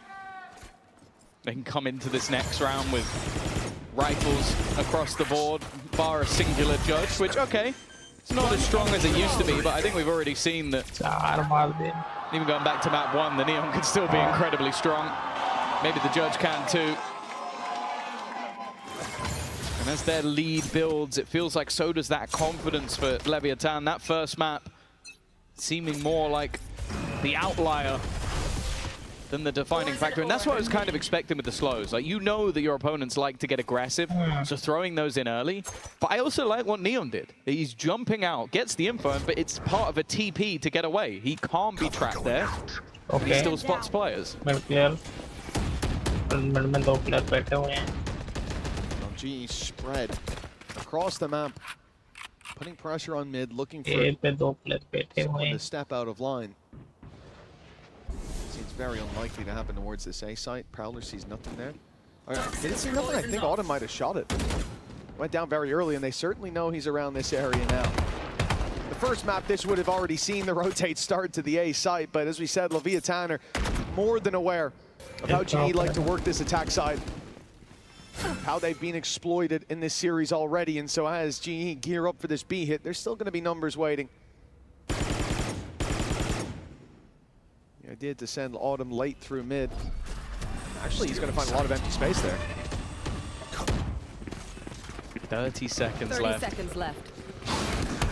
3 players make that 4 already here for the defenders. The read is almost perfect. The crossfire's working out as well. As one player goes down, the swings are immediate. And this is a problem for Global. Nice work from Patman and Autumn alongside him. The spike looking to be planted, 12 seconds left. He's got an isolated battle, but Autumn is quick enough. It is a dangerous bonus, as we said at the beginning, and maybe a little bit too close. Nonetheless, GE do have their first round.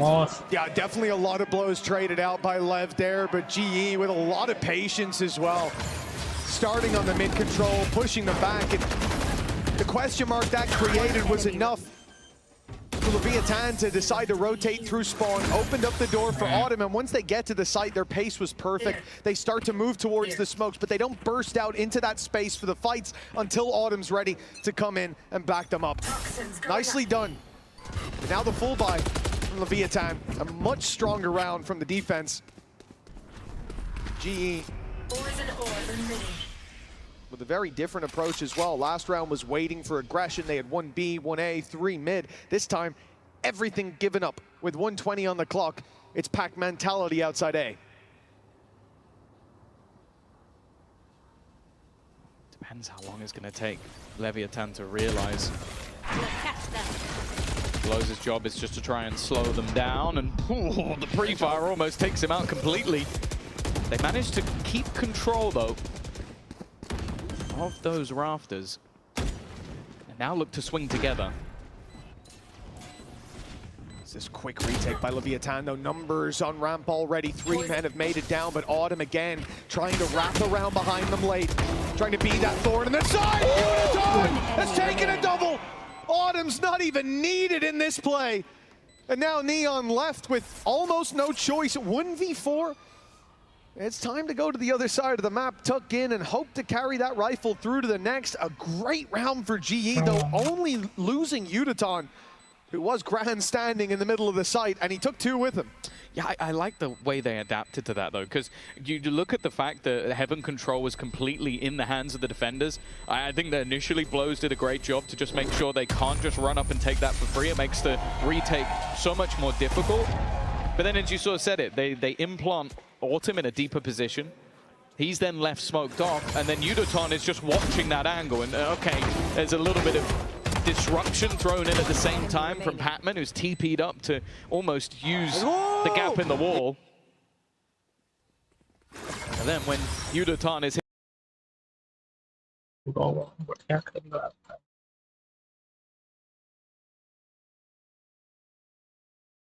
Satu अभी तक online नहीं है क्या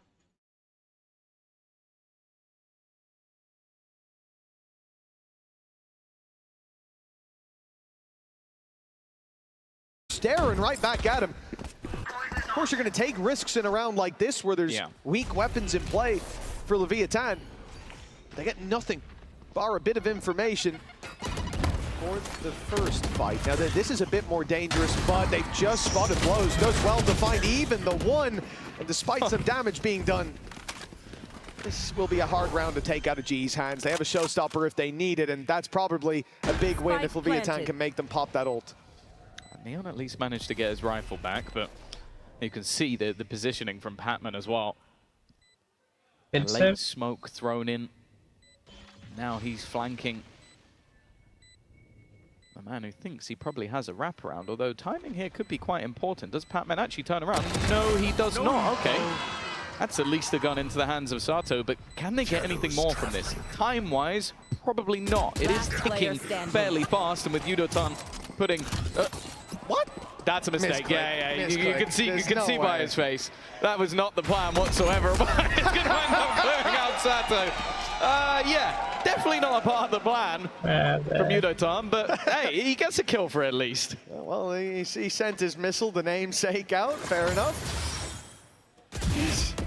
Might not have been necessary, like you say. I'm 99% sure that was a misclick, or it's one of the most audacious end-of-round plays I've seen in a long time. 3-2 nonetheless. GE find themselves the lead. And Leviathan are feeling the pressure. They have taken this moment to call a timeout. I think it shows the headspace of GE, though. Like, you're in a third map of your opening, and something that could end up as a coin-based win condition is just having that sort of positivity. You've made a mistake in what is a pretty big game for you, but you've closed out the round, and you've won 3 rounds in a row. And as said, in the last map, those pistols ended up almost being a saving grace for Leviathan, because they only just closed it out 13-11. But the fact that GE has got off to such a good start, and when you look back to at least the last couple of times they played this map, their defense was very good. And I think that sort of sits true to this composition, having a lot available for delay. I think LEV have realized very early on that, okay, we need to chat to owner, we need to come up with something here on the defensive side, because at least the last round, that wasn't particularly close. Well, they've had their moment. Chat with the coaching staff, and now we're right back into the game. The barriers will go up, and it's time for them to apply whatever they've learned from the big brain in the coach booth. GE, pack mentality. 5 players sitting outside A. No control across the map. This is, they have got a sentinel, but quite in that way. If they don't go A, it's going to take them a very long time to go anywhere else, but clearly very confident in their A site take, especially when you have a Nightfall. We've seen this already, the throw put out, then they have the wall put up top. Once they can get it on the cross, the thing is that the defense are already here. They're already ready once again to try and go for this retake down the ramp, but last time they got shut out. They dealt with a TP attempt from Patman, so no heaven control now for GE to work with. They're sitting down on the site, waiting for Leviathan to come to them. Remember, last time, Autumn in the same position wasn't spotted, wasn't needed, so he can hold that deep into the round. The Sage wall has to be broken. The slow goes in right away. More time bought, more delay. But the paranoia, oh, it's lined up perfectly. It's going to catch so many. 3 players blinded by that, but Javi and Crystal, they still managed to find their kills. Numbers sit heavily in favor of GE, and King might have bought himself a way out, a way to save this weapon with that kill, but no chance anymore for the round to go their way. Leviathan after the pause, it's the same result. I really like the sort of small differences we're seeing from GE. Like, you think back to that prior round, okay, they still didn't have that heaven control, but they put the wall up there, and then they TP up to the wall. This time, they put it towards the spawn. You have Javi sat on it the whole time. Okay, you break my wall, I'm going to just put slows in. And then they get up close in contact. Sure, the spams help them a lot, but also that paranoia is going to near sight you. It's not going to leave you completely blinded. Come on. They seem to be enjoying themselves. You can understand why. 4 rounds in a row. That A-site take has caused so many issues that look at the defense in this round, Mitch. They are about to try and fight them for A control, and they're not there. Yeah, indeed. 3 players go running up. See absolutely nothing but GE. They've taken a loss early on. Patman down and out. Patman right back in. No spams to take him out of the round, and Autumn has just spotted 1. Make it 2 inside the vents. A trade at least for GE. Let's see how they deal with this situation at 3v4. Wait, Heaven Phoenix. Heaven Phoenix on me. I don't see it. Stairs. I'm holding Heaven. Heaven 1. Wait, happy. Last player standing. Left side. And good damage there. Oh, it's a narrow margin, but Leviathan just about find the round. Yeah, I think it's one of those moments where it seems like Neon is almost doing more than his fair share. Like being able to just delay them enough, playing around the edge of the smokes, and that might even be the reason they go for that heavy A presence, because they go, even if they go B, that's the guy that's been causing them issues so far. I think that the deaths he's had have mostly been when he's rotating towards A. I think it was 6-1 other than that. Another big round for a man that has been talked up an awful lot coming into this tournament. But you can understand why. Autumn has just taken a nasty amount of damage. It was a headshot through the wall. Lucky that he was that close to it. Oh, the TP's almost got King off, and it will indeed. Patman putting the numbers now in their favor despite early damage, and now the pressure onto Neon, who has to just back out. Spikes in, though! He goes up into heaven.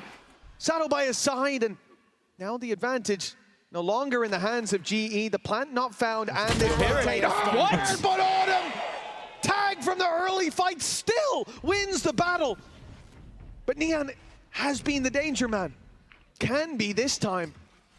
But a gamble has to be made, and of course, he heard the snake bite. He thinks now it's the A hit, but soon he'll find out the plant's on the other side.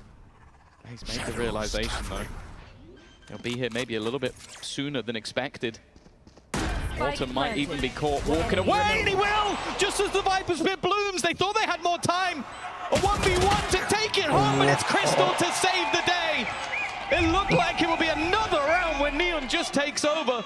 A sublime read, but Crystal keeps them in the lead. What a try it was from the man currently sitting Yeah, 10-4. The beating heart of Leviathan on this defensive side. Flatline in the final second. So lucky to catch that Viper. The timing was perfect. The read after the snake bite went down. He connected the dots, but he couldn't get the full picture in time. Now 3-5. GE again with a decent lead. And it might just be about to get that little bit better with a very low buy coming in from Leviathan. Viper's Pit could definitely help them out, though. Oh, it's safe to say that they believe in the Bandit. 4 purchased. A Viper's Pit thrown in. Spikes and ultimate available. They're going to try and just pad what they have in this round with those ults. Problem once again, though. Well, firstly, they've lost the opening pick, but also that B site only defended by Neon. And in any other round, I've been a believer, but he does only have a pistol this time out. His spams are still causing them issues, though. Looking like he might try and get a little bit cheeky around this. Yeah, I do think that GE are ready for that. Something about the 3 rifles pointed at that choke point gives it away. And there it is. Did they realize? Yes, they did. They saw the elbow. Neon, whether it was Paranoia or Smoke, he was lining up. Don't get a chance to put it out as King falls. This round looking like it's done. 30 seconds left. And indeed, unless Spike Scene's got an ace up his sleeve, it will be. I think there's going to come a time where they have to start trying to deal with Autumn. Like his lurks around the map. Think back to the last round, it was just a general irritation. And even when they knew where he was, he's still causing them massive amount of problems. We saw in prior rounds where they go for that A push-up to try and clear that lurker out of the side of the map, and then he's not there. That's what GE have done quite well. They've had these all-in rounds where they're all together, they're all pushing an angle, and then they've had these other rounds where you just have Autumn on the other side of the map. And it feels like each time they try and pick the round where he's not going to be there, they're wrong. Yeah, again, going back to Pearl, that was the kind of vibe we had. It wasn't about the lurks, instead about where the hits were coming through. The fakes from GE were sublime. They've had some great attack sides here. 9-3 possible. That would be a big blow to Leviathan moving to the next half. We haven't seen those signs of the defensive side connecting consistent rounds just yet. It's just been Neon's B-site hold, and they're going to challenge him once again. This time, though, a showstopper sent through. He's managed to escape. His life has held a lot of value in this map so far. The showstopper will give them space. Already wall being broken, but in the meantime, the spike has gone through, and the attackers wanted to try and push even further forward, not wanting to be trapped in. Even still, though, damage being done. That lurk again!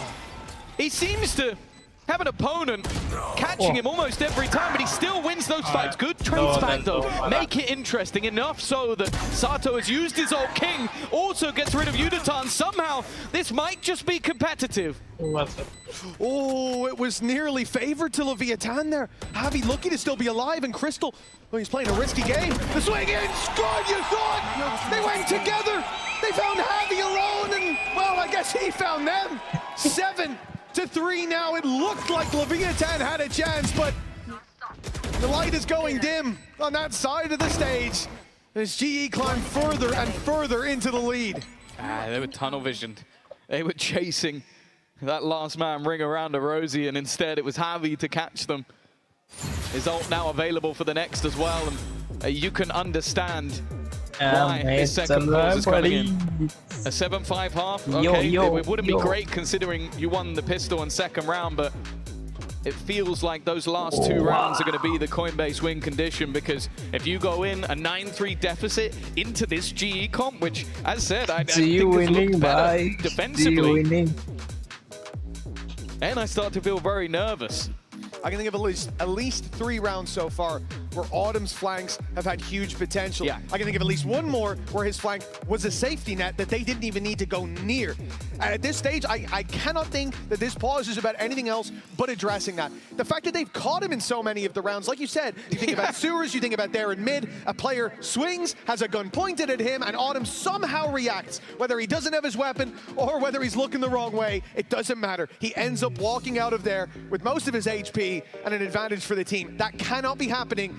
Even some of the time it shouldn't be happening. It's happening every time. Well, there is a reason that this guy flexes between this Viper and, you know, like a Phoenix or something. He has that raw individual skill. He's had it for quite a while. There was a reason that teams were willing to take that risk of picking him up in China, is because of the flair that he brings to the server. But yeah, it feels like in some of the cases the LEV players should have been hitting those shots. He has managed to get away with it, other than Neon. Neon has been having his moments. The last round, of course, he was completely forced out. And well, surely Patman's not just going to be able to walk all the way through. He's heard the rotation, and now he's just waiting. It's a good check, though. A very good check from SpikeZine. That could have been a double with ease. That could have been even more. Whoops. The round to follow it, perhaps, but GE with a few stumbles. A man down. The Sage Wall doesn't cover off Heaven the way they wanted to. Leviathan, their best chance here of this A-site retake. They've not spotted Autumn, but he won't land his shot either. The trade's out, though, as Udaton found one. Slips back into the site as well. C's being thrown. It's going to delay that push, allows Udaton to get right back here towards Ticken, and they don't think he's around this spot, but Seto finds him anyways! And another under his belt gives Leviathan 4. That's the guy that we were seeing in the last map. That's the guy that's been missing in this one. That is just raw individual brilliance coming out from Sato. Again, it's almost like what we were talking about with Autumn, where this guy is seemingly facing into an angle where someone is waiting for him, and he is just landing every single shot.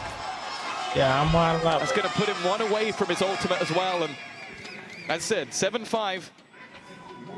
Going in with a double duelist comp into the attack. It's not a death sentence. It's just the manner in which this half has gone that has felt a little bit more scary. Well, yeah, think about even looking at the timeline, what happens if Leviathan don't take the pistol round. We could have seen GE completely run away with this. Remember, it was 2 flawless rounds from Leviathan to start this out. A very different vibe as the rounds have gone on, but it looks like the road to recovery mounted at the last second. Patman much more aggressive this time, and he's got some backup while Autumn walks straight out. The Prowler went past him, flying under the radar, but doesn't strike the death blow. And the trades early on. Leviathan holding on for dear life, but there's a res available. It's going to be put in on the Crystal, but the trades for Leviathan, trying to keep things even. And SpikeZine's done a remarkable job. But despite it, they're going to have to fight back into this A site. TP's going to be denied. Plant found, one away from a showstopper, and utility online for GE. This is not an easy retake. That's so annoying, because for Neon now, he's so far away. He was literally on the opposite side of the map. And although his teammate can get through that little bit quicker, he's going to have to do it the old-fashioned way. Autumn's positioning again. He's just been annoying throughout this map, but he doesn't land the shot. The wallbang from SpikeZine. This might just be his round. Facing off against Udaton in that 1v2 clutch. The first, a little bit too easy. SpikeZine so far ahead of his teammate, and now just holding that showstopper. The last one was clicked by mistake. This one is clicked to buy time, and that time already seeming like it's too far gone. The nade is perfect, and he's there to close it out in style. A Red Bull clutch gives GE their 8th round. 8-4 at the halftime, a commanding lead for GE. They look so strong down on that stage, and closing it with a Red Bull clutch has got to leave confidence sky high. Mistakes for Leviathan have to be corrected, and they're running out of time. Bounce back has to happen after the break.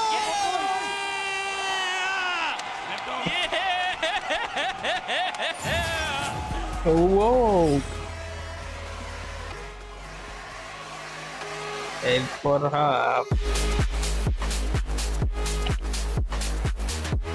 I've been different winning. Pistol this round party. Pistol this round. बाकी सब ठीक boys हम pistol चाहिए boys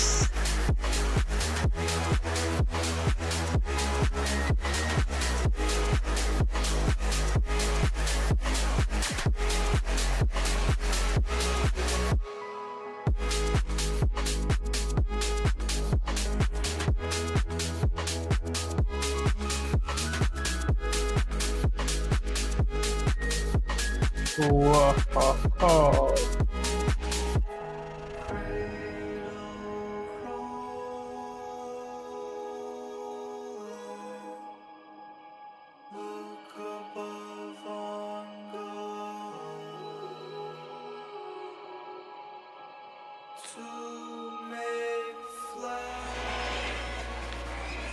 Welcome back, folks. 8-4. It's a big lead for GE, making waves across a very big pond. But for Leviathan, this is where they have to climb back. A great fracture behind them, but I think they'll be keen to forget the first half of Split. Yeah, for sure. It seems like for either side, though, like going into this one, there's real potential with either of the comps. I think for Spike Zine, even though they didn't win that final round, like having that individual step up, Sato we saw in the round before as well, like they are the two that going into this attack half need to step up. And then although Harvey, he had his big moment, I think this Sage is going to be a general irritation. It already was. Obviously, I think the one benefit for Leviathan is they might not have to watch their back quite as much for Autumn. But weeding him out of mid, it's not going to be an easy task either. Well, as you can see by looking at the timeline, half of the rounds for Leviathan came off the pistol. Let's hope they can find it here, or the return to form is going to take quite a while and need very few errors. But a pistol also is often talked about as a coin flip. Not really where you want to have to start your comeback, but that's one way to kick it off. Great pickup by King. That was the aggression. Thrown in immediately. Patman, he has been playing this controller incredibly aggressively all the way through the map. Autumn now needs to have another high impact play, and even the nade just trying to maybe even force them into his position. He doesn't have a whole lot of support. His teammate is trying to re-aggress it towards B main, wants to try and hold on to some control, but look how passively King is sitting. Autumn dealt with. And Crystal needs to win this fight. He's got a teammate looking to try and lock in the other player. The problem, though, is that King won his second fight of the round. Yeah, looking really solid when it comes to the pistols. Last player It's the same on Ecos as well. Something just activates in Leviathan. A clean start. And we could be on for the Thrifty. Yudo-tan, all that stands in the way. And okay, Thrifty no more, but a round win. Well, it seems assured for the attacking. That's a fake flash if ever I've seen one. Doesn't quite work out. It will be put to bed, but okay, still 3 more to go, and he's caught with a nade in hand. That's him done. King with his 4th of the round, and maybe they just wanted to give him the orb. Yeah, you know, it's not going to be flawless, but I don't think they'll give a damn. The Sheriff of King puts him to the top of the board for his side, and honestly, all of these kills were fairly important. Like, he's being surrounded in this moment and manages to just play it perfectly with his positioning. That lifeline has now been picked up for Leviathan. And obviously, once again, there's not going to be much, if anything, invested for the defensive side. Far more reliant on their buy rounds. The fact is, a winning of a pistol in the last map might have meant we closed this in 2, which, I'll be honest, I'm kind of glad didn't happen. Especially not after that first map. That was basically a first half. Yeah. The problem will be, though, is if this series does slip from them, those pistols are probably going to be what becomes pretty defining. Now, for the defense at this stage, the real question is, do you actually try and go for exits? Do you try and do any damage? Or, and it looks like what they're going to do, just hide in the corner and go down to the spike. Of course, if anybody goes pushing, you'll be happy to take a spare orb a little bit earlier. Spike seemed definitely... Oh, it's Sato for sure. Walking forward alongside Sato. Oh, that's a double for him. A chance for a little more and some orbs picked up indeed for Leviathan. Losses minimal. Again, they're still carrying those 2 rifles forward, which is the name of the game. And King's even going looking for another It looks like he'll find it time dependent. No. Okay. He's backed away just at the wrong moment. But nonetheless, the climb back for Leviathan is well and truly underway. 2 rounds here off the back of the pistol, same as the first half, but this is where things slipped out of their control. Yeah, the main question I was going to ask is how much are they actually going to put into this round? Because, as you said, there was a lot of light purchases. They didn't have too much in terms of rifles, but that normally means that you can then buy up the rifles going into the next round. So I think, yeah, it's going to be a very strong bonus. If anything, King's best weapon has been the Sheriff. So I would almost put this at a full buy. Yeah, I mean, it's just not a bad shout. I saw that pistol round. Didn't seem to matter what weapon their opponents had in hand. For GE, spread across the map. But they've got good slow abilities here towards the B site. The slow, obviously, being one of them. Paranoia online for Patman. This flash could be devastating. It's blind to both players. Let's give it Sato an easy opening and a follow-up with the wall bang. Glorious work from the Phoenix on Leviathan, and the B site secured, and a plank coming in on the back of it. This is about as good a start to a bonus like this as you could ever hope for. Yeah, solid reveal from Blows made that kill come in so much easier. And for the remaining 3, this becomes tough. Sato is literally just standing there. He's trying to bait that he's not. He's walking up instead! You expect the Phoenix to come running into your face, and instead he calls the bluff. And that's the moment where they have to say, bring the weaponry into the next round. We spoke about it. The difference between map 1 and this one is that if you can get Sato online like he was in the second, this Leviathan squad feels like a different beast, and this round was his and his alone. And this is what GE are going to have to deal with. Normally, when you get players and you keep them in that choke point, it's very difficult to get out of the choke point. But here, a Phoenix wall to cut off the site so they can first peek backside, see no one there. And once that flash goes through, the Neon is on you in an instant. And that's always going to be a possibility. You smoke them off, that could very well play to their advantage if they land that flash out of it. And no matter how far back you are, bet your ass, Spike Scene can be on you in a second. It's a great round for Leviathan. 3 in a row now. Economy built up nicely, and GE in a pretty rough spot for this round. We should see things go 8-8. They've at least got a couple of weapons to play with, but this feels like the round for Leviathan to potentially even up that scoreline from such a massive deficit already. Sato with that opening pick. It's going to make things that little bit tougher. All being claimed on the other side. Will at least be something to play with, but King has caught one more. He thought that that area of the map was safe. Instead, there's not much to play with. Let's listen in to Lev. Vai juntar com vocês só. Juntamos um pra aqui B? Vou pela manhã com vocês. Tem uma para quer splitar? Que a gente tá... Não. Vai ligar a hora e abrir uma meia. Tá. Vai abrir aqui nós dois. Bora. Eu só fiz o B, tá, guys? Botou B agora. Bora. Vai abrir meia. Tô com você. Nem vou aqui na caixa B. Fade B. Tá só, ainda se o cara taca... Não, tá é só trade, Guys, vamos fazer segura bang? AD segura bang? Vai ficar aqui. AD segura bang, hein? Pegando. Guys, temos tempo, tá? Só trade aqui. Well, you could hear the call to move back to B. That's where the finish is coming in. And Leviathan have an easy time. GE are now having to make a bit of a blind read, and their call is to move towards the A site. Wrong side of the map. So LEV find themselves an easy entry. And a 5v2. The question is, with all the damage done already, he was going to go for the orb and then the plant, but they've decided to distribute that differently. Time obviously a factor there as well. But yeah, I think at this point, GE just saved those weapons. It definitely looks like that was the idea. As they sit down now, bunker down towards the spawn. As far as this round goes for Leviathan, I love the ideas. They take opening fight on B, immediately reset to that mid control, and the patience on display, knowing they're up against a bit of a mix buy and not wanting to be caught off by the numbers. Waiting that long, got them autumn just walking up.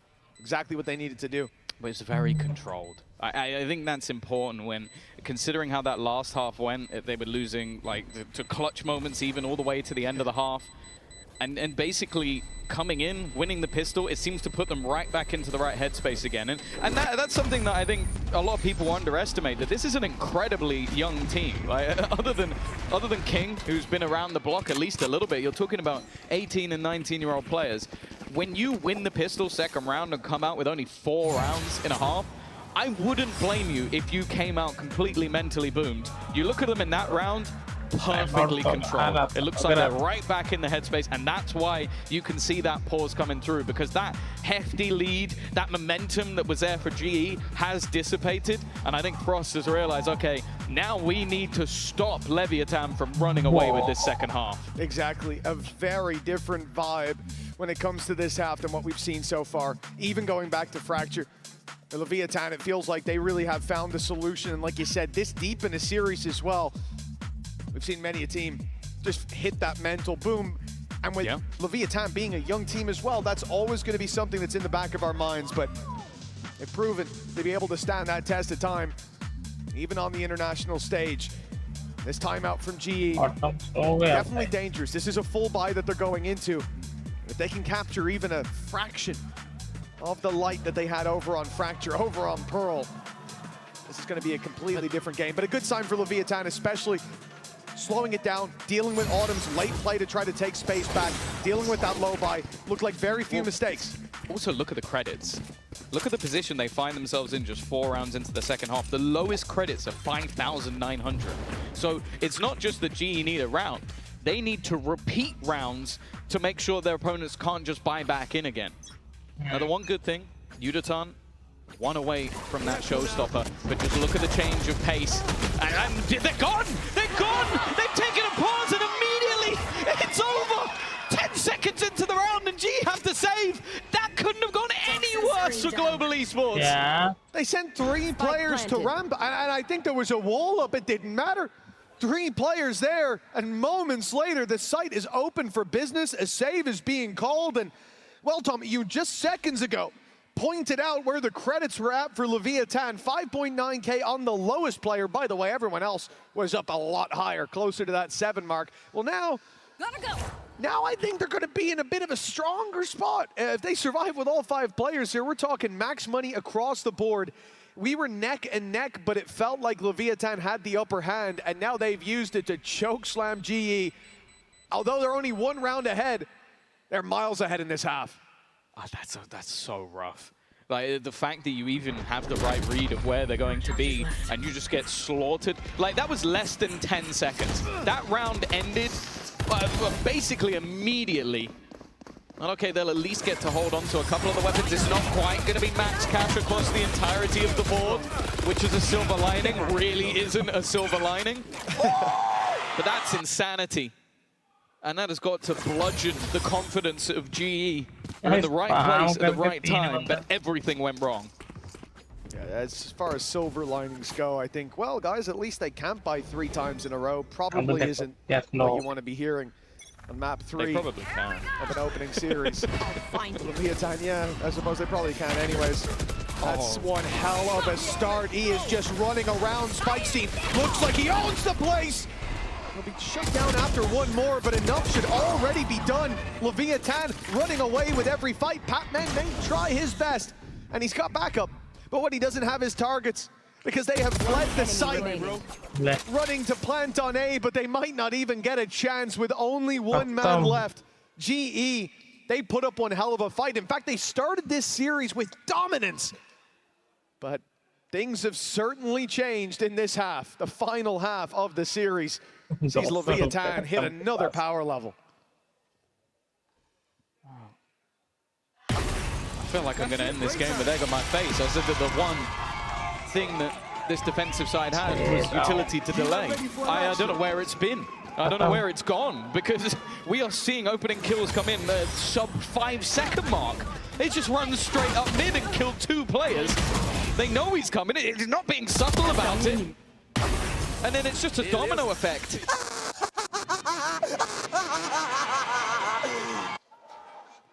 Keep in mind, that's a team that won the first 2 rounds in the first half and got bodied from that point forward. And the vibes are immaculate. Double digits found for Leviathan. 2 rounds to the good. The economy stacked in their favor, and their opponents on a very low buy. It's even going to start with a fake to the B side. They want to drag the rotates, but B stand in position. Stand ready to fight. Sheriffs have spotted at least 2 more. They're looking for this battle. Now Blows is down, and look what he had with him. Not only a rifle gifted, but the spikes on the floor now. And this is a round that G desperately need to convert. Your opponents have been winning, and they've been winning cleanly. An upset round, a spanner in the works, a knock to the confidence is imperative at this stage. If there's any way back into the map, it has to be here, it has to be now. In the past, you might talk about damage. The damage has become irrelevant. And a TP across the map. Everybody from G is now here. Close angle, cleared. Sato already. But there come the trades, thick and fast, running it down. Only Neon standing in their way. Still hasn't been able to retrieve that spike. 30 seconds left. And G are not giving anything away. They know how important this round is. They knew he was going to be spamming that as well. Hoping someone was inside the smoke, but they'll give him the spike. You have 15 seconds. Where are you going to go? Plant needs to be found soon. 10 seconds till we can't plant anymore. And well, I think at this stage, he's given up on the round. Going to take down as many as he can, but another orb gifted to Autumn, and a MasterCard Thrifty keeps GE in this game. Yeah, as said, imperative. They needed something to break that 6-round momentum. They needed a hero to step up to the plate, and they got a couple. Both Crystal and Yudotan. 10 seconds left. And in fact, it was almost the entirety of the squad finding a kill with those sheriffs. They came out of absolutely nowhere. But that could just be enough to bring them back from the haze that they seem to be in. Still, Leviathan have the lead, and in case we hadn't hammered it home enough, they have enough money to buy. Yeah, in case you missed that little talked about detail. Credits sound very high for Leviathan. Another full buy-in, presence towards the B site. Spam's looking dangerous, but that Molly forced Pac-Man out of the corner. In the meantime, though, Leviathan oh, they've almost lost Sato. That's okay, though, because he has his ult. Yeah. If he finds a spot to use it, that heals him back up. Autumn. It's a big risk. Even walking through that in the first place, but now he's got the angle to hold on to. Orb about to fade, though. It's time to fall back. Has to leave. This time a lot more tentative. Think back to those fast-paced winning rounds. We were talking about them being done in 10 seconds. Autumn is still trying to play with fire around this smoke instead. That ult's been used on the other side. It drags the eyes of the opponents, and that was the goal. It gives them some middle control. Still, Harvey has some utility to play with. If he can get one and throw the slow, instead he's gone. Spike Scene wins that fight. Now the players within the B site are being surrounded, but it seems like they've realized back to the other side of the map they go. But can Yudotan be their demon, be the Reaper on the back of the A site? They saw so many players on that B side. They might not expect him to be tucked in like this. We've seen it from him before, but now with 12 seconds left, one strike from Yudotan. Could have saved the day, but they'll still get this fight. Still moves to the side, and King cuts off the rotates. Pac-Man 1 against 4. The spike already planted, and he'll only get his first.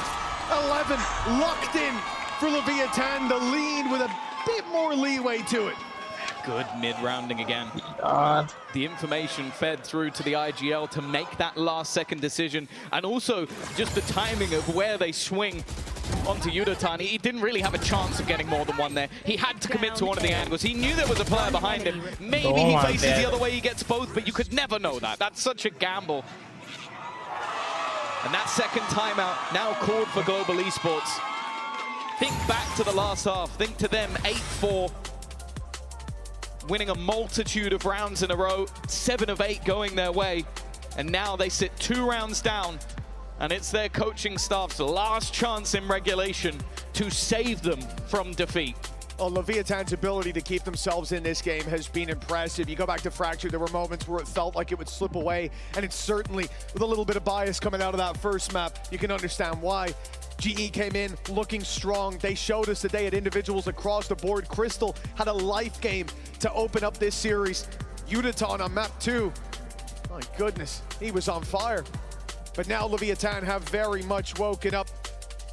The lead is theirs, and a chance to right the wrongs of this series so far. Well and truly within reach. They come into this round as well. Ults to play with. True on both sides. You have that pit. person with the pit does currently have an operator, no shields. It's an unusual look, Tom. Maybe not the round we see the pit come into play. What is the idea behind this? Where's Autumn going?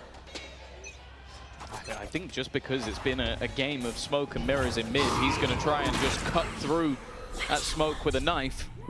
And that knife is a sniper rifle. The problem is, just look at the ruse that's almost being sold. It's been obliterated with the judge. They nerfed those, didn't they? I thought that wasn't allowed anymore. That operator gone. But this wasn't even the main game plan. This was almost just a ruse to give them space elsewhere. They're going to drop They're going to have to try and jump down together, but instead he's jumping towards them. 2 kills. Another halfway done. And pressure onto Pam, and he doesn't know how much control's already been taken by Leviathan. Another solid round from them. The ruse from SpikeZine sent through, and then the rest of the players were just making their way into mid. There's the pit on the other side as well. Surely there's no way back into this. There's no way you even tried. Not when there's an AWP on the floor, not when Uditon's already 40 HP. And look at the pit, it's formed perfectly going in towards that little hallway. You're never making it out of there alive. Even if you had the numbers. Leviathan on 12, guaranteed at this point. And considering how we started this out, Tom, it really does feel like the shoe's on the other foot now. Leviathan pushing and pulling the map perfectly, finding these pacey opening pickups as well, using that neon judge into the vent. They have full control of the map, and thinking back to Pearl, that was the problem. It was always the other way around. The annoyance as well, if you're on the GE side, is that call is almost certainly, you're going to do that, maybe you just get Vents control, maybe you die and we get mid. Like, you're trying to pull people away so that we can get that control for free. Instead, he gets 2 and, well, almost a third kill. 2.5 man, yeah. Yeah. And the crazy thing is, well, we might call that like, oh, you throw a spanner in the works. Yep. He threw a grenade in the works. He basically blew up the whole round for GE before they even got started. Now it's a jumble sale. A sheriff, that operator saved, a judge in the pit, but with no shields. This is a nightmare to try and climb back from, and Leviathan are right where they want to be. Welcome to my world.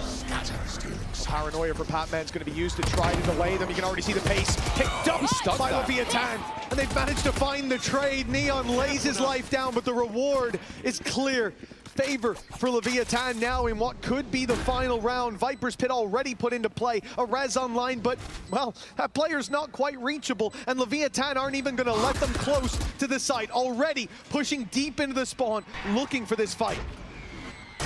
Going up. So much ground held. It's something that they just can't allow to happen. The Stinger, not the weapon for this round, but I was going to say it might be worth it in that scenario. They managed to cross, but 2 players into the spawn. It's going to be an issue. They need to get rid of them, and it's all just falling apart. The res available, it's being used, but there's another player just waiting round the corner. And from the depths of defeat, Leviathan will climb back into the game. 13-9 victory. They take the series. Well, they may be a young team, but there's a reason this team was so close to being America's #1. And they came out here today and showed us exactly that. Fracture and split. A recovery that I wasn't sure we were going to see. No. Map 1 was devastation. Owner came out on the stage and he said, the boys were nervous, but it's fine. The series is just starting. And look at them now. Who would have believed him? It's really impressive. I think GE fought tooth and nail that first map, dominant, and the second map very easily could have been theirs, but that's the thing that's so impressive. The resilience of such a young team. King, the piece that has survived for so long, with 4 new superstars alongside him, and honestly, I don't know how far this team can go, but if this match has proved anything, it's that just because you win a map, it doesn't mean they're out of the game. चलो 5 7 second strip पे एस्ट्रीमेंट करके for a reason. Leviathan reverse sweeping to kick off their run here at Masters London, and no doubt putting a target on